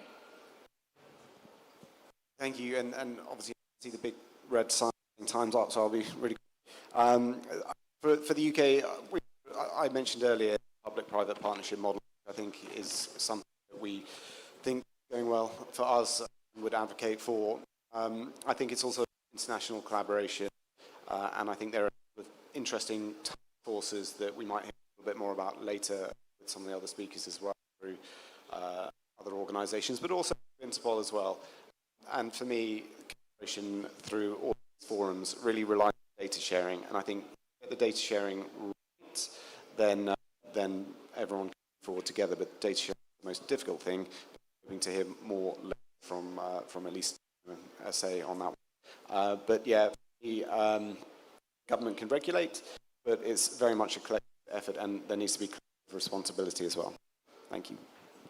Thank you. Well, before I ask you to conclude, if we were to reconvene at the next edition of Digicom, what 1, 2, or 3 things would we have made significant progress, either as a part of policy or technology or intervention, that would say that yes, we have succeeded in a measure we wanted to start with? I'll say there will be large indicators. I think first has to be we have used the technology completely to not only detect but also address and eradicate to a large extent the patterns of spam which we are seeing. It is a large job which we can do through crowdsourcing as such, or whatever applications we can apply at our end, given the volume which is concerned. I think a large indicator has to be the policy framework. I talked about some of the architectural gaps which exist. Can we address, fill up those gaps so we are in the best framework to address it? Third is really level of awareness. If we can go to the next level of awareness in terms of educating the customer, making him clear you are living in a different world and you need to be conscious of what you are doing. I'm already seeing screenshots happen. If you look at some of the solutions, Sanjeev sir talked about collaborating with other countries. Some of the solutions we have created, we have taken them across to the world and we have seen a lot of interest, a lot of operators actually buying those products now, so as to. So I think for me, it's basically about the framework, education, and what are we able to address in terms of gaps to help out. Thank you very much. With this, we come to the end of our session. I thank the panelists for having a very engaging discussion, very interesting thoughts, and I'm sure the audience takeaway is significant as much as I've learned from you guys today. Thank you very much. Yeah.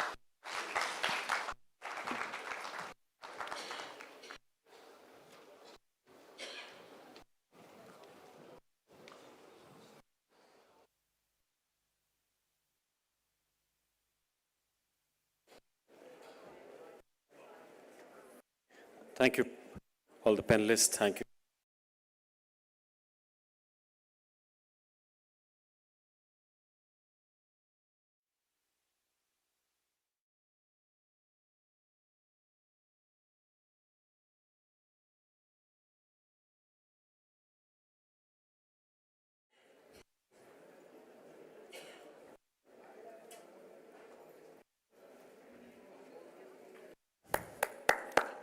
Shri Sanjeev Sharma ji, DDG Artificial Intelligence and Digital Intelligence, Department of Telecommunication of India.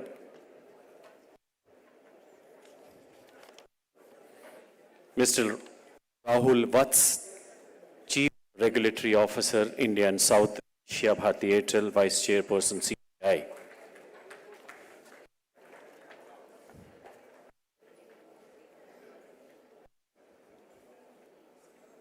Ambika Khurana, Chief Regulatory and Corporate Affairs Officer, Vodafone Idea. Thank you, ma'am. Mr. U.K. Srivastava, President, Regulatory Policy, Reliance Jio.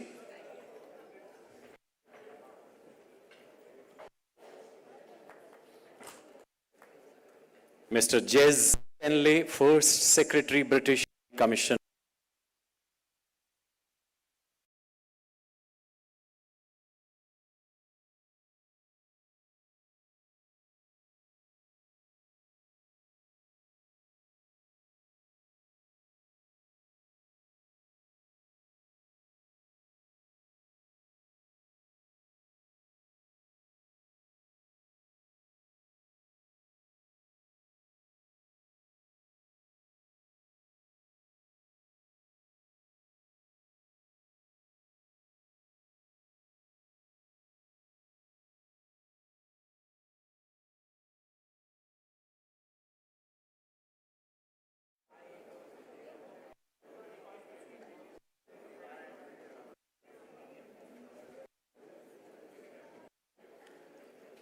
Ladies and gentlemen, just to make you leave on a lighter note, may I have, as Pushpendra sir brought out, प्रचार नहीं तो व्यापार नहीं तो स्थान में बहुत अनोखे तरीके खासकर हमारे गांव में इजाद किए जाते हैं। तो मुझे याद आता है वो एक चाय दुकान के बाहर ने जो पोस्टर लगाया था कि गुलाब की जंजीरों से आदि की शान अच्छी, हजारों की नौकरी से चाय की दुकान अच्छी। तो it happens in India. A big round of applause for our second session, the panelists. We move for tea from here, ladies and gentlemen, and get back after tea for the third session. Thank you very much.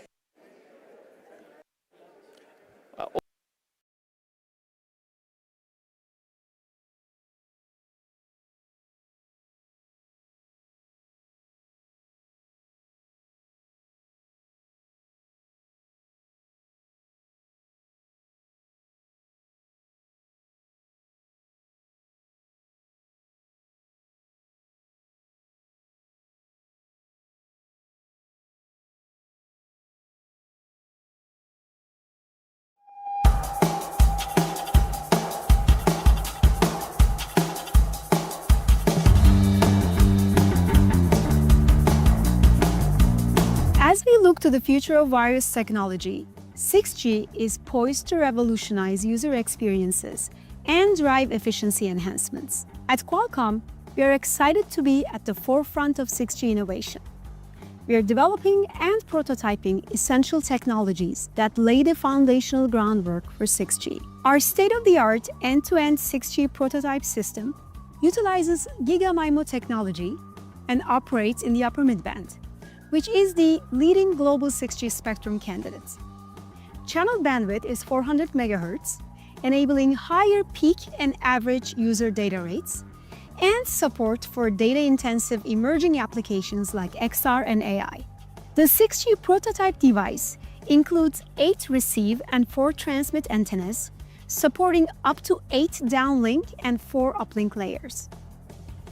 6G is not just about higher speeds, but about smarter, more efficient communication.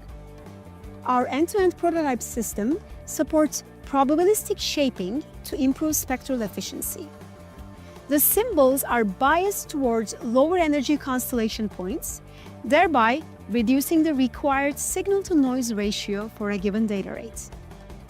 A key innovation that will help improve uplink coverage in 6G is subband full duplex, which allows simultaneous uplink and downlink operation. At Qualcomm, we are testing subband full duplex operation over 6G numerologies in our end-to-end 6G prototype system, where the 400 MHz channel bandwidth is utilized as 300 MHz downlink and 100 MHz uplink subbands. We demonstrate that Qualcomm's end-to-end 6G prototype system supports high throughput for both uplink and downlink with increased bandwidth, layers, and modulations compared to 5G. Our end-to-end system tests have shown that fundamental advancements such as new spectrum use, wide bandwidths, probabilistic shaping, and subband full duplex in conjunction with GigaMIMO are helping achieve the next leap in wireless performance expected in 6G. As we continue to innovate and push the boundaries of 6G, stay tuned for exciting developments that will bring new possibilities.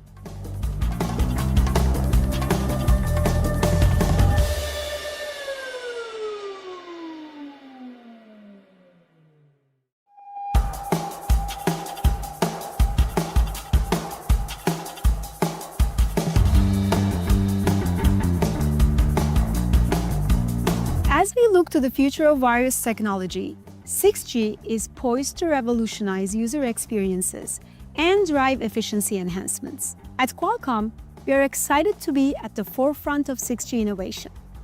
We are developing and prototyping essential technologies that lay the foundational groundwork for 6G. Our state-of-the-art end-to-end 6G prototype system utilizes GigaMIMO technology and operates in the upper midband, which is the leading global 6G spectrum candidate. Channel bandwidth is 400 MHz, enabling higher peak and average user data rates, and support for data-intensive emerging applications like XR and AI. The 6G prototype device includes 8 receive and 4 transmit antennas, supporting up to 8 downlink and 4 uplink layers. 6G is not just about higher speeds, but about smarter, more efficient communication. Our end-to-end prototype system supports probabilistic shaping to improve spectral efficiency. The symbols are biased towards lower energy constellation points, thereby reducing the required signal-to-noise ratio for a given data rate.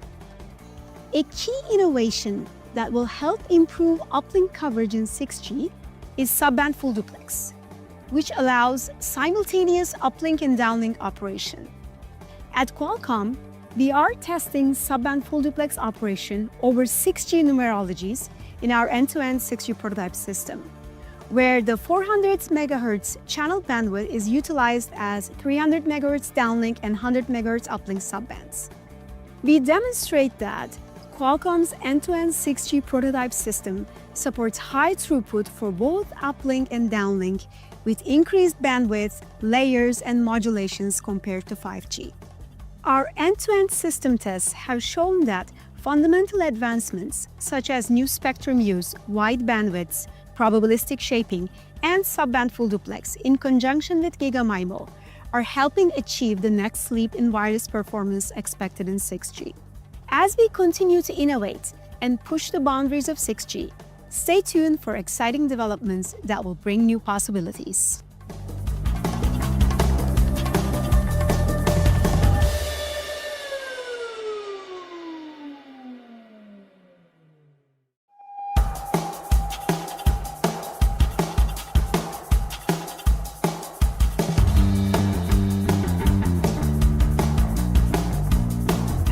look to the future of wireless technology, 6G is poised to revolutionize user experiences and drive efficiency enhancements. At Qualcomm, we are excited to be at the forefront of 6G innovation.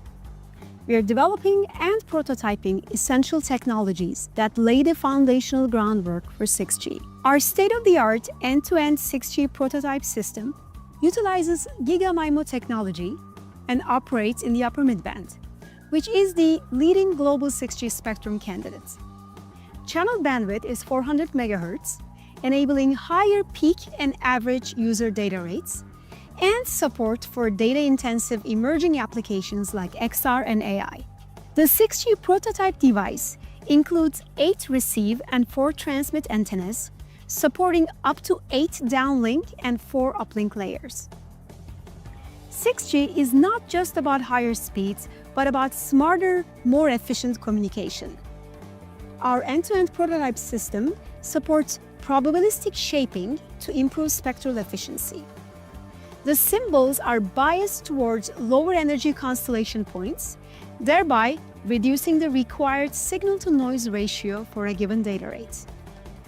A key innovation that will help improve uplink coverage in 6G is subband full duplex, which allows simultaneous uplink and downlink operation.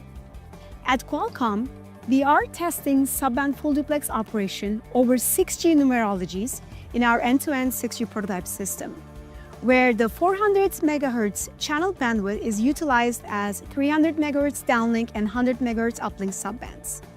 We demonstrate that Qualcomm's end-to-end 6G prototype system supports high throughput for both uplink and downlink with increased bandwidth, layers, and modulations compared to 5G.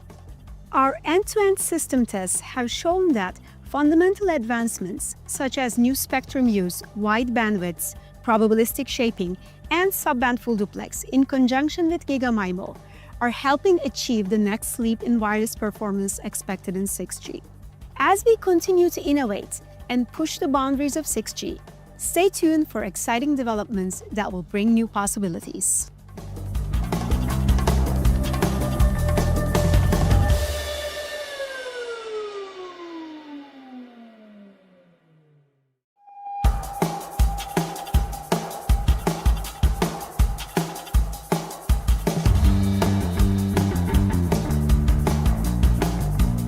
As we look to the future of wireless technology, 6G is poised to revolutionize user experiences and drive efficiency enhancements. At Qualcomm, we are excited to be at the forefront of 6G innovation.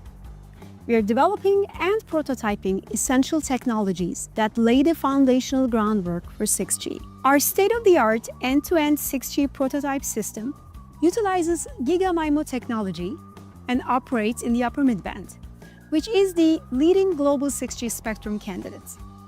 Channel bandwidth is 400 MHz, enabling higher peak and average user data rates, and support for data-intensive emerging applications like XR and AI. The 6G prototype device includes 8 receive and 4 transmit antennas, supporting up to 8 downlink and 4 uplink layers. 6G is not just about higher speeds, but about smarter, more efficient communication. Our end-to-end prototype system supports probabilistic shaping to improve spectral efficiency.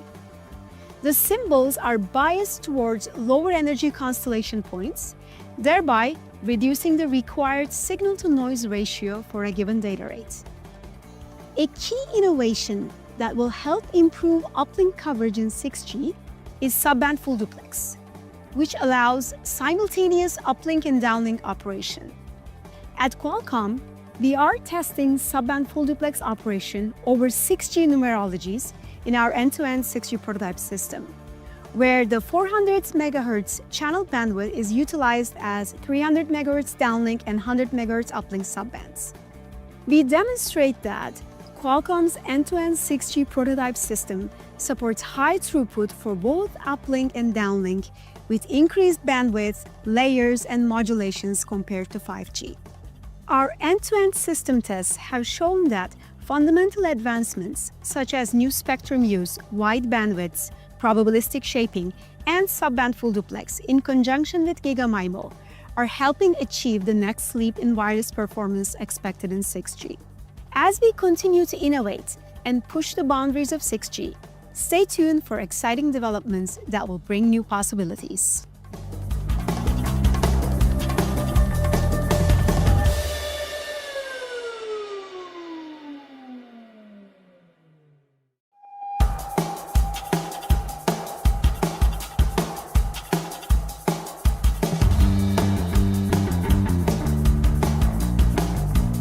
As we look to the future of wireless technology, 6G is poised to revolutionize user experiences and drive efficiency enhancements. At Qualcomm, we are excited to be at the forefront of 6G innovation.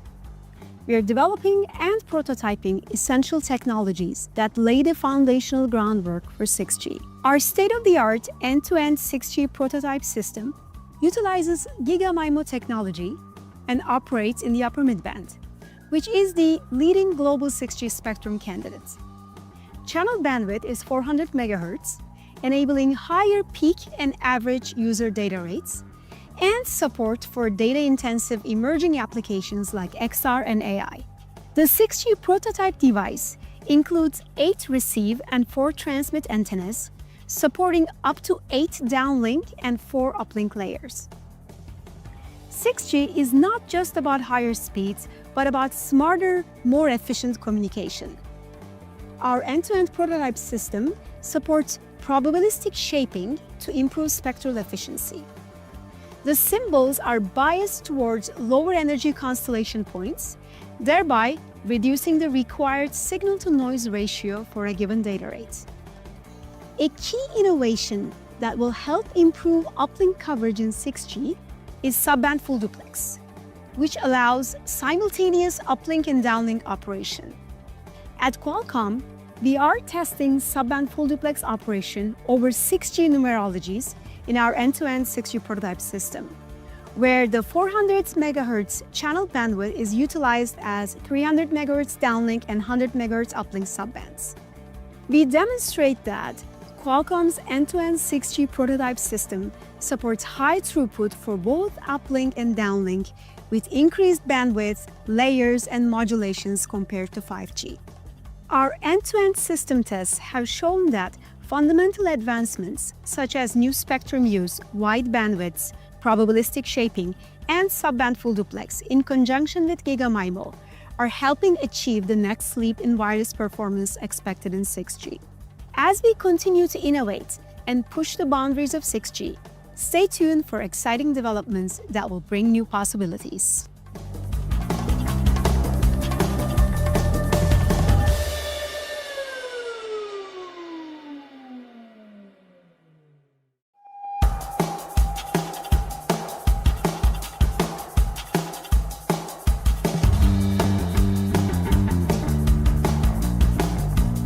As we look to the future of wireless technology, 6G is poised to revolutionize user experiences and drive efficiency enhancements. At Qualcomm, we are excited to be at the forefront of 6G innovation.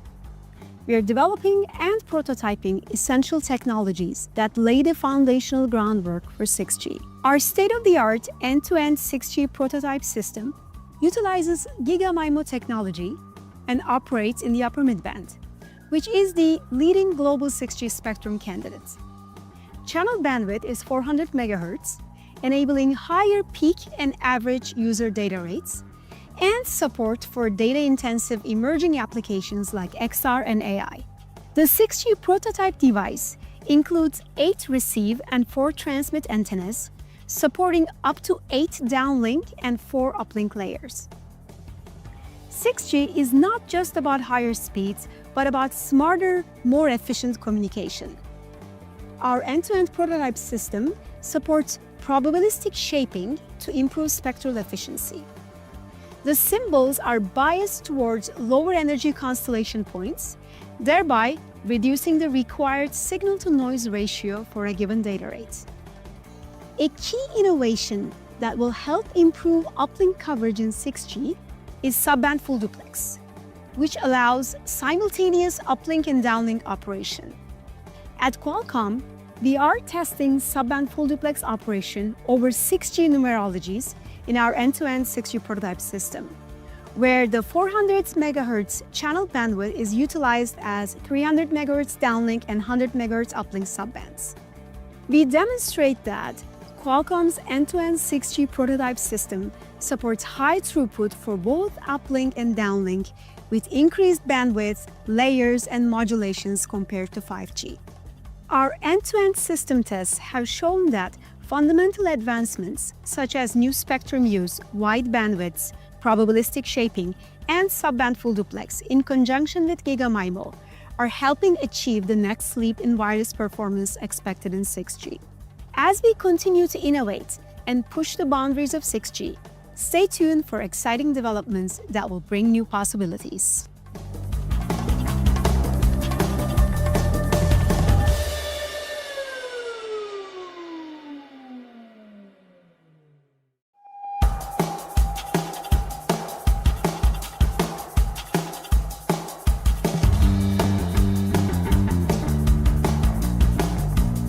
As we look to the future of wireless technology, 6G is poised to revolutionize user experiences and drive efficiency enhancements. At Qualcomm, we are excited to be at the forefront of 6G innovation.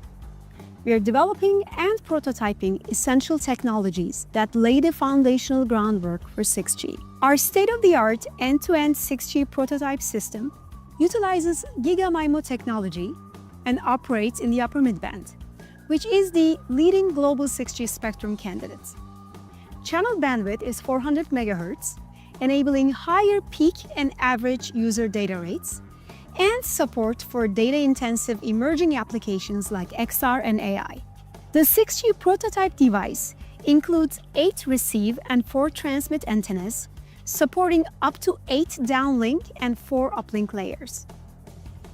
6G is not just about higher speeds, but about smarter, more efficient communication. Our end-to-end prototype system supports probabilistic shaping to improve spectral efficiency. The symbols are biased towards lower energy constellation points, thereby reducing the required signal-to-noise ratio for a given data rate. A key innovation that will help improve uplink coverage in 6G is subband full duplex, which allows simultaneous uplink and downlink operation.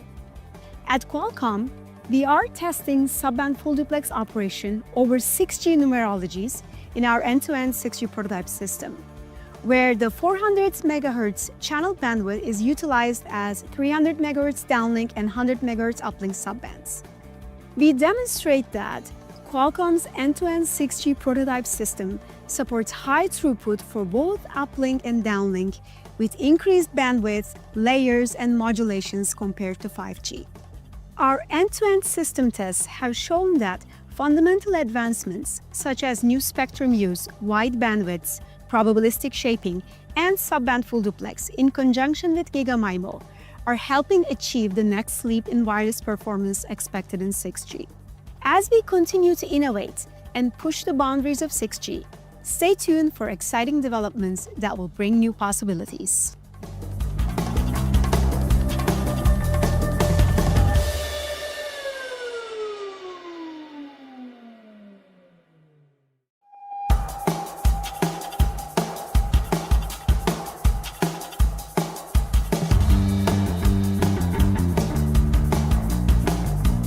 As we look to the future of wireless technology, 6G is poised to revolutionize user experiences and drive efficiency enhancements. At Qualcomm, we are excited to be at the forefront of 6G innovation.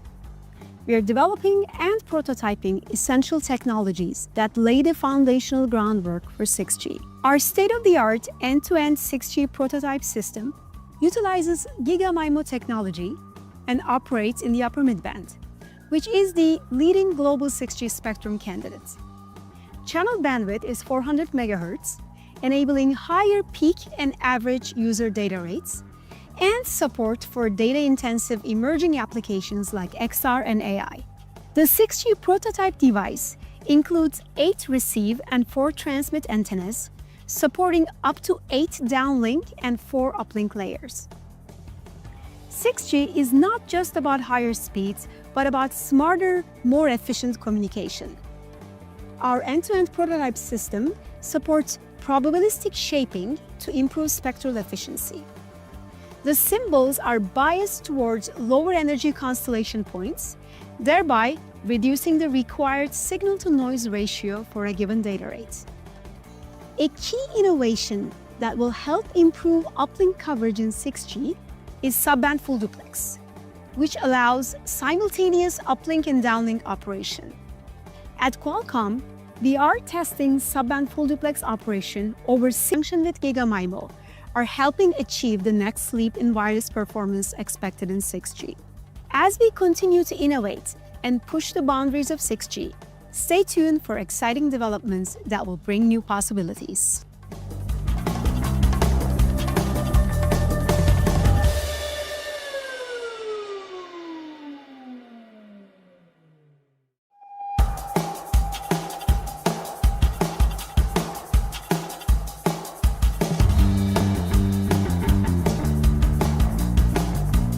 As we look to the future of wireless technology, 6G is poised to revolutionize user experiences and drive efficiency enhancements. At Qualcomm, we are excited to be at the forefront of 6G innovation.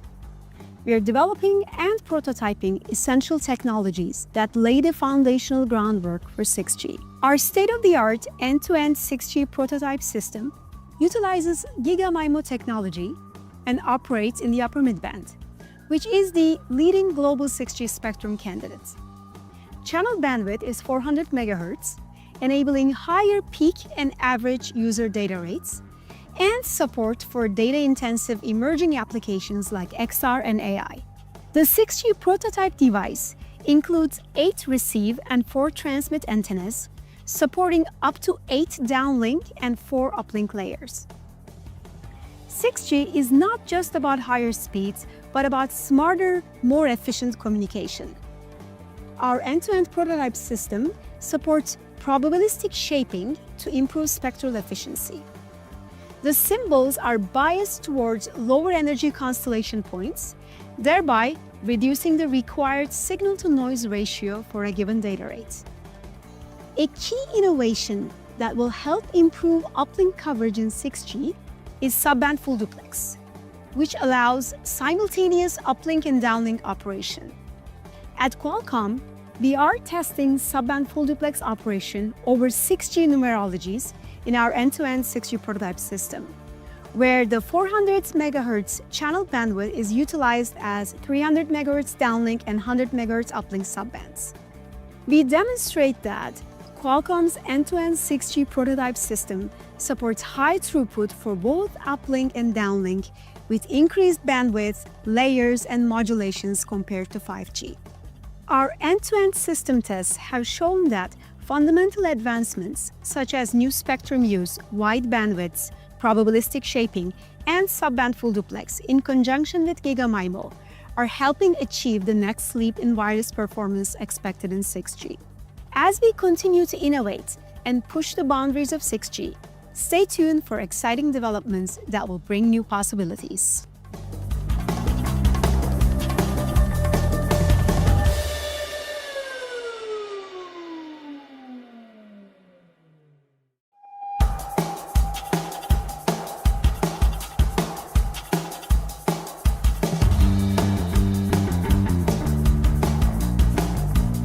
As we look to the future of wireless technology, 6G is poised to revolutionize user experiences and drive efficiency enhancements. At Qualcomm, we are excited to be at the forefront of 6G innovation.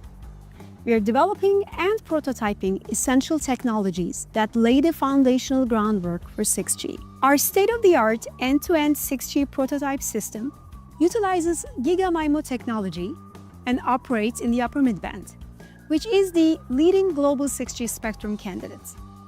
Channel bandwidth is 400 MHz, enabling higher peak and average user data rates, and support for data-intensive emerging applications like XR and AI. The 6G prototype device includes 8 receive and 4 transmit antennas, supporting up to 8 downlink and 4 uplink layers. 6G is not just about higher speeds, but about smarter, more efficient communication. Our end-to-end prototype system supports probabilistic shaping to improve spectral efficiency. The symbols are biased towards lower energy constellation points, thereby reducing the required signal-to-noise ratio for a given data rate. A key innovation that will help improve uplink coverage in 6G is subband full duplex, which allows simultaneous uplink and downlink operation. At Qualcomm, we are testing subband full duplex operation over 6G numerologies in our end-to-end 6G prototype system, where the 400 MHz channel bandwidth is utilized as 300 MHz downlink and 100 MHz uplink subbands. We demonstrate that Qualcomm's end-to-end 6G prototype system supports high throughput for both uplink and downlink with increased bandwidth, layers, and modulations compared to 5G. Our end-to-end system tests have shown that fundamental advancements such as new spectrum use, wide bandwidths, probabilistic shaping, and subband full duplex in conjunction with GigaMIMO are helping achieve the next leap in wireless performance expected in 6G. As we continue to innovate and push the boundaries of 6G, stay tuned for exciting developments that will bring new possibilities.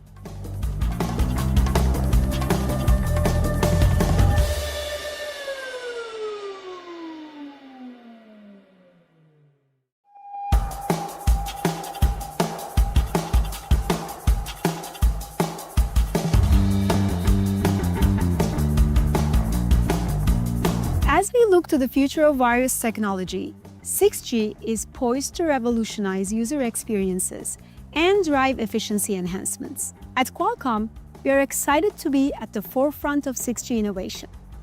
We are developing and prototyping essential technologies that lay the foundational groundwork for 6G. Our state-of-the-art end-to-end 6G prototype system utilizes GigaMIMO technology and operates in the upper midband, which is the leading global 6G spectrum candidate. Channel bandwidth is 400 MHz, enabling higher peak and average user data rates, and support for data-intensive emerging applications like XR and AI.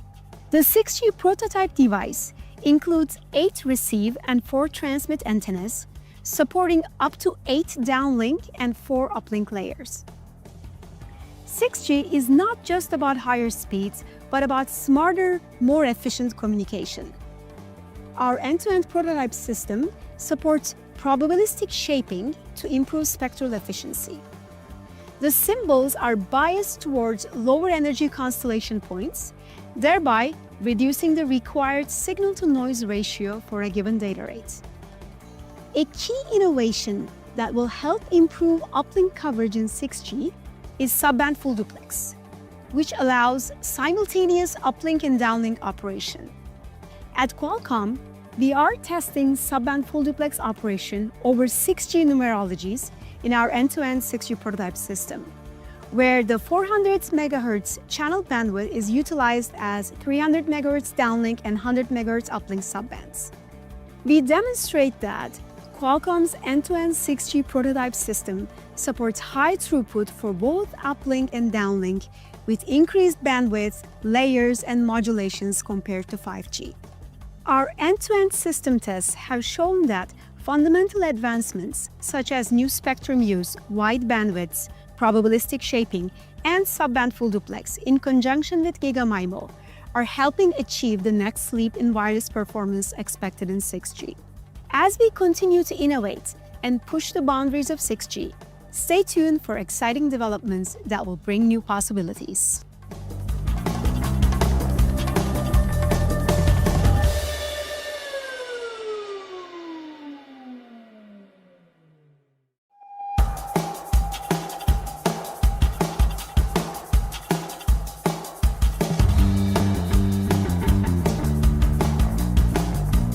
As we look to the future of wireless technology, 6G is poised to revolutionize user experiences and drive efficiency enhancements. At Qualcomm, we are excited to be at the forefront of 6G innovation. We are developing and prototyping essential technologies that lay the foundational groundwork for 6G. Our state-of-the-art end-to-end 6G prototype system utilizes GigaMIMO technology and operates in the upper mid-band, which is the leading global 6G spectrum candidate. Channel bandwidth is 400 MHz, enabling higher peak and average user data rates, and support for data-intensive emerging applications like XR and AI. The 6G prototype device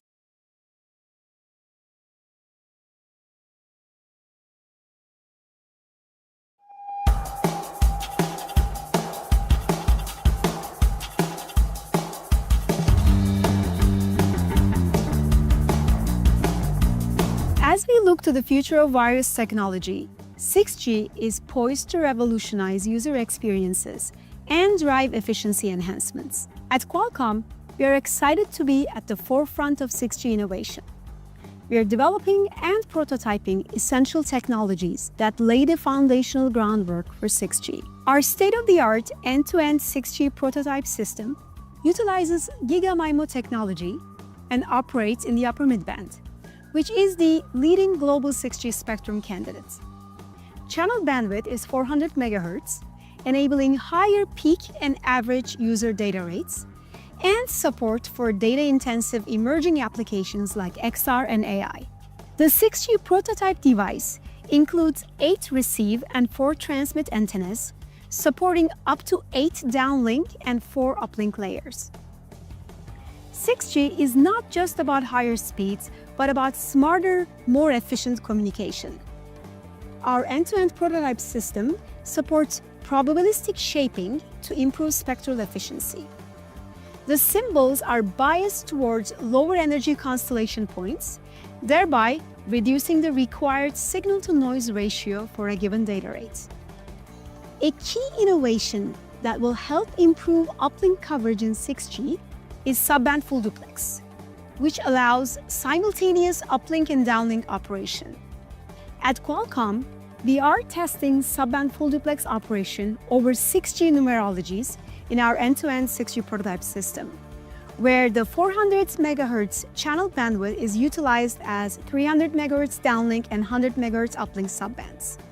We demonstrate that Qualcomm's end-to-end 6G prototype system supports high throughput for both uplink and downlink with increased bandwidth, layers, and modulations compared to 5G. Our end-to-end system tests have shown that fundamental advancements such as new spectrum use, wide bandwidths, probabilistic shaping, and subband full duplex in conjunction with GigaMIMO are helping achieve the next leap in wireless performance expected in 6G. As we continue to innovate and push the boundaries of 6G, stay tuned for exciting developments that will bring new possibilities.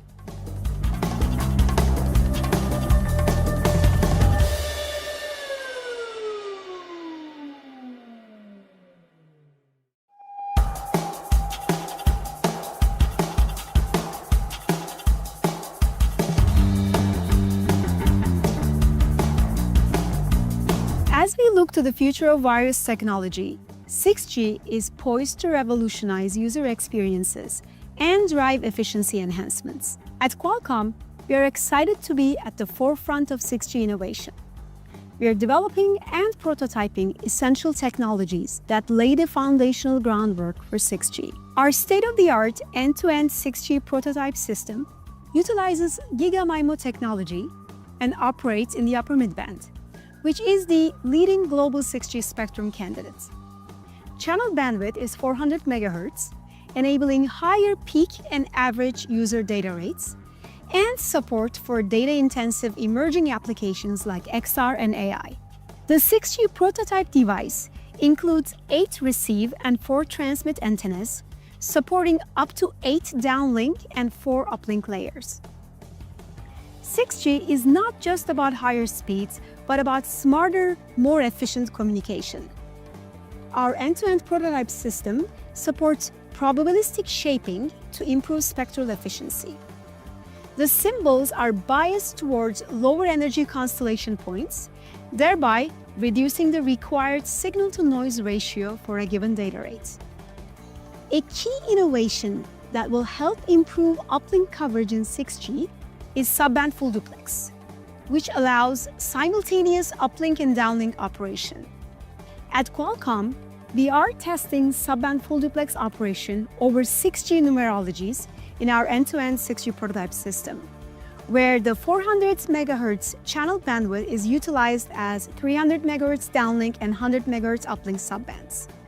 We demonstrate that Qualcomm's end-to-end 6G prototype system supports high throughput for both uplink and downlink with increased bandwidth, layers, and modulations compared to 5G. Our end-to-end system tests have shown that fundamental advancements such as new spectrum use, wide bandwidths, probabilistic shaping, and subband full duplex in conjunction with GigaMIMO are helping achieve the next leap in wireless performance expected in 6G. As we continue to innovate and push the boundaries of 6G, stay tuned for exciting developments that will bring new possibilities.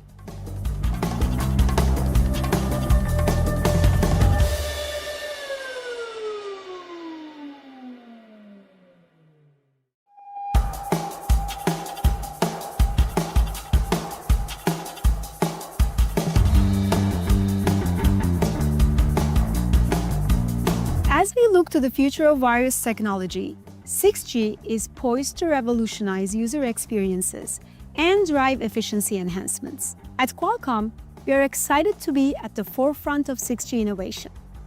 We are developing and prototyping essential technologies that lay the foundational groundwork for 6G. Our state-of-the-art end-to-end 6G prototype system utilizes GigaMIMO technology and operates in the upper midband, which is the leading global 6G spectrum candidate. Channel bandwidth is 400 MHz, enabling higher peak and average user data rates, and support for data-intensive emerging applications like XR and AI. The 6G prototype device includes 8 receive and 4 transmit antennas, supporting up to 8 downlink and 4 uplink layers. 6G is not just about higher speeds, but about smarter, more efficient communication. Our end-to-end prototype system supports probabilistic shaping to improve spectral efficiency. The symbols are biased towards lower energy constellation points, thereby reducing the required signal-to-noise ratio for a given data rate. A key innovation that will help improve uplink coverage in 6G is subband full duplex, which allows simultaneous uplink and downlink operation. At Qualcomm, we are testing subband full duplex operation over 6G numerologies in our end-to-end 6G prototype system, where the 400 MHz channel bandwidth is utilized as 300 MHz downlink and 100 MHz uplink subbands. We demonstrate that Qualcomm's end-to-end 6G prototype system supports high throughput for both uplink and downlink with increased bandwidth, layers, and modulations compared to 5G.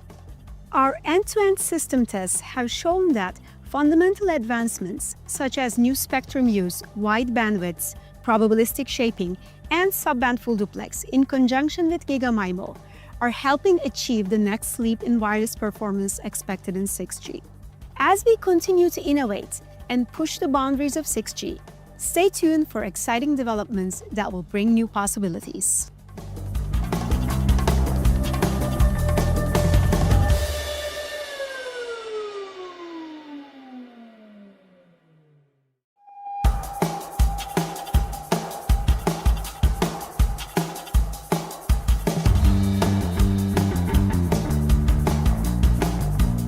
As we look to the future of wireless technology, 6G is poised to revolutionize user experiences and drive efficiency enhancements. At Qualcomm, we are excited to be at the forefront of 6G innovation. We are developing and prototyping essential technologies that lay the foundational groundwork for 6G. Our state-of-the-art end-to-end 6G prototype system utilizes GigaMIMO technology and operates in the upper midband, which is the leading global 6G spectrum candidate. Channel bandwidth is 400 MHz, enabling higher peak and average user data rates, and support for data-intensive emerging applications like XR and AI. The 6G prototype device includes 8 receive and 4 transmit antennas, supporting up to 8 downlink and 4 uplink layers. 6G is not just about higher speeds, but about smarter, more efficient communication. Our end-to-end prototype system supports probabilistic shaping to improve spectral efficiency. The symbols are biased towards lower energy constellation points, thereby reducing the required signal-to-noise ratio for a given data rate. A key innovation that will help improve uplink coverage in 6G is subband full duplex, which allows simultaneous uplink and downlink operation. At Qualcomm, we are testing subband full duplex operation over 6G numerologies in our end-to-end 6G prototype system, where the 400 MHz channel bandwidth is utilized as 300 MHz downlink and 100 MHz uplink subbands.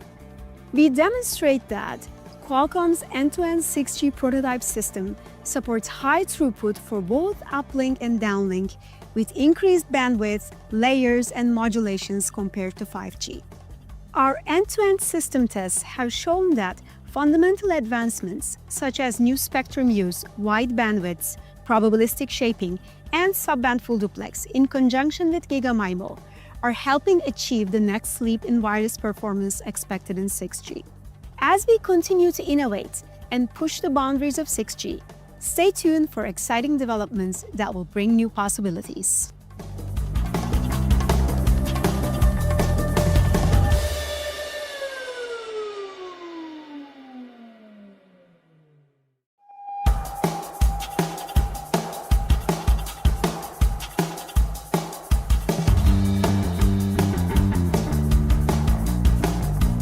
As we look to the future of wireless technology, 6G is poised to revolutionize user experiences and drive efficiency enhancements. At Qualcomm, we are excited to be at the forefront of 6G innovation. We are developing and prototyping essential technologies that lay the foundational groundwork for 6G. Our state-of-the-art end-to-end 6G prototype system utilizes GigaMIMO technology and operates in the upper midband, which is the leading global 6G spectrum candidate. Channel bandwidth is 400 MHz.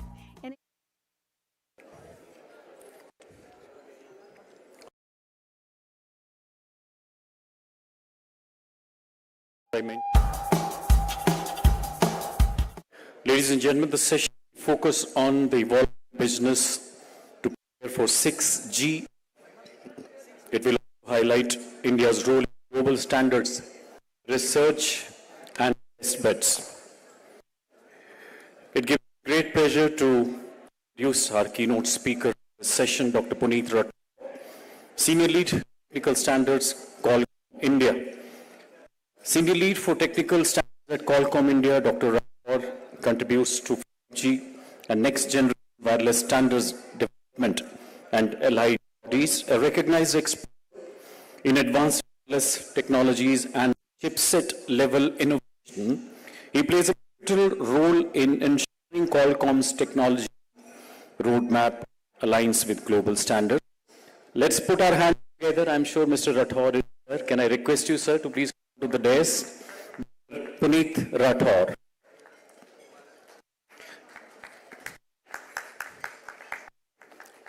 The panelists, we have Ms. Janet White of Public Policy, GSMA. Yeah. I request all these dignitaries also to be present if they are still having lunch. I'll request to join us. In the meantime, can I request Dr. Rathod for the keynote address, please.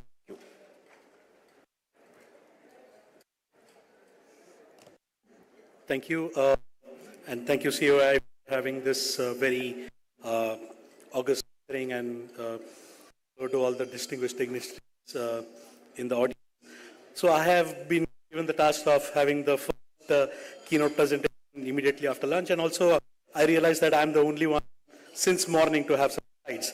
So, and additional request to keep it short. So I will try my best to give enough time for the panelists to talk about 6G technology and the exciting things. But my presentation will focus more about spectrum and 6G spectrum. And when we talk about 6G spectrum, in the morning we heard a lot of discussion about when the, and especially in the video, every generation of technology, and then we have been looking at voice to video and more ubiquitous, and then this ubiquitous data coupled with AI is what would drive enormous amount of additional data requirement, not just requirement on the device side, also on the network. And this back and forth of data drives a lot of requirement on uplink. So uplink becomes also a very immense new requirement or a data demand or a spectrum demand topic. So with this topic, there are two main organizations that are working on this tandem.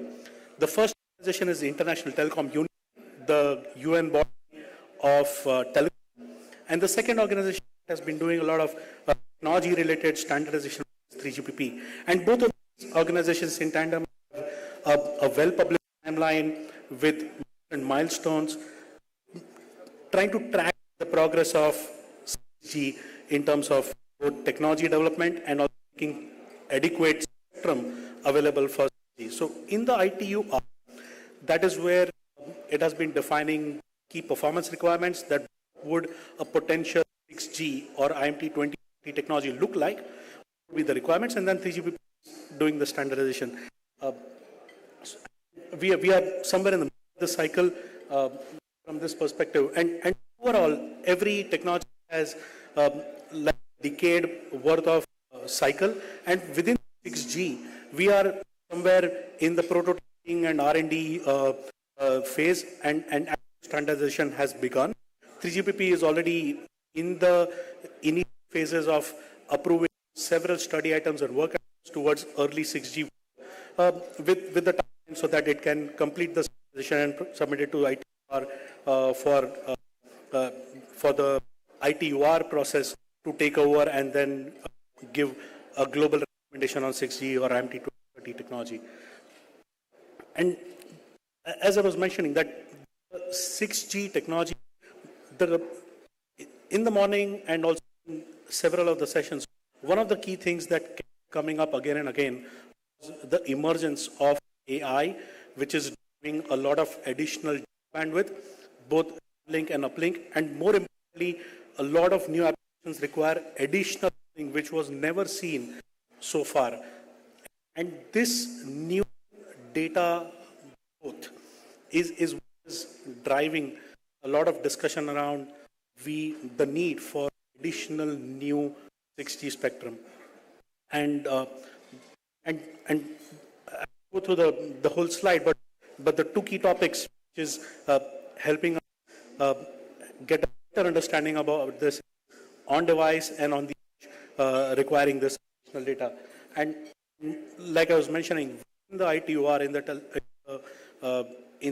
in the timeline of different work topics, the technical performance requirement is something that ITUR has finalized, and then this is being considered by 3GPP towards the standardization efforts. So something which the ITUR Working Party 5 has managed to conclude in the meeting that happened in February 2026. And since the whole focus of my presentation was on spectrum, so this is where, with all the different motivation factors that why we need this additional spectrum, here we come to the topic of the World Radio Conference, which happens every 4 years, in the UN body on telecom. They work agenda to agenda, so every 4 years they develop an agenda item to continue the compatibility and sharing and compatibility for the 4 years. This is the agenda item 7 for the cycle 2023 to 2027. The World Radio Conference happening next year in December is going to decide on the possibility of having additional spectrum for terrestrial IMT technologies. And there are 3 key points which are under discussion: the 4.4 to 4.8 GHz band.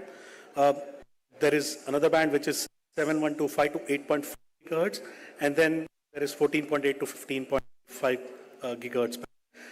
When we focus on the middle part of the band, which is 7.1 to 8.4, sits very much immediately adjacent to the upper 6 gigahertz, which is 6.4 to 7.125 megahertz. It's been recently available for IMT India, and then the 7.125 is immediately adjacent, making a very important and key band for potentially a large amount of continuous spectrum and spectrum to have, say, in India we have 4 telecom operators, 200 to 400 megahertz per operator as a real possibility. So I'll just take 2 more slides and then I'll sum up, which is in the Keynote conference, we are almost at the conclusion at meeting number 52. 2 more meetings before we have to develop a conference preparatory material, which will go into the WRC. I chair the working party group in the ITUR 7 to 8 gigahertz band. Within this, there are a lot of different services, satellite services, there are fixed links, Earth exploration satellite, feeder links, up and down link, MetSat. So with this very wide variety of incumbent users, every user is very important. They need to be protected. And then when we look at different ITUR studies, this is where we are. There have been more than 100 sharing and compatibility studies that are getting discussed and debated every few months in the Working Party 5. And across all the different services, there is a mix of studies, both positive and negative. But we are seeing initial trends of having a possibility of some extension beyond 7.5 to have a contiguous band for potential 5G. And in addition to that, there are also the 4.4 and 15 gigahertz band, but at least for the 7 gigahertz, this is the progress and the story. With this, I'll sum up and would be happy to have discussion on this technical topic offline during tea or somewhere. But with this, I'll sum up. Thank you to COAI, and I'll hand the moderator of this. Thank you.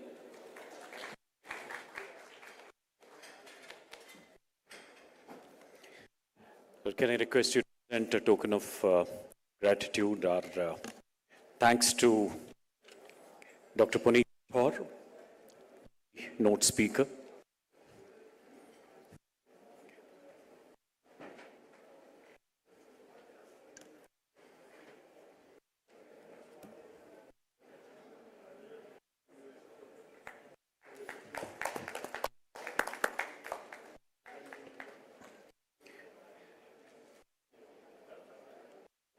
Thank you, Dr. May I call up panelists, Ms. Janet White, Head of Public Policy, GSMA, who is the moderator. Can I request you, ma'am, to please come onto the stage? She brings a global informed perspective to telecom policy debates and represents the collective interest of GSMA's operating members in the region. Let's put hands together to welcome Ms. Janet White. Next, request Vinay Srivastava, Chair, Technology and Standards Working Group, 5G India Forum, that 5GIF, Technology and Standards Working Group at the 5G India Forum, a leading voice on 5G ecosystem. May now call upon Dr. Kiran Kumar Kuchi, Professor Electrical Engineering, Indian Institute of Technology, Hyderabad, Professor of Electrical Engineering, Dr. Kiran is a renowned academic researcher in wireless communication. Next, may I again call Dr. Magnus Everbrink, Vice President and Technology of Asia Pacific Ericsson. A recognized expert in 5G, as we have already seen, Mr. Julian Gorman, Head Asia Pacific CSMA, Lead GSMA's Asia Pacific Operators. Anil Kumar Bhardwaj, Deputy Director General, Stakeholder Engagement, Department of Telecommunication. Is he there? Sir, okay. Please take your time, sir. Mr. Bhardwaj facilitates dialogue between government, industry, and civil society on policies and regulatory matters. Sri S.T. Abbas, Senior DD Telecom Engineering Center, CMD, Telecommunication Consultants India, that is TCI. Sri Abbas oversees technical standards for Indian Telecom and leads India's senior telecom consultants for international projects. May I request the moderator to start the proceedings for this session. Thank you and welcome everybody. So this session is about shaping the next generation of connectivity, but importantly doing so in a way that is grounded in reality, not hype.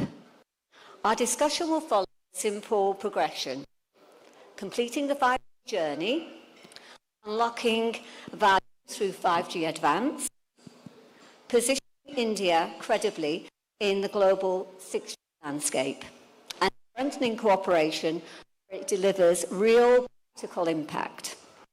This is not about a debate about whether 6G matters. That assumption has already been made. We heard on this keynote speaker talking about plans for spectrum.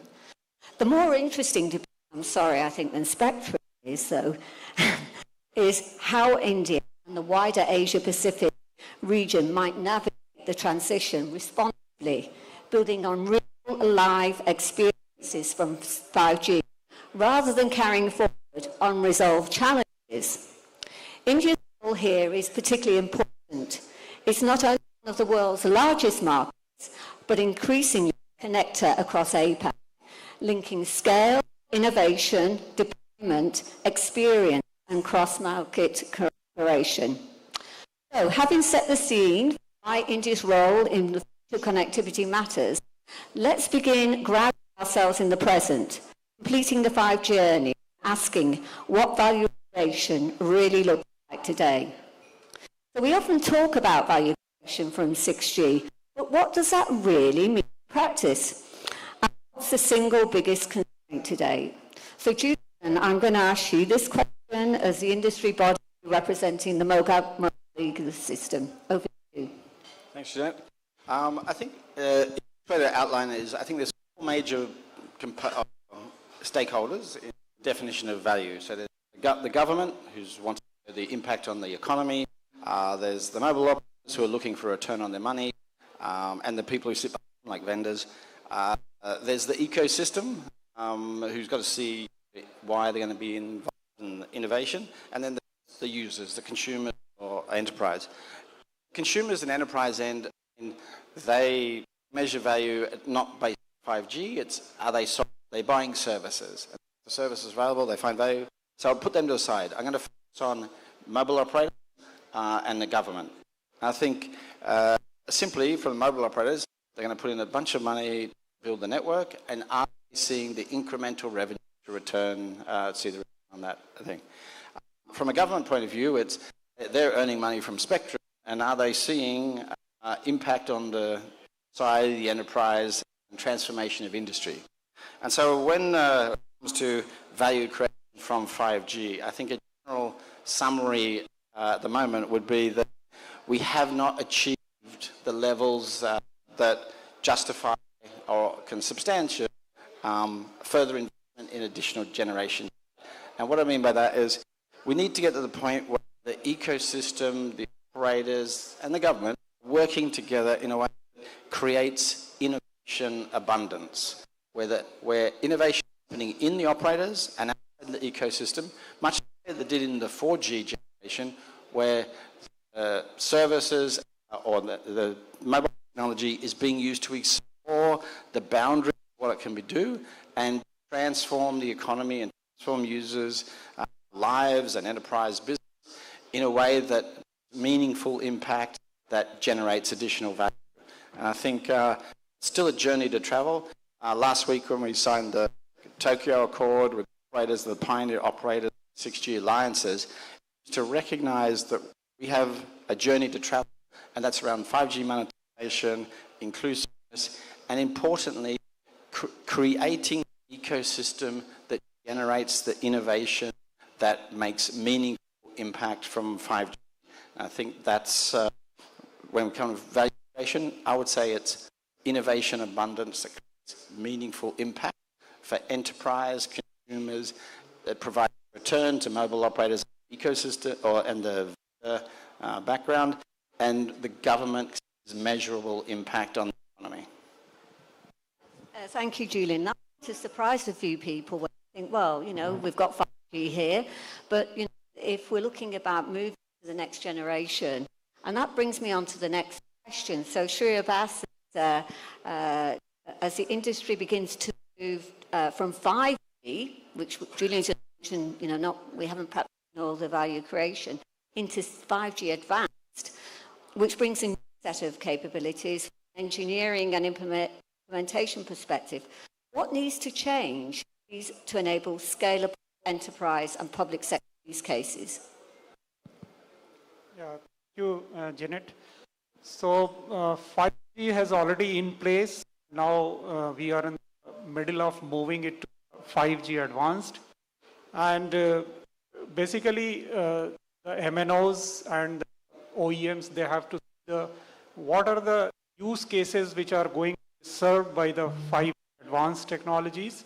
So basically the basic 5G technology that is already giving us the enhanced mobile broadband and FWA kind of scenario.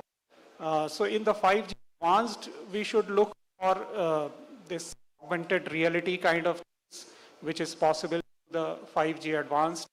And end-to-end enterprise solution, that is another use case whether the MNO can see the value chain here, where they can provide the total solutions to the enterprise, either through 5G private network or through a network slice from their own network. And another important aspect is the new upcoming use case, which is live broadcasting type of scenario, where the individual influencer or individual content creator, actually they want a lot of bandwidth and a lot of networking on the move, so they can cover the event as a live event, and at the same time they are transmitting it to their viewers. So that is also possible through the 5G advanced use cases. And one more use case which is related to mission critical services is still to be implemented by the MNOs most of the countries, because the feature is available 5G and 5G advanced, but still the first responders, others, they are still using the old system of trunking technologies or technologies. So this transformation is taking place where the first responders should move to the 5G advanced network and use the digital capability of this network. And then one more aspect is to be covered, particularly in reference to India, because in India, most of the consumers are dependent on the wireless network, and the mobile device is the highest device which is being used by the consumers.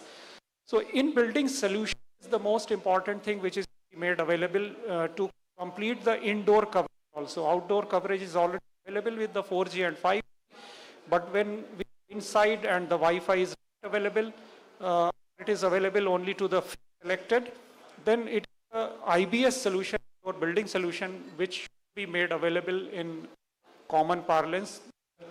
The mobile device, connect it and use the 5G advanced network. And then finally we are moving to 6G. So there are a lot of opportunities in that, so that will come on later. Thank you. Thank you so much. So you've given some indication there of some specific use cases with 5G advanced. The inbuilt one was quite interesting, and the responder as well. I think we've seen that in other markets. But Magnus, we're sticking with 5G advanced. Remember, we want reality, not hype.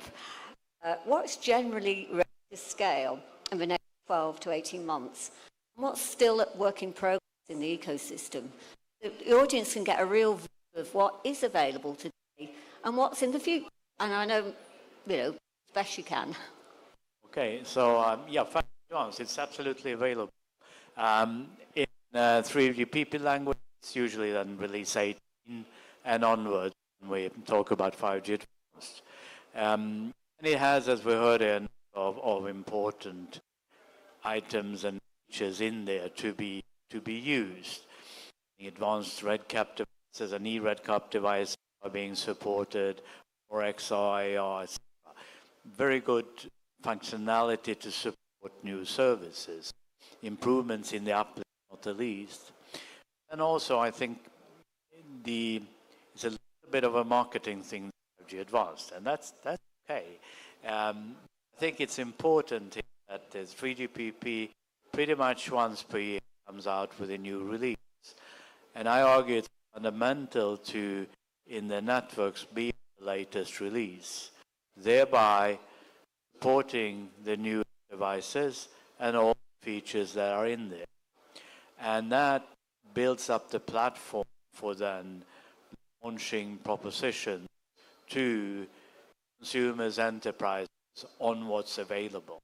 And I think that's where we need to boost innovation now, putting the technology to work. We have the features in the system, but we need to, business-wise, be there to take this step and offer differentiated services. Services that are priced differently, with different kinds of characteristics to different kinds of users. And that's a big step. And it's not so much technology, it's about using the technology to drive business. I mean, that point was made very much in the opening keynote speeches this morning. Have you got any sort of suggestions on, how do we, if we look at, in many countries, the innovation piece is difficult to actually put into practice. We've got lots of great brains here. We've got some people on the stage here who, the engineering and innovation, but it's not, as you say, the engineering. I mean, have you got any from other markets, perhaps, where you've seen that innovation perhaps move forward?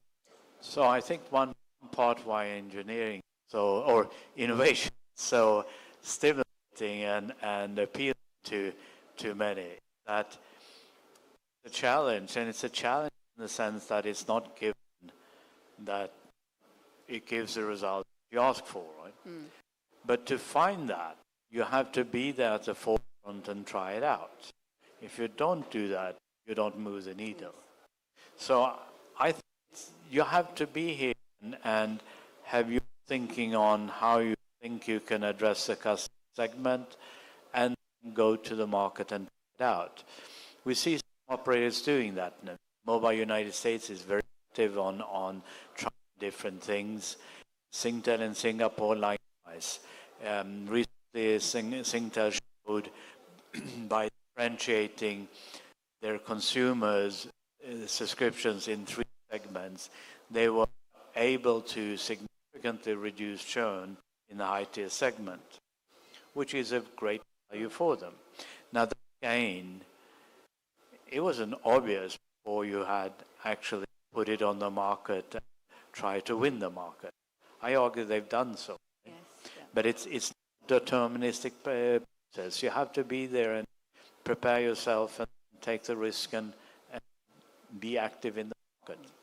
Okay, thanks, Magnus. I think the message from the Minister this morning, he said, come on, try, innovate, be a bit more adventurous. So I don't know if we've got anyone in the room who's thinking about these ideas, but I know I'm going to come on to, it's not quite in the order I'm going to go, but I know, Dr. Kushi, you have to leave soon. So I'm going to, we talked a little bit about 5G Advanced. So for those who remember in the previous presentation, the 10-year cycle, we're actually halfway through now in that 10-year cycle. We're here, that even some of the 5G, has not materialized, but we're getting there. 5G Advanced is on that trajectory. But we can't stand still and, about advanced technology. So if we're looking at 6G, where should India concentrate the effort to be generally influential, particularly across research, test beds, and translation of research into real-world impact, like what Magnus was saying? Yeah, thank you, Janet. If you can indulge me a bit, I answer that question. I have some thoughts about not only 5G, but moving forward to 6G. 3GPP has been immensely successful in delivering series of technologies. Although 2G was not done there, but if you assume 2G, 3G, 4G was the outcomes, 3GPP family of standards, it had a profound impact on how we live and do things. But we forget that sometimes we get engrossed in these days. The global standard bodies, they actually deliver a series of thick books, textbooks, and people read and then build networks. But there is something else that is equally important and that happens outside of the PP, that is a mobile device. Okay? So mobile device not only exploited 3GPP standards, but they did something a lot more. The advances in semiconductor industry, shrinking of the phone, it started with voice, then data, and the screen, smartphone. Now this is the device that has really profoundly influenced the success of 4G per se. The device is what created it. Now at a crossroads where will the same device in the same form and shape will continue to deliver the services as we see in the 6G era. For me personally, 6G era is more like 2035 to 2045 because the standards get delivered in 2030. It will take a year or two for the initial networks to come in, and probably 2035 is when the true network ubiquitously gets available. So from that point, have about 10 years from between now and then for the device to morph into something else. And the evidence is already there. There is one phone that was delivered, that was sold in one day in China. It's an agentic AI phone. You can look it up. It's a ZTE phone. So essentially, we don't have to do anything. Keep the phone and it does everything for you. Okay. We're not there. We're not too far from that. Okay.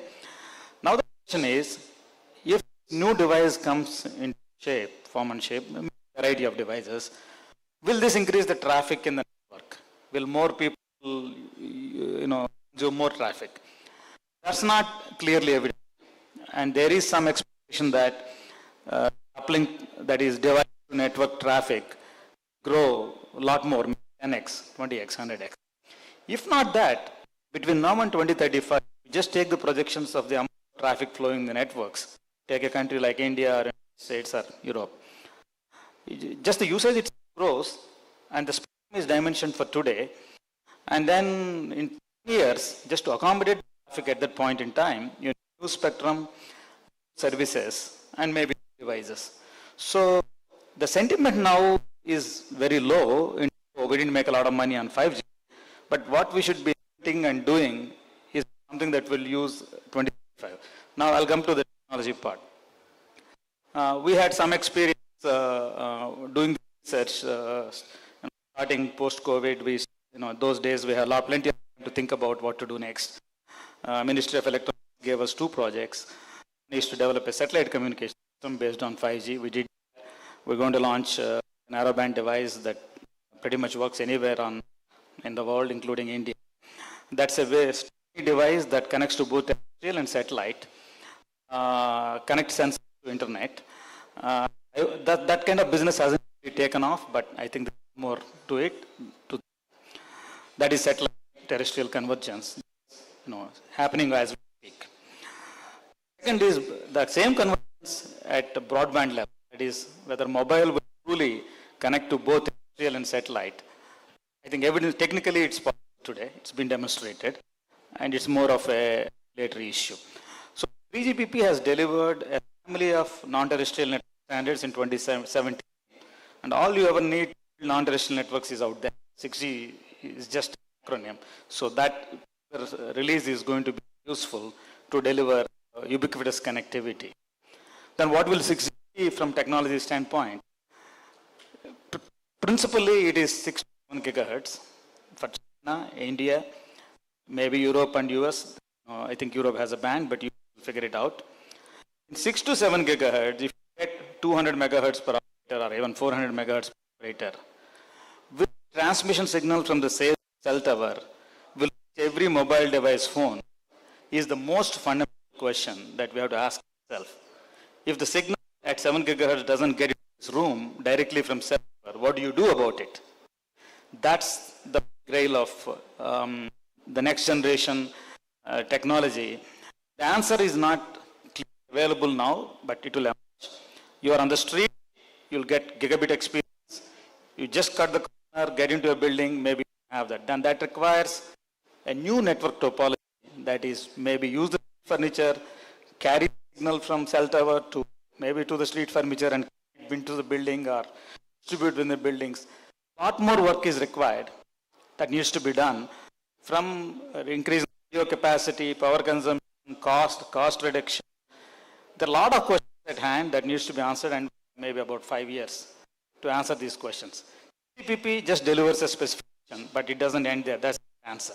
You have to do a lot outside 3GPP. Thank you. Thank you for those remarks. And you've focused, about 2035, but everybody wants to be the leader in 6G. I mean, Prime Minister, wants India to be a leader in 6G, and everyone's working to their date, 2030 in some way. Come back to that in a bit, because I think we need to, it's more than technology, as you quite rightly say. There are a lot of good ideas. So we were talking over lunch about other, agentic agents, setting off robots, going to your shopping, we just don't know what that vision is going to be like yet. But I wanted to, we've jumped ahead a bit because I know you have to leave, but I want to go back to, it's not just about technology. We've heard it. Magnus said that about innovation, but actually we need the right policy framework in place. Julian mentioned it at the beginning. From DOT, the government and regulatory side, which policy or regulatory decisions will shape whether the advanced 6G will deliver meaningful value while still keeping the wrong way for next generation. So thinking about today, and then how to go to some of the ideas. Dr. Kuchi said that not lots of complicated new networks. What can the government role be to ensure that we have that good runway? So, talking purely from a policy point of view, of course, we have spoken about 5G advanced, 6G and technology, from pure technology to what Professor Kiran just told that the pure 6G networks are perhaps not 4 years away, but maybe 10 years away. And the challenges are different for different things, including the device side. But from a policy perspective, what we need to do is, if we did something right in 5G, we need to repeat that story. And having said that, if we now know that we in India laid down the fastest rollout globally, and if we could do that, what the pillars on which the rollout was built on? Was there clarity in terms of availability of spectrum? Was there clarity in terms of policy framework, in terms of licensing frameworks, in terms of right of way, in terms of other facilitation, in terms of use of street furniture for 5G, or clarity in terms of how you approach as a TSP to these questions is what we enabled, and that is what we have to continue to do. What are the bands which 6 requires? What is the policy framework which require? What is the power? I mean, you have to go from a pure regulatory point of view to enabler point of view, and look at the things end to end. I still remember before the rollout of 5G, TCI at that point of time did some pilots for smart city, for smart port, and learned that what is it which actually requires to be done at different levels of government, what city administration will have to do, and that's where the revised rules for right of way, the revisions, the whole policy paradigm emanated from through those kind of experiments. And if you look at what we at DOT are trying to do today, is we are trying to create those use cases. Only last week we launched a rural center somewhere in Guna, where we said let those services, whatever we let that telemedicine, we have been talked about this. We have all since 15 years talked about value education, but how do I bring those services to the doorstep to the user? And then what is it we need to do beyond the networks? And that is what we are trying.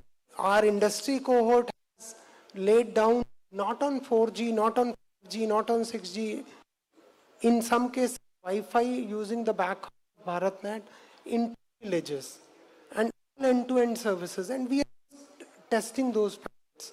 So that is a side of it, what we as government are doing. B side, of course, the most important thing is the spectrum. So we know it is the 7 gigahertz band. We know where we are sitting, what is the spectrum which is not vacant. So we have already released national frequency allocation plan just 2 months, 3 months back, and we tend to make sure that the kind of spectrum which 5G advanced and 6G services will require, and people are saying it, minimum requirement will be 400 to 500 megahertz per TSP.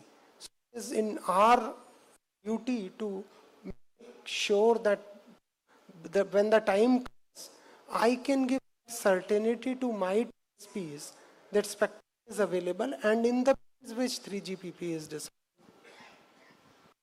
Very well said there, and I sort of said about spectrum at the beginning because I wanted to really bring it down to some of the practical levels. But you know, you mentioned about the policy enablers India put in. I'd just like to say that you know India won the GSMA Global Leadership Government Leadership Award 3 years ago. That actually was because of the policies that they put in place, to put the in the right 5G spectrum, put in the rights of way.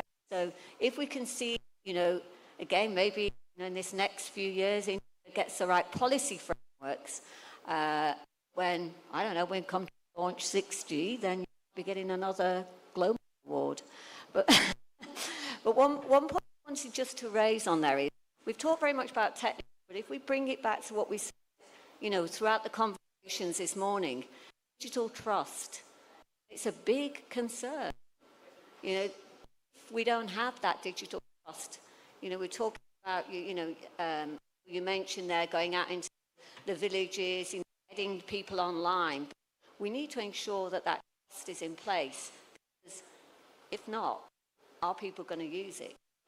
Do you want to make any comment about the sort of policy there? I mean, not talking about scams, but just generally about how we build up that digital trust. Thank you, Janet, for asking that. In fact, this is something where we and our minister talked about Sanchar Sathi initiative and the whole fraud risk indicator initiative which we have taken. We in India, and I saying this not as pure government or as policy side of it, the whole telecom ecosystem is working together. Airtel started the whole anti-spam and spam flagging on their own as an operator. TRAI, in fact, do not disturb, and that trust-based structure started through a blockchain concept note 5 years back, but they were more of initiatives. But with our Sathi and the spam call identification and financial fraud indicator, we've taken it to the next level.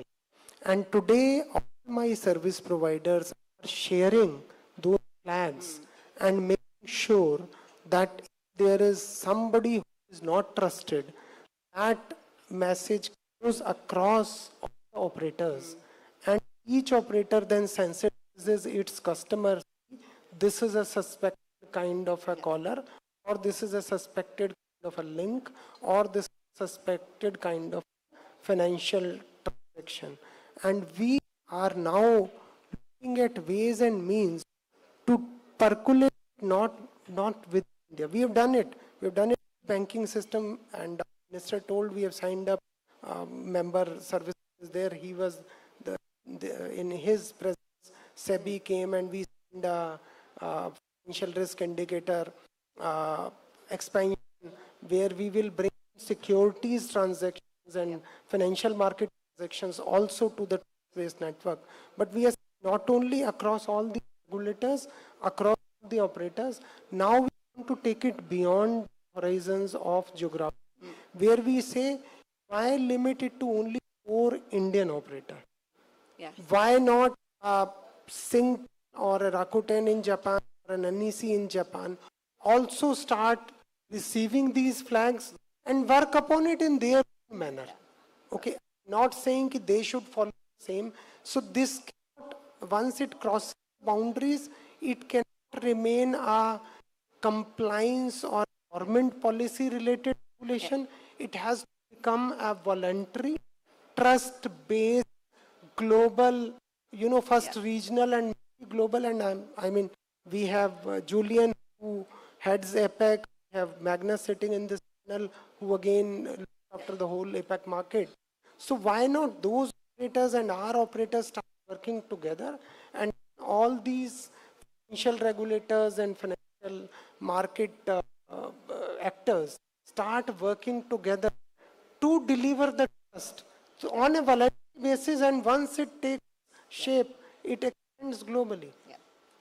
Thank you so much, and you made very good points there about the collaboration beyond here.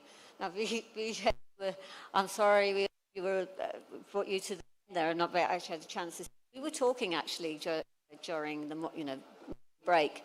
How do we make sure that, like what we've got today and the work that you're doing with the 5G India Forum, that we ensure that emerging technologies, talk a little bit about, they can be deployed across markets at a scale. Yeah.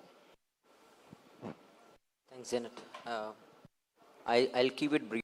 So I see that question there. Sorry. So, part of the question which you have raised, the answer to that is wall. And telecom market is a very unique kind of market. It is based on the skill, affordability, interoperability. Right? And this can only be enabled or guaranteed when you have harmonized spectrum and you have harmonized standards across the globe. Currently, if you see, across the globe, there are around 8.2 billion mobile subscribers, a number which exceeds population of the globe itself. In India, we have around 1.2 billion mobile subscribers. This scale has not been, it has not been magically created. There were technologies 2G, 3G when this was not the case. But actually, over a period of time, the industry, the policy makers have how to, work time, create the advocacy for the spectrum well in place, and have well harmonized standards which take care of the needs of all the markets, east, west. This in short is the key, the key base ground on which you formulate work, and it will automatically, it will result into a scalable product line across different verticals. For India in particular, I think Atmanirbhar Bharat is a vision which Prime Minister Modi has put, and I think the only underlying is this Atmanirbhar Bharat has not to be for manufacturing for local, it has to be for manufacturing across for the global market, right? We have to look at the global market. And this now currently, if you see how India is forming, at one point in time, it was only known for the greatest subscriber base. But India has started contributing to the global standard as well. There are around 50 IMs into 3GPP itself. So this comes the responsibility to ensure that emerging technologies are well aligned with the internationally recognized frameworks, which will ensure that the scale, innovation, and say the efficiency of the ecosystem is well preserved, right? That's the baseline, I would say. Yes, thank you. And thank you for the work that you're doing. I know that not easy trying to keep everybody in line. You were talking about some of the examples where people wanted to go off using different standards. So I really appreciate your work. But let's bring it back to this idea, to the Prime Minister, India being at the front in charge of 6G. So Julian, in your opening speech, you talked a bit about how we need this vision that we, APAC, and how APAC with India, what can the role be for collaboration, taking that forward? Thanks, Janet. I think India has already proven its technology capability, DPI, and also shown that regulatory reform can happen quickly, and that can really change the direction and the journey of a country. With the 5G way examples that allowed 5G to roll out so fast. But back to Magnus's comment before, is innovation, I think, is currently lagging the core technology train, which is motion, and we get innovation to catch up. But we also need to keep pace with that train. Like 5G Advanced brings functionality which will help turn 5G into transformation enterprise. So we need to keep following that train, but we need to do some work on that ecosystem. Now, India is a very, very large-scale country, has a long history of frugal innovation, and serving the world when it comes to the 4G era, coding, and from a talent point of view.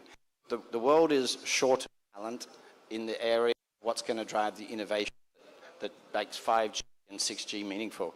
So I think India has a great role to play in the region, alongside Korea and Japan, who also have their own areas of specialty. And in the region, you have fast-growing economies, not just India, but the basket of Southeast Asia. So together, I think you have all the ingredients that we need to help bring together. And India also has a big role to play in uniting that ecosystem. And I think Tokyo Accord last week, as I said, was very focused on how do we come together as a region, not only as a government level, but as the ecosystem and from the mobile operators' point of view, and understand that the pioneers bear the burden of navigating the path and building the bridge to 6G.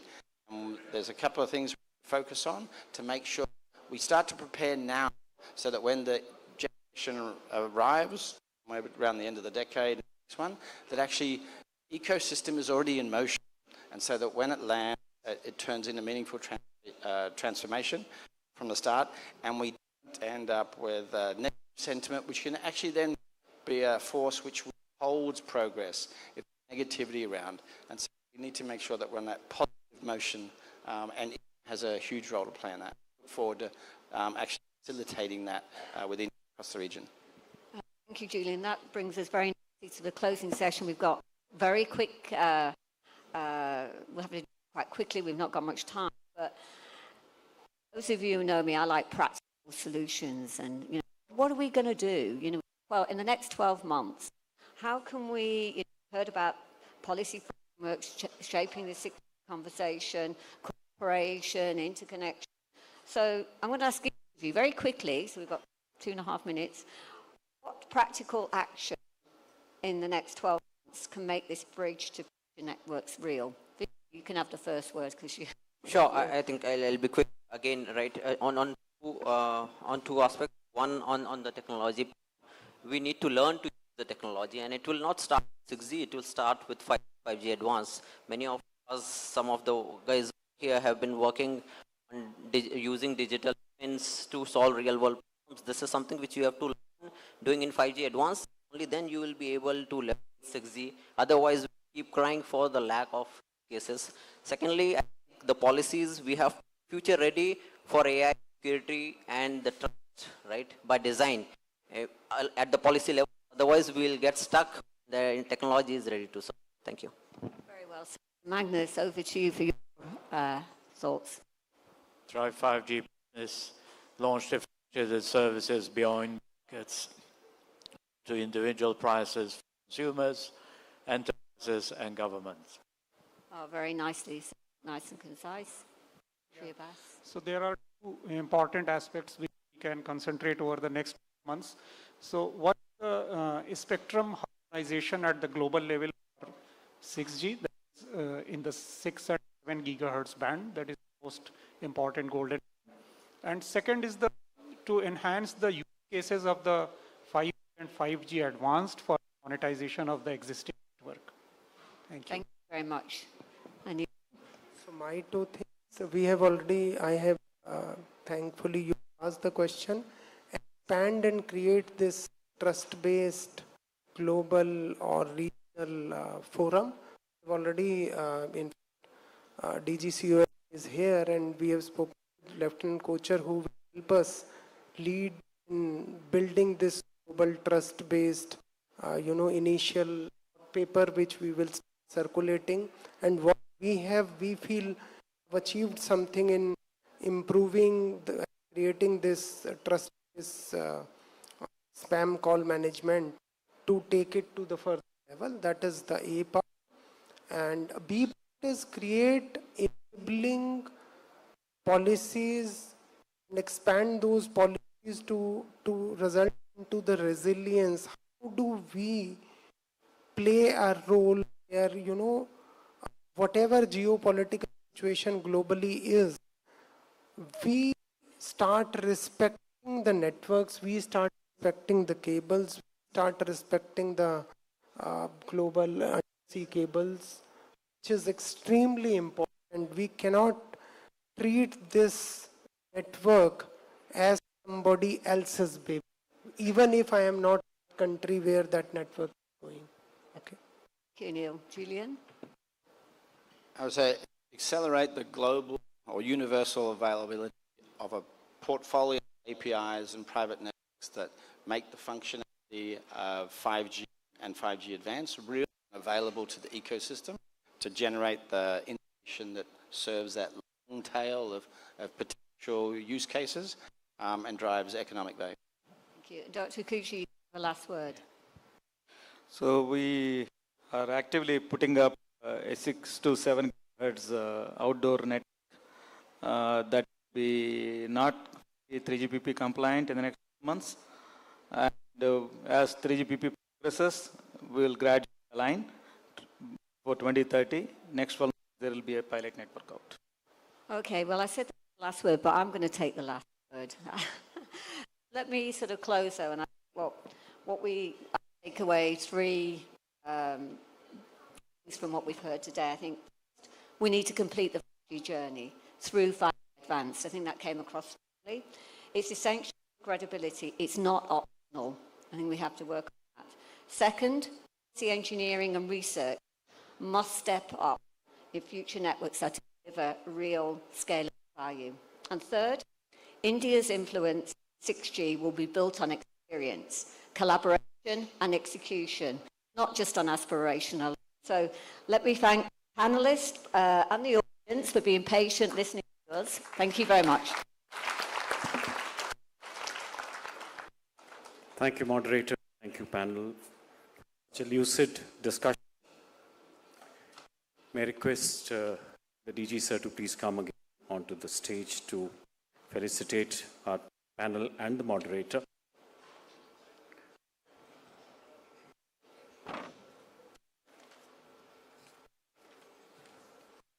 Shri S.T. Abbas, Senior DDG Telecom Engineering Center, TCIL.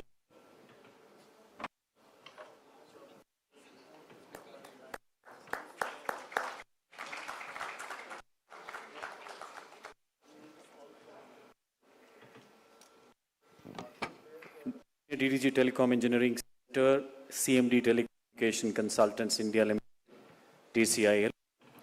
Next we have Sunil Kumar Bhardwaj, DDG Stakeholders Engagement, Department of Telecommunication.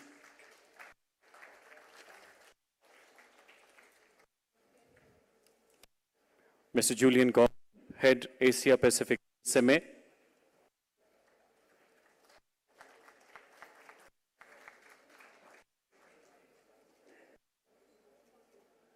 Dr. Magnus Everbrink, Vice President and Chief Technology Officer, Asia Pacific Ericsson.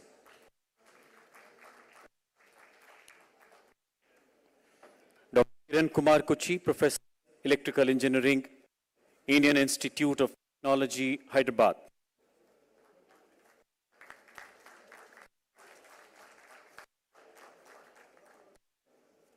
Mr. Vinay Srivastava, Chair, Technology and Standards Working Group 5G in Forum.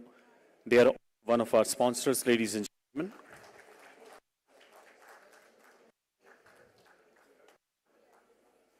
Extremely grateful to our moderator, Ms.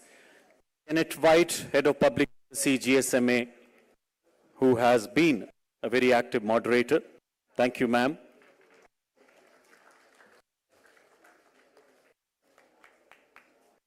Now it's a time for group photograph.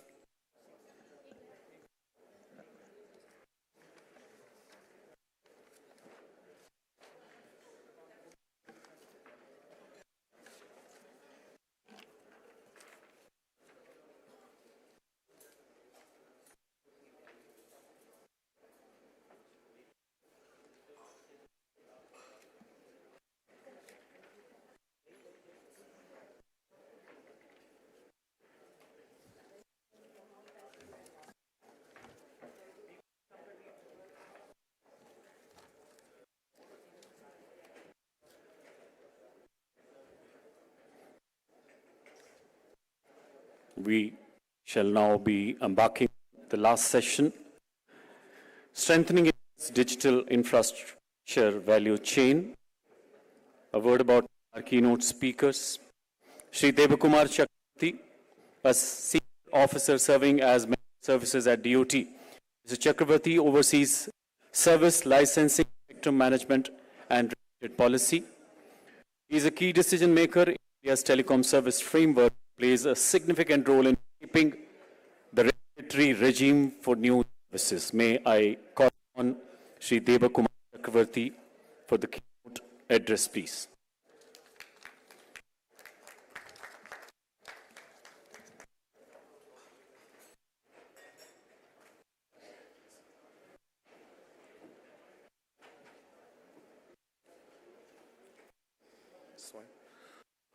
Very good afternoon to you.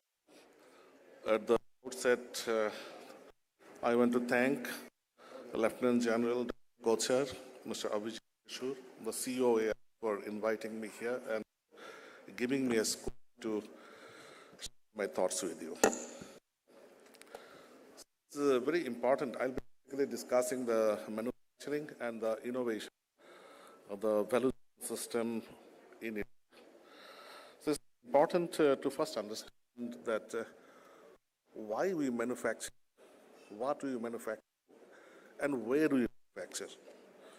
For example, something happens when the resources are available, the reciprocating environment is available, that is strategic in nature, that we want to basically manufacture within the country. So there will be these two options, that is a natural choice, the requirement and the required materials, the environment, labor, everything is available in plenty, so you go for manufacturing of the product. Second thing, all those environment not be so facilitating for the manufacturing purpose to understand the country strategic need. So that is the strategic sector, mostly what we classify. And finally, of course, there is a category, what we call the political factor. I exactly don't know what could be the parameters for understanding the political factors behind setting up an industry. See, it's not that everything what is available in the world, and whatever people consume, every country has to look for it and they have to manufacture all those things. See, America does not produce or does not manufacture any of the products. But they have understood that the defense, or for example, the cyber platform, is the strategic sectors for them. The petroleum is not a strategic sector for them. In fact, America is the largest producer of oil in the world. It meets all its domestic requirements. So it doesn't basically require any other country support, either it is Strait of Hormuz, any other thing, either it's blocked, unblocked, it doesn't affect America in any way. But when you want to sell it, there is a barrier, because cost of production in USA is high. The countries can't afford to buy the oil or the petroleum from the US, so natural choice comes into the Arab countries, the Venezuelans like that. So, very important thing before we take up this telecom sector or the telecom instrument manufacturing, how important it is for India. To understand, let's go back into the impact of the services and how it has been perceived by stakeholders. Itself will give us a beautiful idea that what we need to manufacture, what we do not need to manufacture, and what we need to manufacture after 5 years, 10 years, and what should be the product mix, and finally the amount of innovation that is required for it. All of us know by around 2022 or so, even the 5G services have been commissioned in India. As on date, all the 790 districts have been covered. And on an average, we can say that 5G services rollout had been fastest in the world, and as it is available. I mean, you go to any headquarter, at least the 5G service, you will be able to enjoy that particular of speed or the other associated facilities. If I talk about the market today in India, the market in India, we understand what you will be talking about that. With 117 or 118 crores of mobile, we are the second largest mobile market in the world.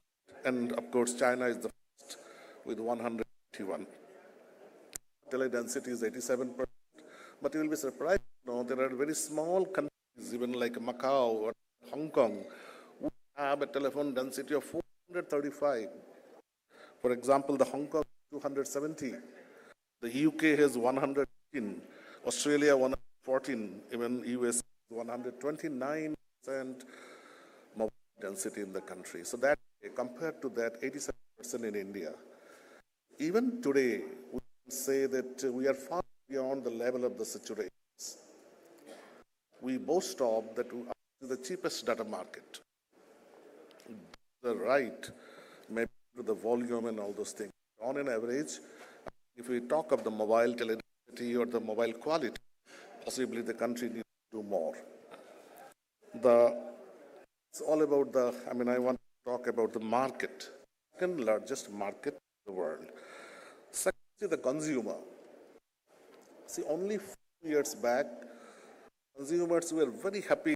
Everybody used to talk about the cheapest data in India, but it is shifting. Today, the consumers do not want exactly the cheap data. They want a highly, highly reliable and a quality service, a quality data. They do not want any more variety of the data, but they want a convergence of the services. They want the service providers not to sell data, but to sell the services. So these are very important because by the time you look for manufacturing, these things has to go into that. They are not asking, for example, say when there was a time when you used to go to market, used to purchase the vegetables, oils, spices, and required for a good cooking, they used to prepare in the house. But today, it is not like that. People are to the fast foods, ready-made products. Even in the telecom sector, the consumers are asking, do it for me. That means a sort of customized products. More and more tendencies are going where people choices are shifting to customized products, customized applications, and the requirement to be met by that do not exactly want any ingredients, do not want only the data. Now, think about the telecom service providers. The service providers actually, they just have invested billions of dollars, very heavily they have invested because bringing in the 5G, it is not a simple upgradation of the 4G. Wanted a 5G core, they wanted an ORAN, wanted a new spectrum to be purchased from the government.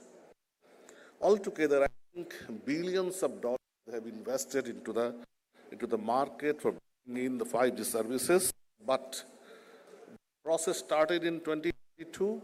By the time, just even 3 years not yet over, and even the whole country not been saturated by the 5G. I think footsteps of the 5G is being heard, and it is being by 2030. Another 3 to 4 years lane, the 6G services will be there. See, we have to understand, very important for the service providers as well, to bring in the new service to a country, if ROI, the return on the investment, has not been derived by them from the market over that period. That is exactly when everybody will be looking for a 6G service on 2030. Many of us, many more people who have that rationalizing the matters, they will understand it may not be exactly a 6G service by 2030 because the existing service provider, they are yet to get the investment return that they did already for 5G services. Now comes what could have been a natural choice for the manufacturers or for the industry to suit to that scheme. See, if you look into everything, you understand that 6G service possibly should have been a software driven. It should not have been, once again, another 6G core, and as was told minutes before, 6 and 7 gigahertz spectrum. Again, they have to purchase thousands and lakhs crores worth of the spectrum. Altogether, new installment, new hardware. The service provider probably would have welcomed more had the 6G been more software-driven solution, and whatever you wanted to do in 6G, these are possible. Only that by the time you have brought 5G, you should have kept provision. That's exactly say the requirement, what industry wants, the fastest possible deployment, more and more money in that. But the service provider, they can't even generate the return on investment. So there will be natural tendency to take newer 6G core and the 6G spectrum and all those things. Now, what is to the nation? We have seen what is the consumer, what it does mean to the consumer, what it does mean to a particular market, what it means to a service provider. Now, let's see actually what it does mean to a particular nation. The more you get 5G, quality brand service, reaching up to the last corners of the country, what basically happens that the digital economy, it really gets, it is growing faster and faster. And as on date, the 11.7% of the Indian GDP is digital market.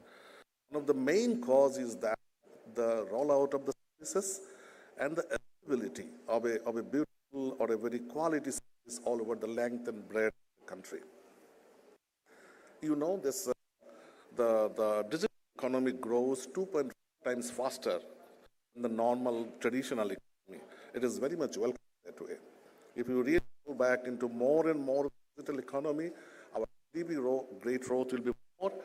And we are next to USA and China. It may happen that very fast we come back to the number one position. It is seen by 2030 with approximately 30% of the Indian GDP moving the digital economy, will be the first country in the world on the digital economy. Now, why this digital economy is preferred so much by every country? Because of women's participation. More than 50% of the women, they basically get involved once there's the digital economy. It is basically, it's a very positive win-win solution for every country. And every country welcomes the more and more digital economy to come, grow, and faster and faster. The second point in the process, what basically it means to a nation. See, whenever a quality service comes, so nothing is mixed good. You can never say that I only want the best, only the good part of that. Along with the good, something bad also comes. But it's important what is the percent of the badness. What I want to mean that the cybercrime, the fraud, the digital related offenses using the telecom resources, day by day it is taking an alarming shape. In 2023, in India itself, it used to be around 8,000 crores. But in 2024, 1 year down the lane, it crossed 24,000 crores rank. Something 300 times more it has grown over the period. And it is constantly growing at the 300% and higher rate. Globally, the loss to the people due to the cyber crime, cyber fraud is $1.3 trillion, which is basically unofficially the third largest economy in the world. It's actually a global economic crisis today. Add to that, now this cyber platform and the telecom resources are being used by the state actors, by the different raw countries to destabilize, to paralyze the infrastructure in some other countries. And unabated and uncontrolled espionage, limitless espionage being done through the telecoms and through the telecom systems. You'll be surprised, I won't name the nation, in their policy it is written that if the government requires the telecom equipment of that particular company is to be opened up for surveillance. We all do understand what does surveillance means. For a country, for the nation, surveillance, for the outer countries, it's basically espionage. Okay, standing over there, now see what used to basically stealing the money, now it is come down heavily, being resorted even by the state actors. Now it has taken the shape of a global crisis. It is an issue which is a national security at risk. Clubbing all those things, you have no solution to get out of that if you are not an original manufacturers of the telecom equipment. No other way. And that's exactly today, wherever we go, we discuss about our indigenous OS, our indigenous applications, indigenous softwares, indigenous hardwares. That's how it has become so very important to basically thrive for this type of indigenous manufacturing. And you are aware that CDOT is our national premier R&D center for the telecom. It has come up with the 4G stack. This is being utilized by one operator, that is BSNL.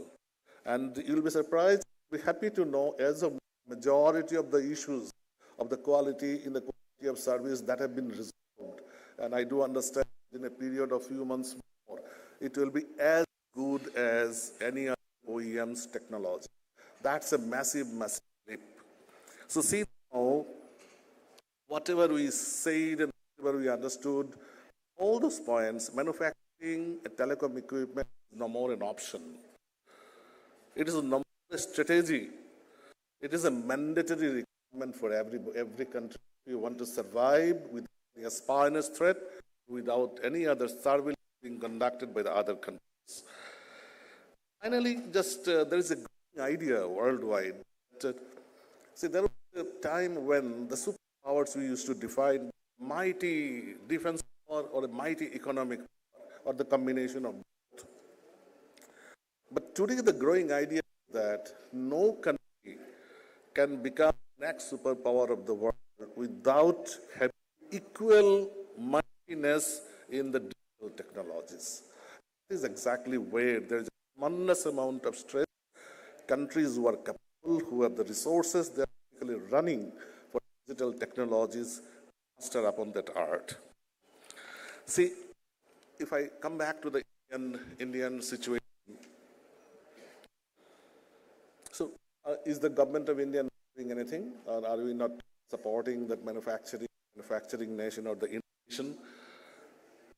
India has done a lot of things, and the result is evident in front of you. See, the Department of Telecom, it came up sometimes 3 to 4 years back, TTDF, what is called the Telecom Technology Development Fund. The technologies where it understood that there is a huge future of that particular technology, and it is possible to incubate and to market it tomorrow.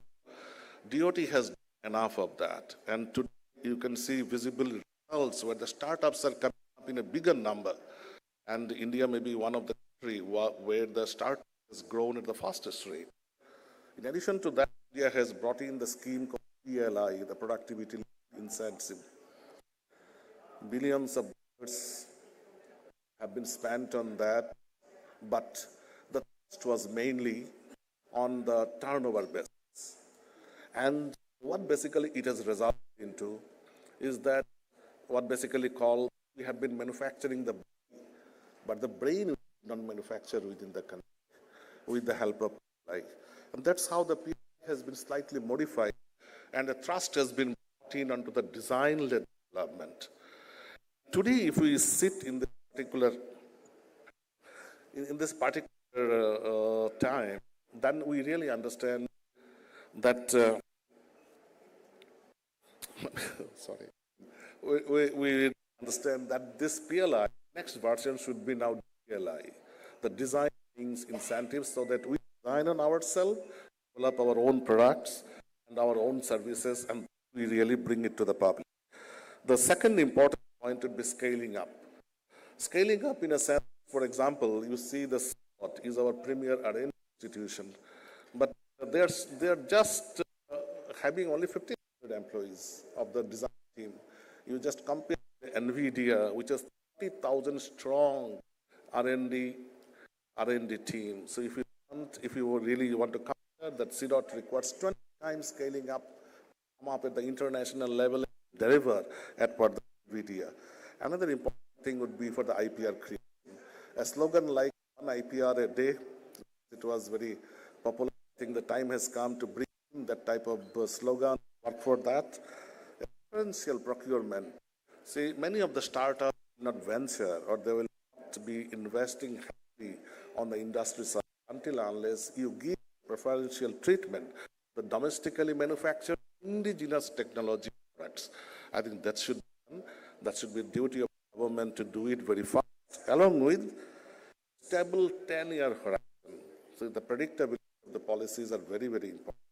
By the time people start investing and they do not understand that what is the validity of the particular policy, if it is not significantly large for 10 years, 15 years, enough investment may not come into our country.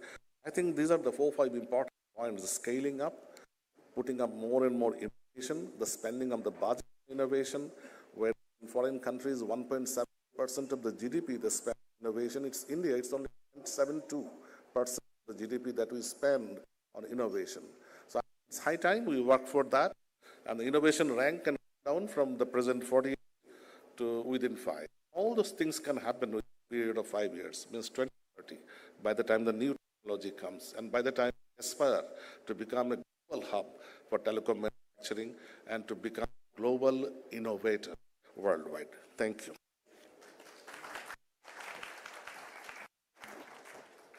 Kindly stay back, sir. May I request Mr. Deep to kindly stay back and accept a token of our gratitude, a token of remembrance for such an elaborate keynote address. The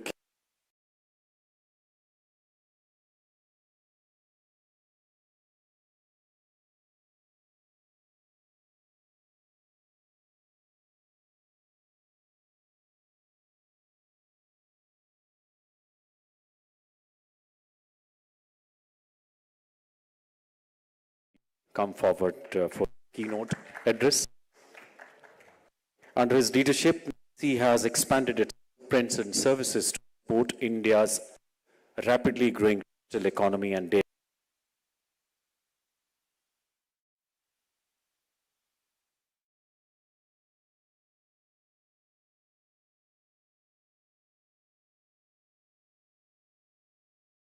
For giving this opportunity to amongst all of you and to share as what Nixie is doing in terms of supporting digital infrastructure.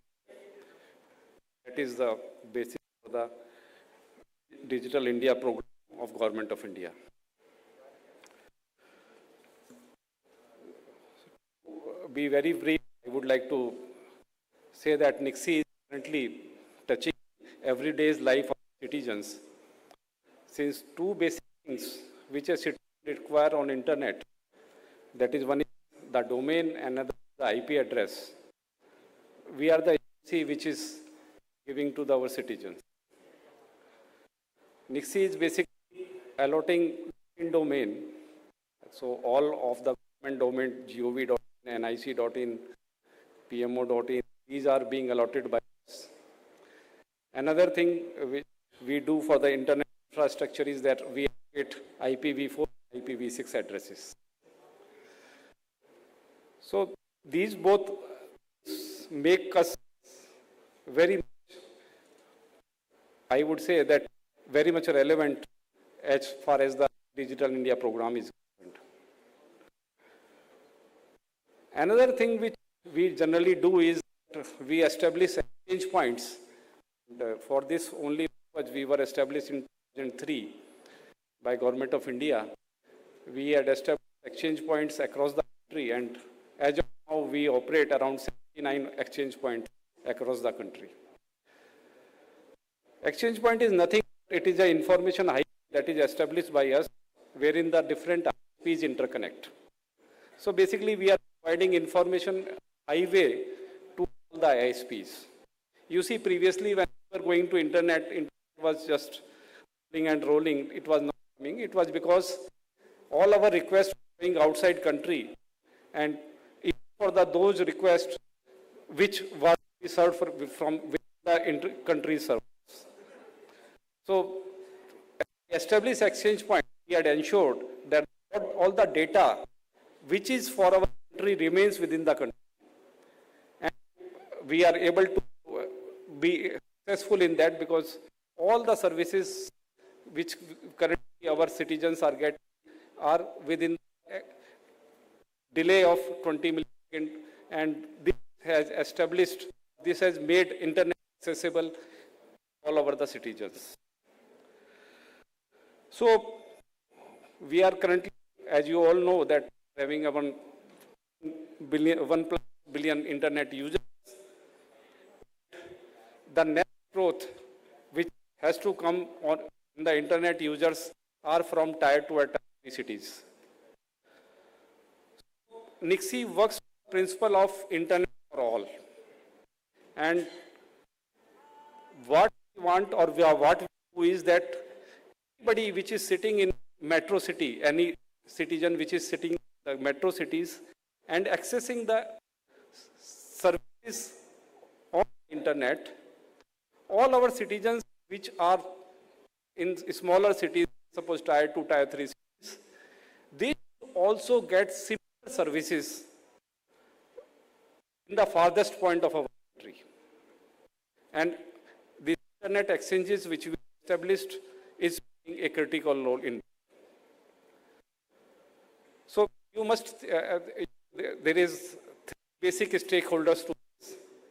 One is ISPs, another is the private service providers, or we can say P2P connection providers. Third one is the controlled delivery networks. So what we have done is that we onboarded all the major content delivery networks or content delivery service providers on our network as free of cost. And we had established exchange points which are interconnected, and through those we are taking services, even service content providers, to another cities without cost to the ISPs.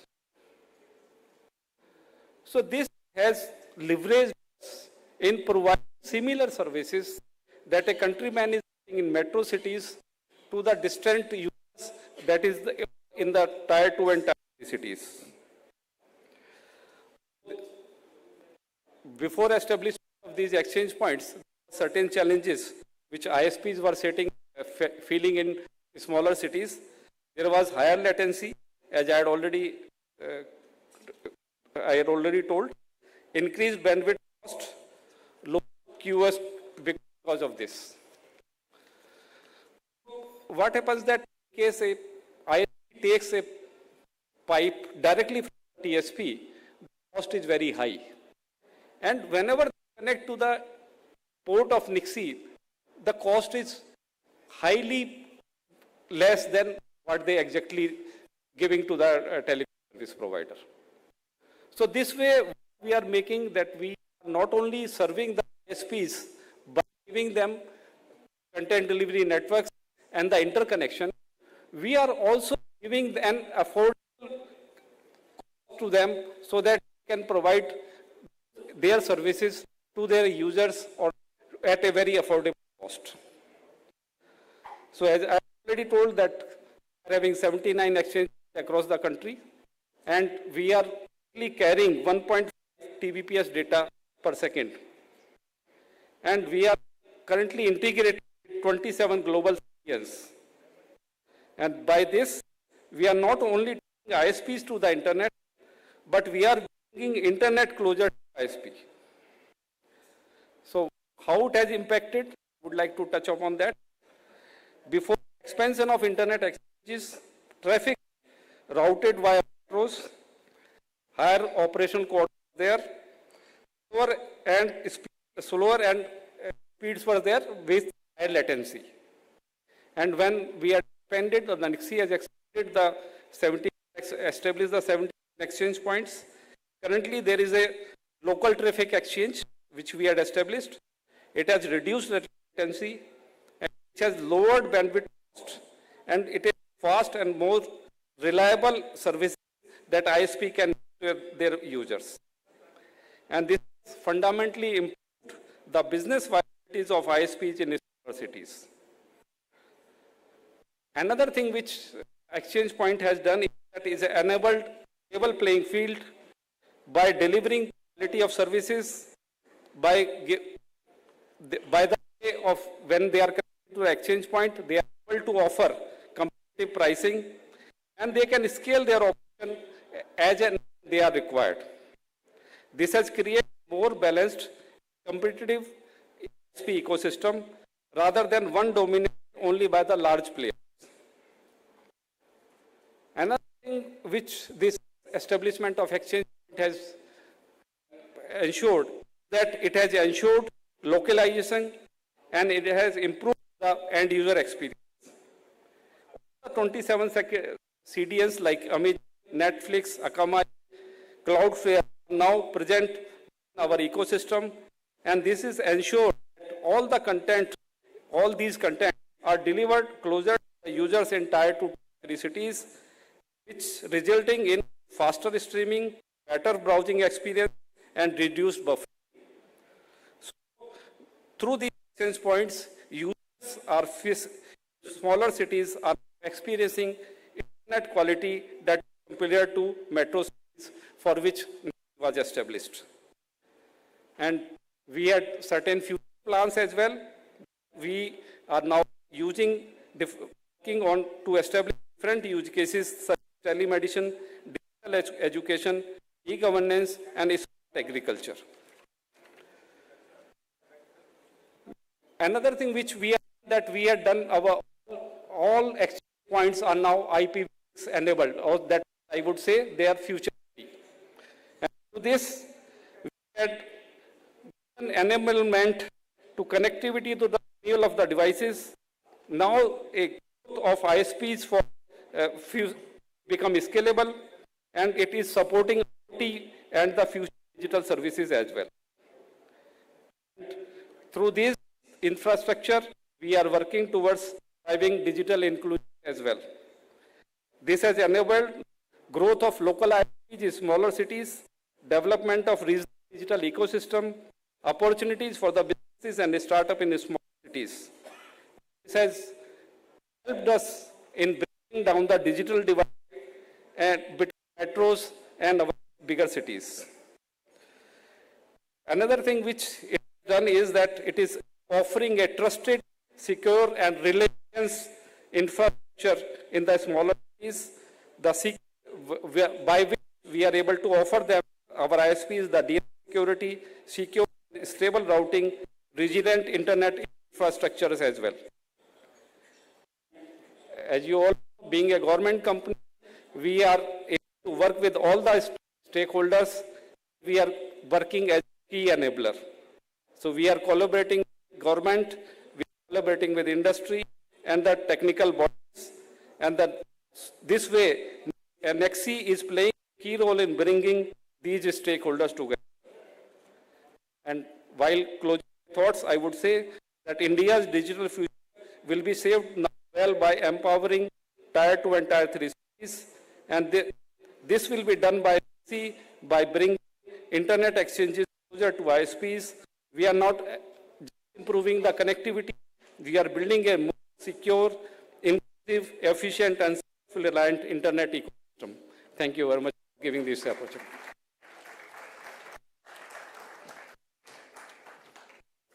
Thank you, Devesh Tyagi, sir. Accept a memento from our DG. May I request to come back?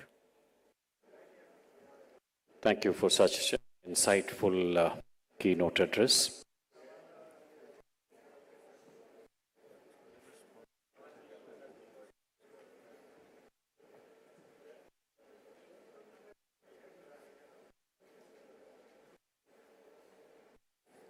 Ladies and gentlemen, as we embark on the last session, before I invite the moderator, panelists, let us spare a thought for our sponsors. The top sponsor, the Platinum, Altus, Gold HPE, and silver sponsor we have Qualcomm, GIF, Lanyard, Delegate, Kit, Skynox, and of course, Knowledge Park, KPMG. Let's join hands together, please. Put your hands together. And big round of applause to thank our sponsors whose valuable contribution Summit 2026 wouldn't have been possible. This opportunity to invite Mr. Anuj Siddharth, Director of Marketing and Communication and SEA Region, Tech, the moderator for this session. Put your hands together. Mr. Anuj leads market strategy for MediaTek diverse chips portfolio in the region. He brings expertise in technology, marketing, brand building, and ecosystem partnerships across the semiconductor and consumer electronics space. Next, may I invite Mr. Sandeep Sharma, Head of Technologies, Network Services, Tech Mahindra, leading technologies in the Network Services Division at Tech Mahindra. Mr. Sharma drives the company's 5G, artificial intelligence, edge computing, and network automation agenda. Next, we call upon Mr. Shiv, Head of Telecom Compliance and Regulatory Zoom Communication. Let's join our hands together.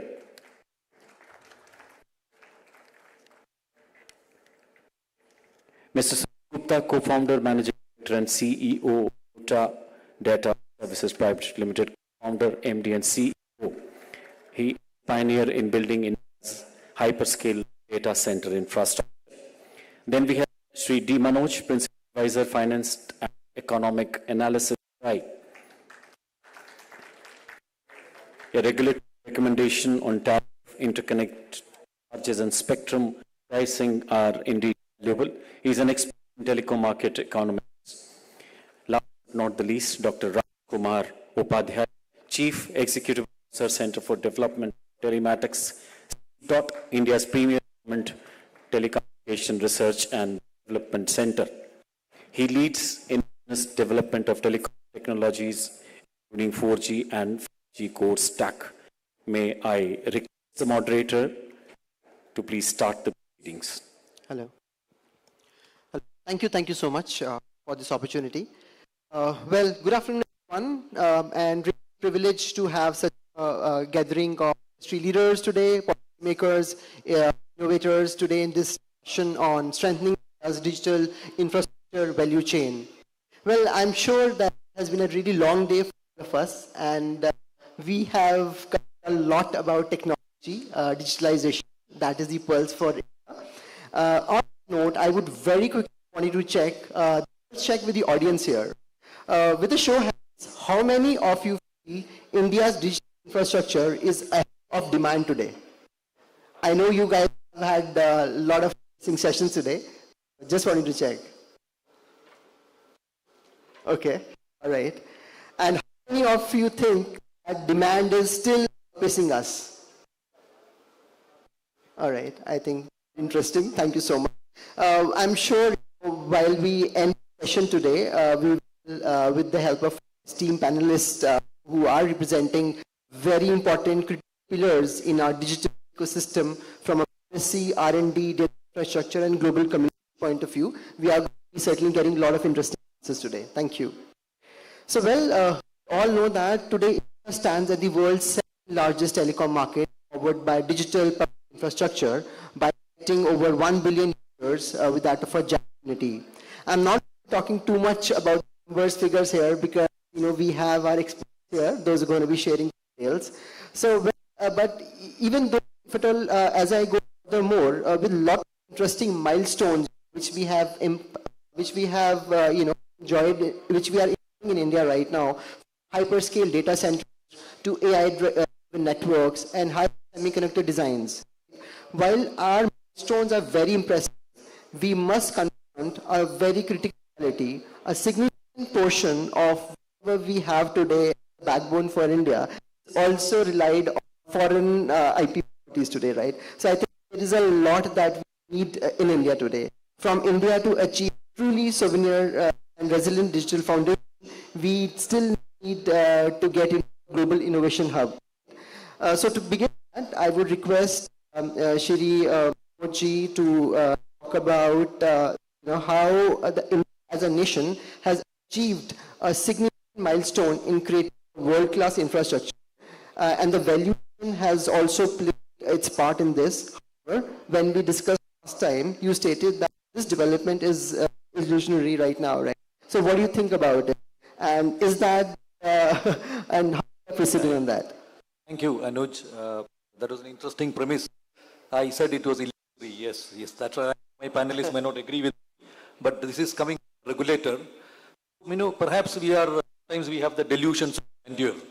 And I personally think that papering over the cracks. There are several reasons. By the time I finish, perhaps you will agree with me. It's actually with fiberization. Our percentage of fiberization is only 46%. Right? We have a long target, long way to go. I visited recently France, which has achieved 23%. Norway, 99%, which is a very long country, for that matter. Coming to your topic is digital infrastructure, right? Submarine cables. India has 17 submarine cables landing over here. Singapore, just such a small city state, 26 submarine cables. We have 20% of the internet traffic in India, 20% of global traffic, but just 2% of the submarine cables rather.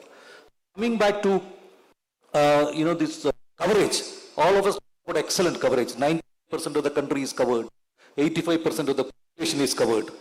Let me tell you, there are 11,000 villages as of today with zero coverage. 11,000 villages.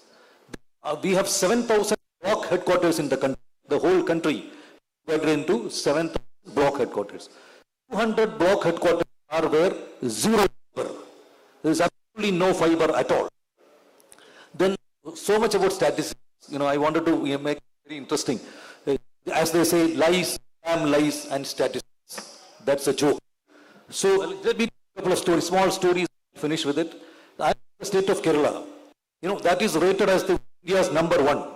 All indices in Niti Aayog. Social, healthcare, illiteracy, is that, whatever you need, Kerala is #1. When I worked there in Kerala, I visited, I am from the city of Trivandrum, state capital. Just 20 kilometers away from Trivandrum, my friend was a principal of a school, government school, with about 3,000 girls, 10 to, the 16, 17-year-old girls. So the 3,000 girls, I went to the school, I asked him, what about your speed broadband? He laughed. He just laughed. His name is Sabu. Sabu just laughed and said, high-speed broadband? Kya baat kar rahe ho? So I was taken back.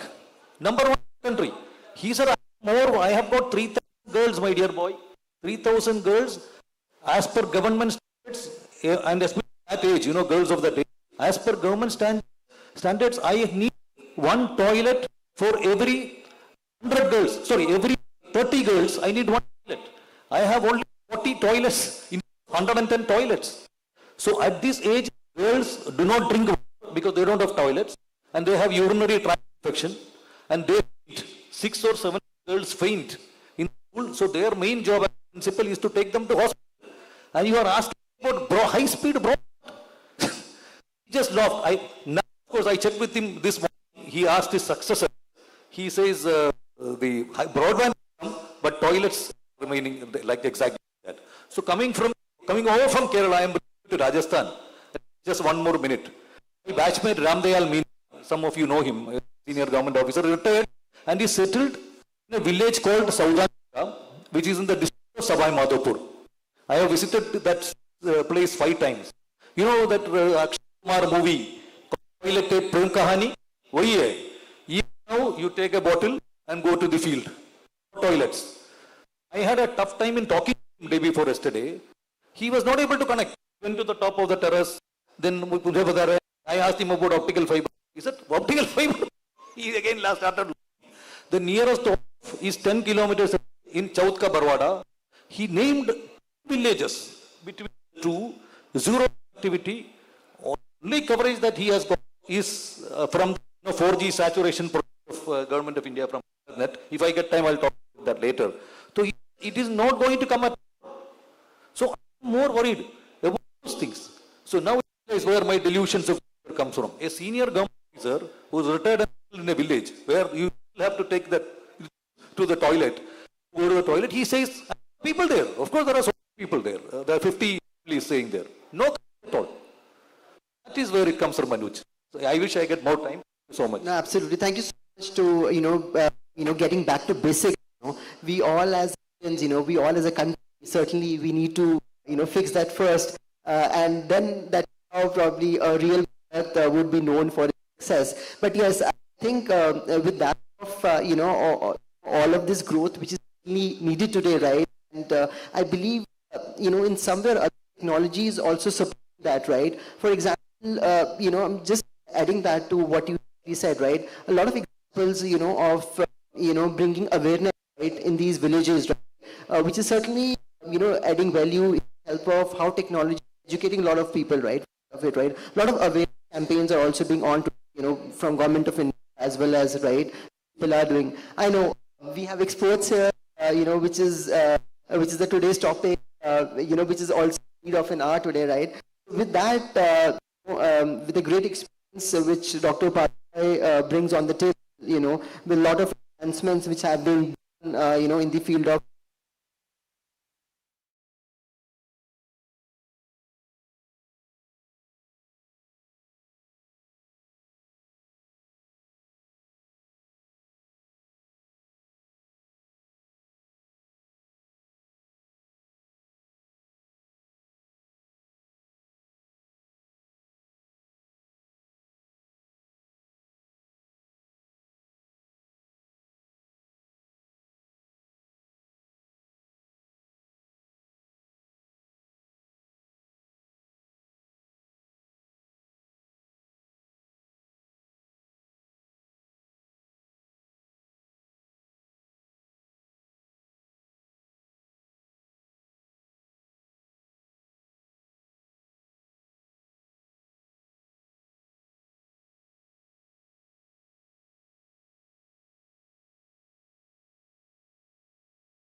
is not grim.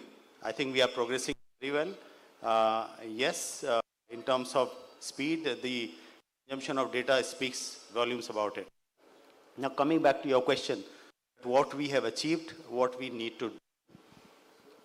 For doing, we have been the consumer of technology all these, and we, very of late, under the Atmanirbhar Bharat, Honorable Prime Minister, there has been a process that less manufacture, less design, less produce in India.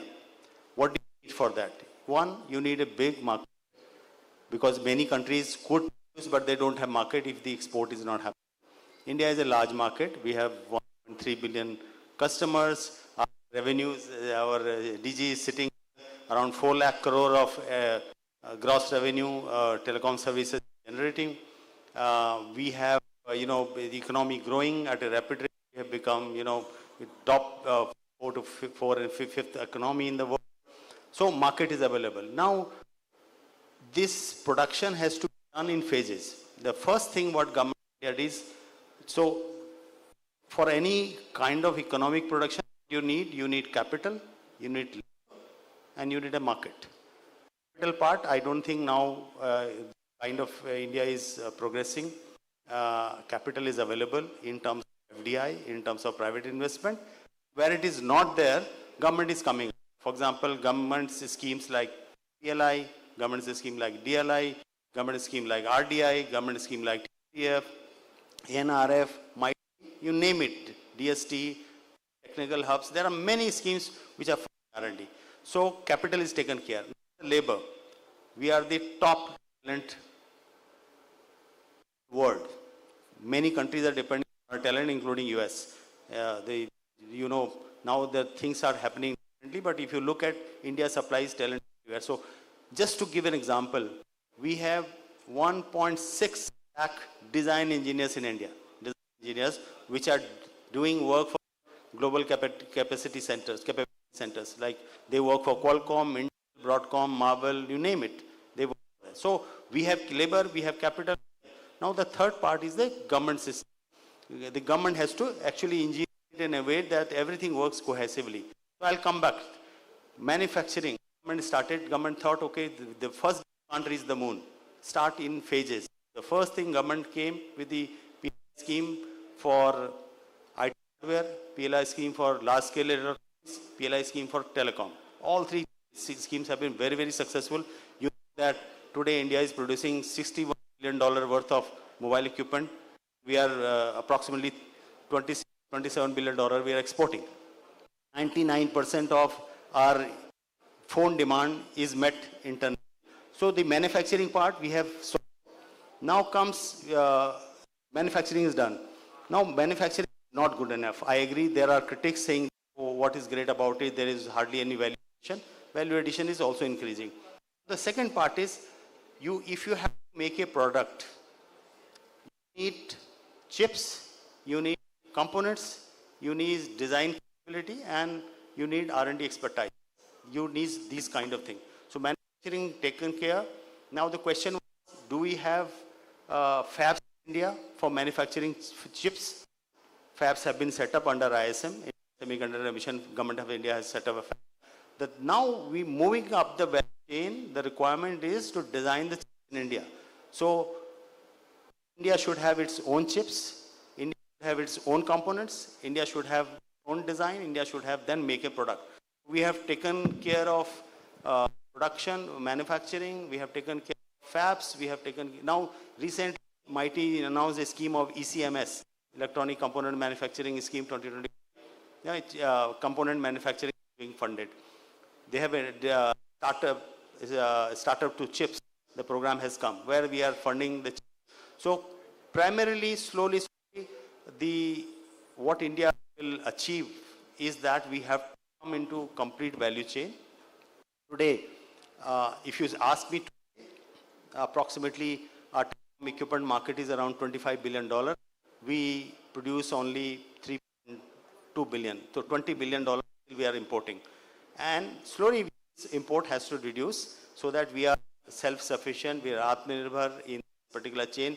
Given the geopolitical scenario, if today Google switches off, today Microsoft switches off, today WhatsApp switches off, I think it will be a problem.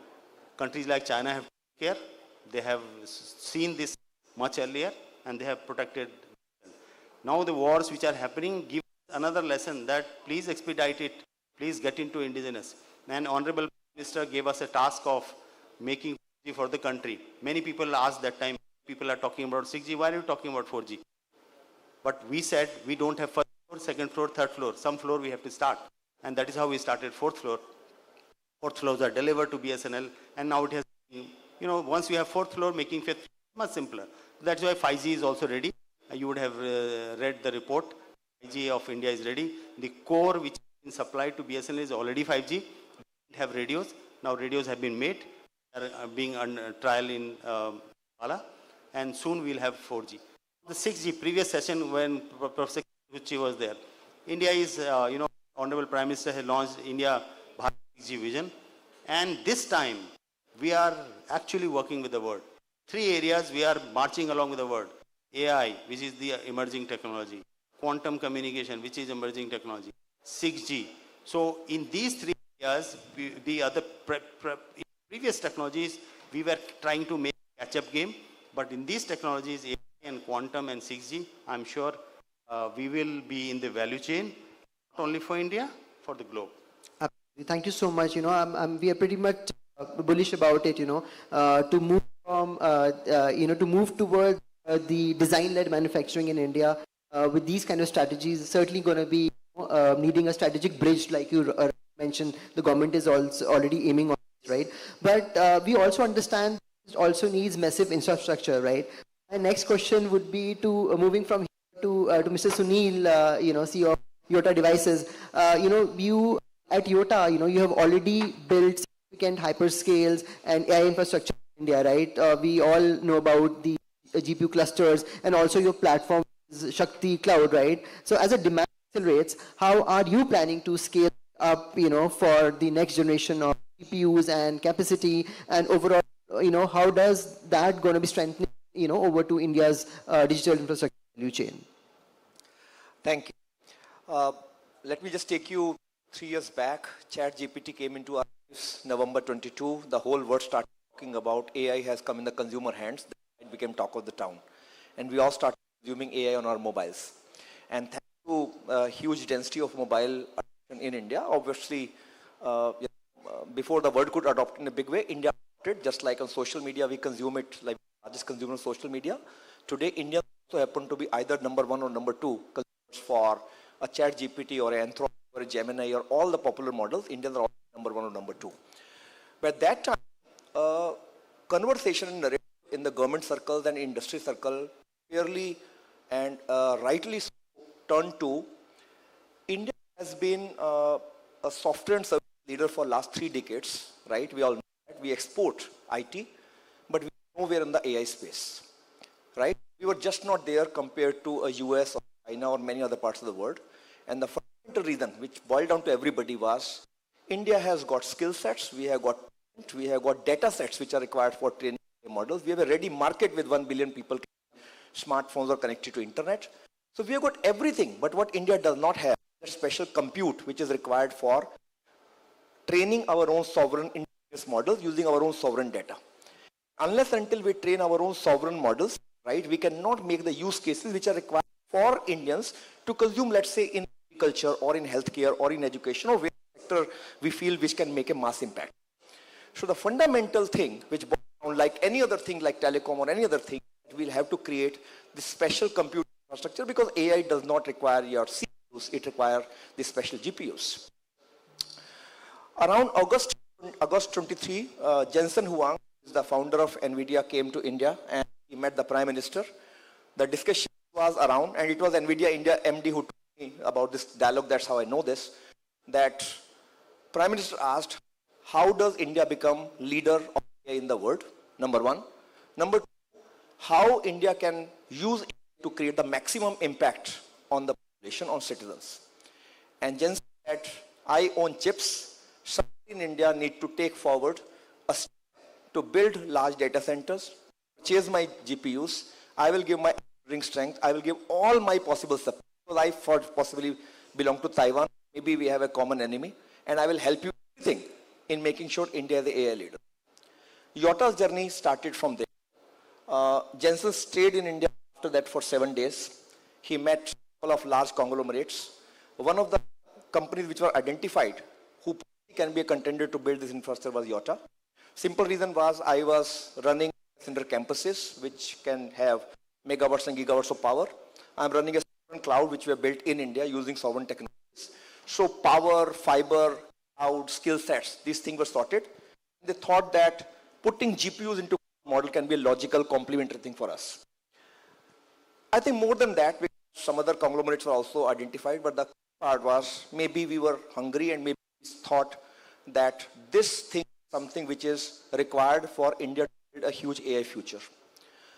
We actually ordered at that time 8,000 H100 GPUs at a stage where India was having a single exaflop of compute capacity, almost not more than 500 GPUs. India as the whole country. We ordered for 8,000 H100s. Today we are running about 10,000 of GPUs. This is constituting 75% of India's GPU capacity today. By May, we will be adding another 8,000 of Blackwell B200 GPUs, which will increase our capacity almost 3 times. Blackwells are much more powerful GPUs. And by September, this is all almost in the Impact Summit, and this is something very crucial, running many of our government programs and startup models. By August and September, we are adding 21,000 of latest Blackwell 300 GPUs also. And by March, we are adding additional 40,000 B300, the NVIDIA's Grace Blackwell GPUs. Idea is, you may be wondering how this capacity is getting added.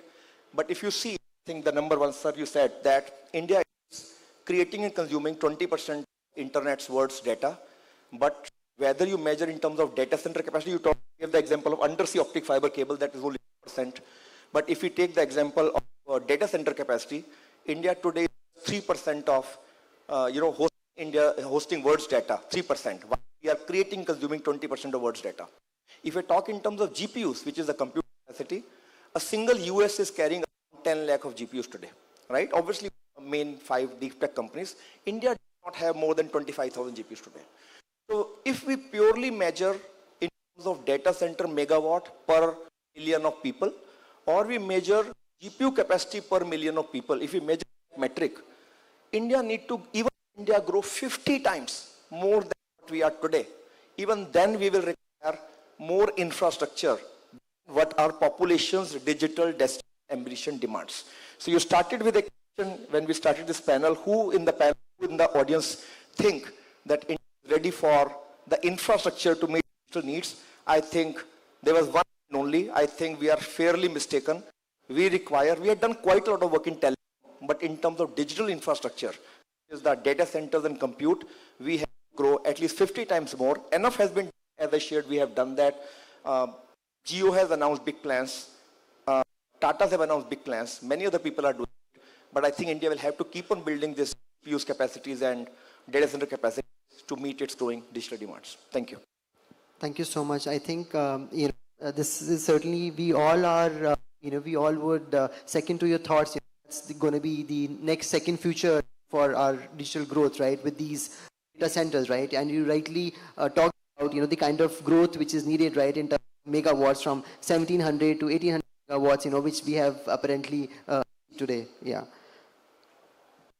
All right. So on that note, moving here, I would, next to Sandeep. Sandeep, my next question for you is that as we know that India's value chain is moving towards a model where AI-driven automation is central, right? So practically speaking, what steps can the industry take along with the government and R&D institutes to integrate this AI into manufacturing processes to improve scalability and supply resilience? Yeah, I think I just on the previous panel remark that we made that phones are getting more intelligent now. Why we need so much of data going back to network? At that point, I started thinking, is it really happening? Or we are thinking too much about AI? But if you go back, when the initial smartphone launched, it was made to be that there's sufficient capacity available, you store enough data, there's no need of streaming it. But industry moved beyond that. Stream like hell these days, right? A lot of content we stream.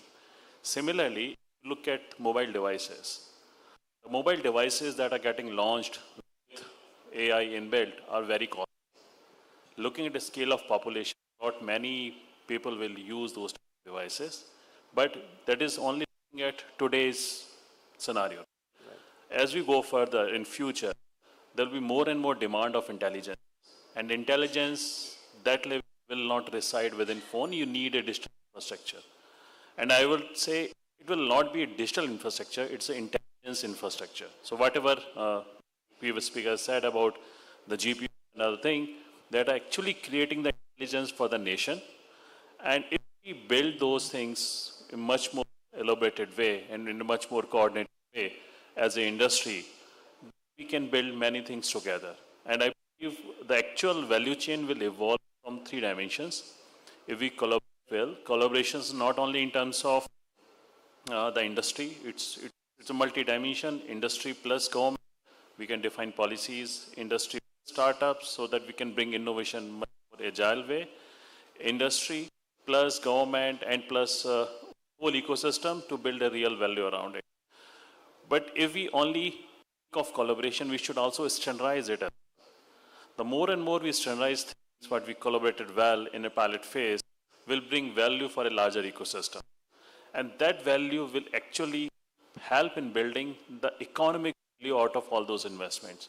So more automation, if we bring in, we can free up the workforce to bring more innovation, and that innovation could be used to bring value for different sectors, maybe healthcare, maybe agriculture. My belief is that we should collaborate more widely, and we should standardize more smartly, and we should scale those standardization, those collaboration much more aggressively, so that we can bring more and more AI in day-to-day processes. We do certain challenges in terms of coverage, as speakers mentioned, but those challenges could be met much smoother way. But we have to look at the rest of the world, how it is evolving. If we stay behind the AI way, we could be missing many more things in future. Absolutely. Thank you so much. Absolutely. We are certainly going to be ahead of AI. I'm sure the way India is progressing, with the great efforts and initiatives from all of you. Thank you. On that note, Mr. Dinesh, so from your great experience, overall in the telecom regulatory conferences, right? And you have been also contributing a lot to national policy conferences too, right? So how can, we say that regulatory framework, further can enable seamless nationwide rollouts of digital infrastructure services while supporting a broader goal of building the resilient and localized telecom manufacturing ecosystem? Yeah. Thank you. So maybe local telecom manufacturing would not have been relevant 2 years back. The government pushing BS to buy from CDOT, and it is undergoing usage. There's proof that it works. From a regulatory standpoint, we have to, telecom is a sensitive sector, and the world also is going towards protectionism. So one of the regulatory methods would be that now that there is a product stack available in India, government should probably mandate the private operators also to start small. Maybe they start 1% and move it up to 5% over the next 5 years. So that will do 2 things. Number one, it will make the CDOT product better. When the private operators gets the hand on it, they'll find a list of faults, a list of issues, they'll make it better. Number two, when it is used by private operators in India, it gives CDOT a chance to go sell it outside in the world. And the third thing which will happen is that, see, when the youngsters see that, so far we've been stuck on the software, right? And people have avoided the hardware path itself. See that, it can be done. CDOT is selling both within India and outside India. It will inspire them, the youngsters to take risk and get into this mode. We've been stuck too much into the software. We really need a push to push these youngsters to the manufacturing line. So that I think from a regulatory standpoint, I think government today is in a position where they can mandate because there's an option available. It was not available 2 years back. So that's probably what can be done. And the other factor for local manufacturing is that at the day, one, the inspiration has to come from the youngsters.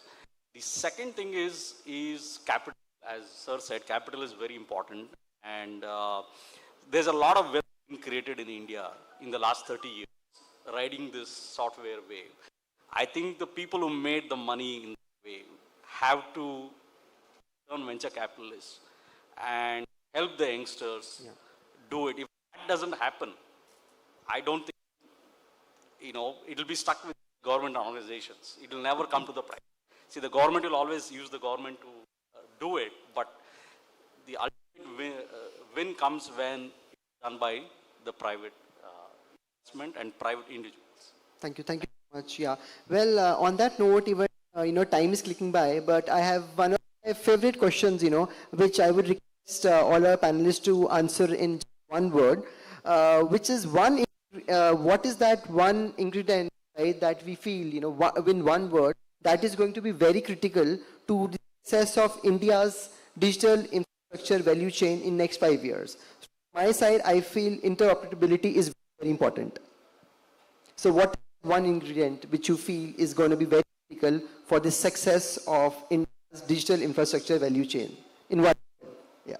Maybe I start from Sandeep. Yeah. I think sovereign intelligence. Okay. Sovereign intelligence. Yes.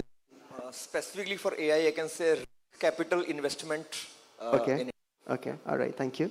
I think I'll say next 2 to 3 years, we should produce equivalent of Nokia's and equivalent of Qualcomm's in India. Sure. I will say there is a philosophy called rising tide lifts all boats. Believe in that. Sure. I think we should the collaboration models would have happened in other parts of the world between the academia and the students in the industry. Sure. Thank you so much. I think with that note, I would really like to thank the eminent panelists here for such insightful inputs. I'm sure the audience would have certainly enjoyed that, and I'm sure that's a great way, for us to grow well. Thank you so much. Thank you, ladies and gentlemen. In the last decade, the Honorable Prime Minister Shri Narendra Modi's vision of IT is equal to IT has become reality, where India's technology and talent is shaping India's tomorrow. The stage is set for India to inspire the entire world with vision and execution to transform digital landscape of the entire world.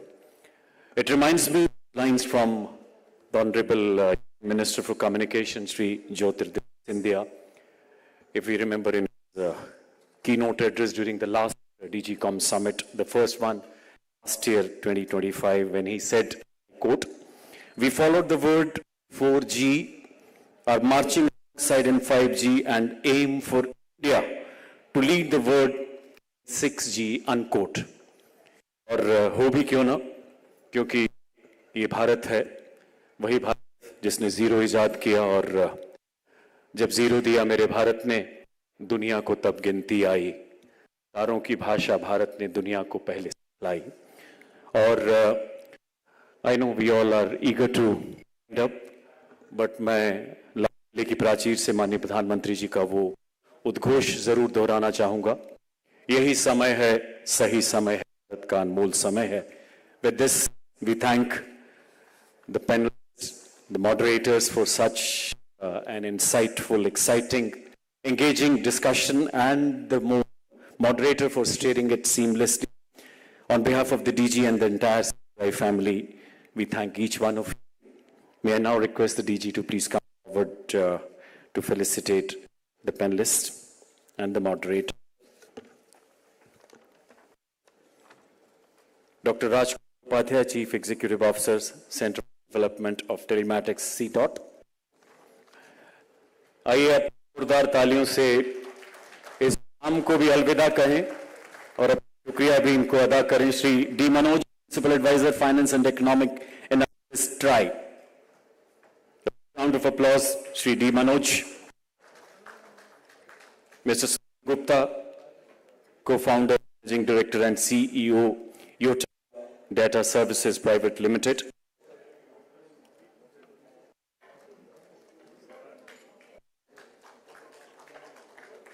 Mr. Dinesh Shiv, Head of India Telecom Compliance and Regulatory Communications.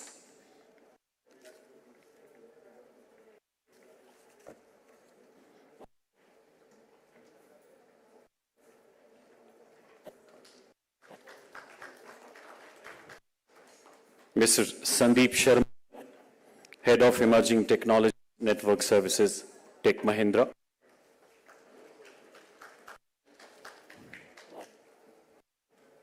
And then our moderator, Mr. Anuj Siddharth, Director Marketing and Communications, India and SEA Region Media Tech, who has seamlessly moderate this.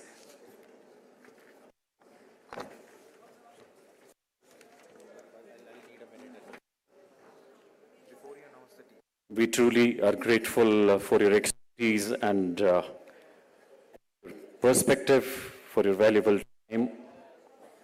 And we are certain that the discussions will pave the way for new India, digitally empowered India. Thank you.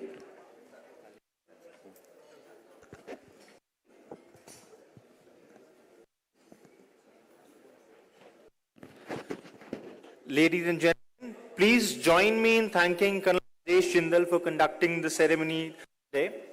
Colonel Jindal has been a military veteran in the Corps of Signals, has had the privilege of being the master of ceremonies for several events of esteemed guests, the Honorable Prime Minister of India. I'd humbly invite the Director General COAI, Lieutenant General Dr. S.P. Kochar, to kindly felicitate our Master of Ceremony, Colonel Rajesh Jindal.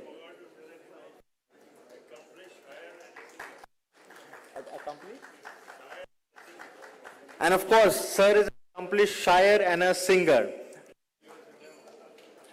A huge round of applause, please.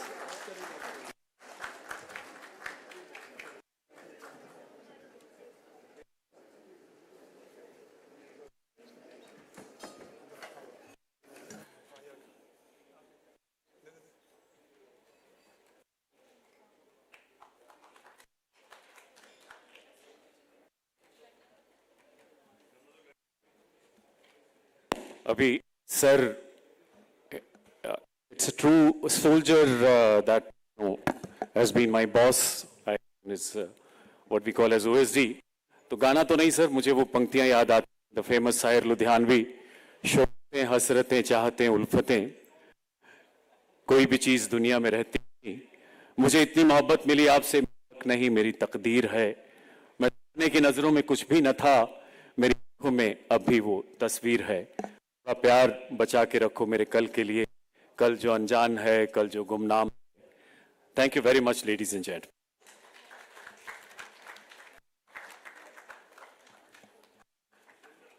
Thank you, sir.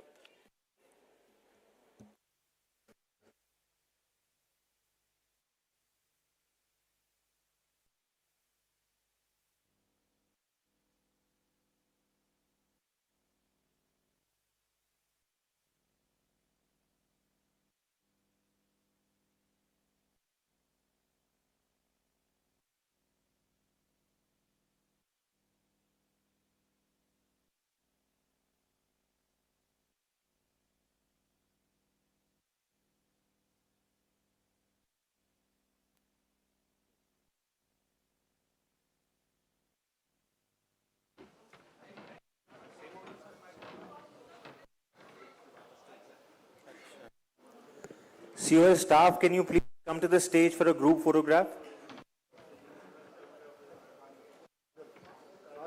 All COA staff.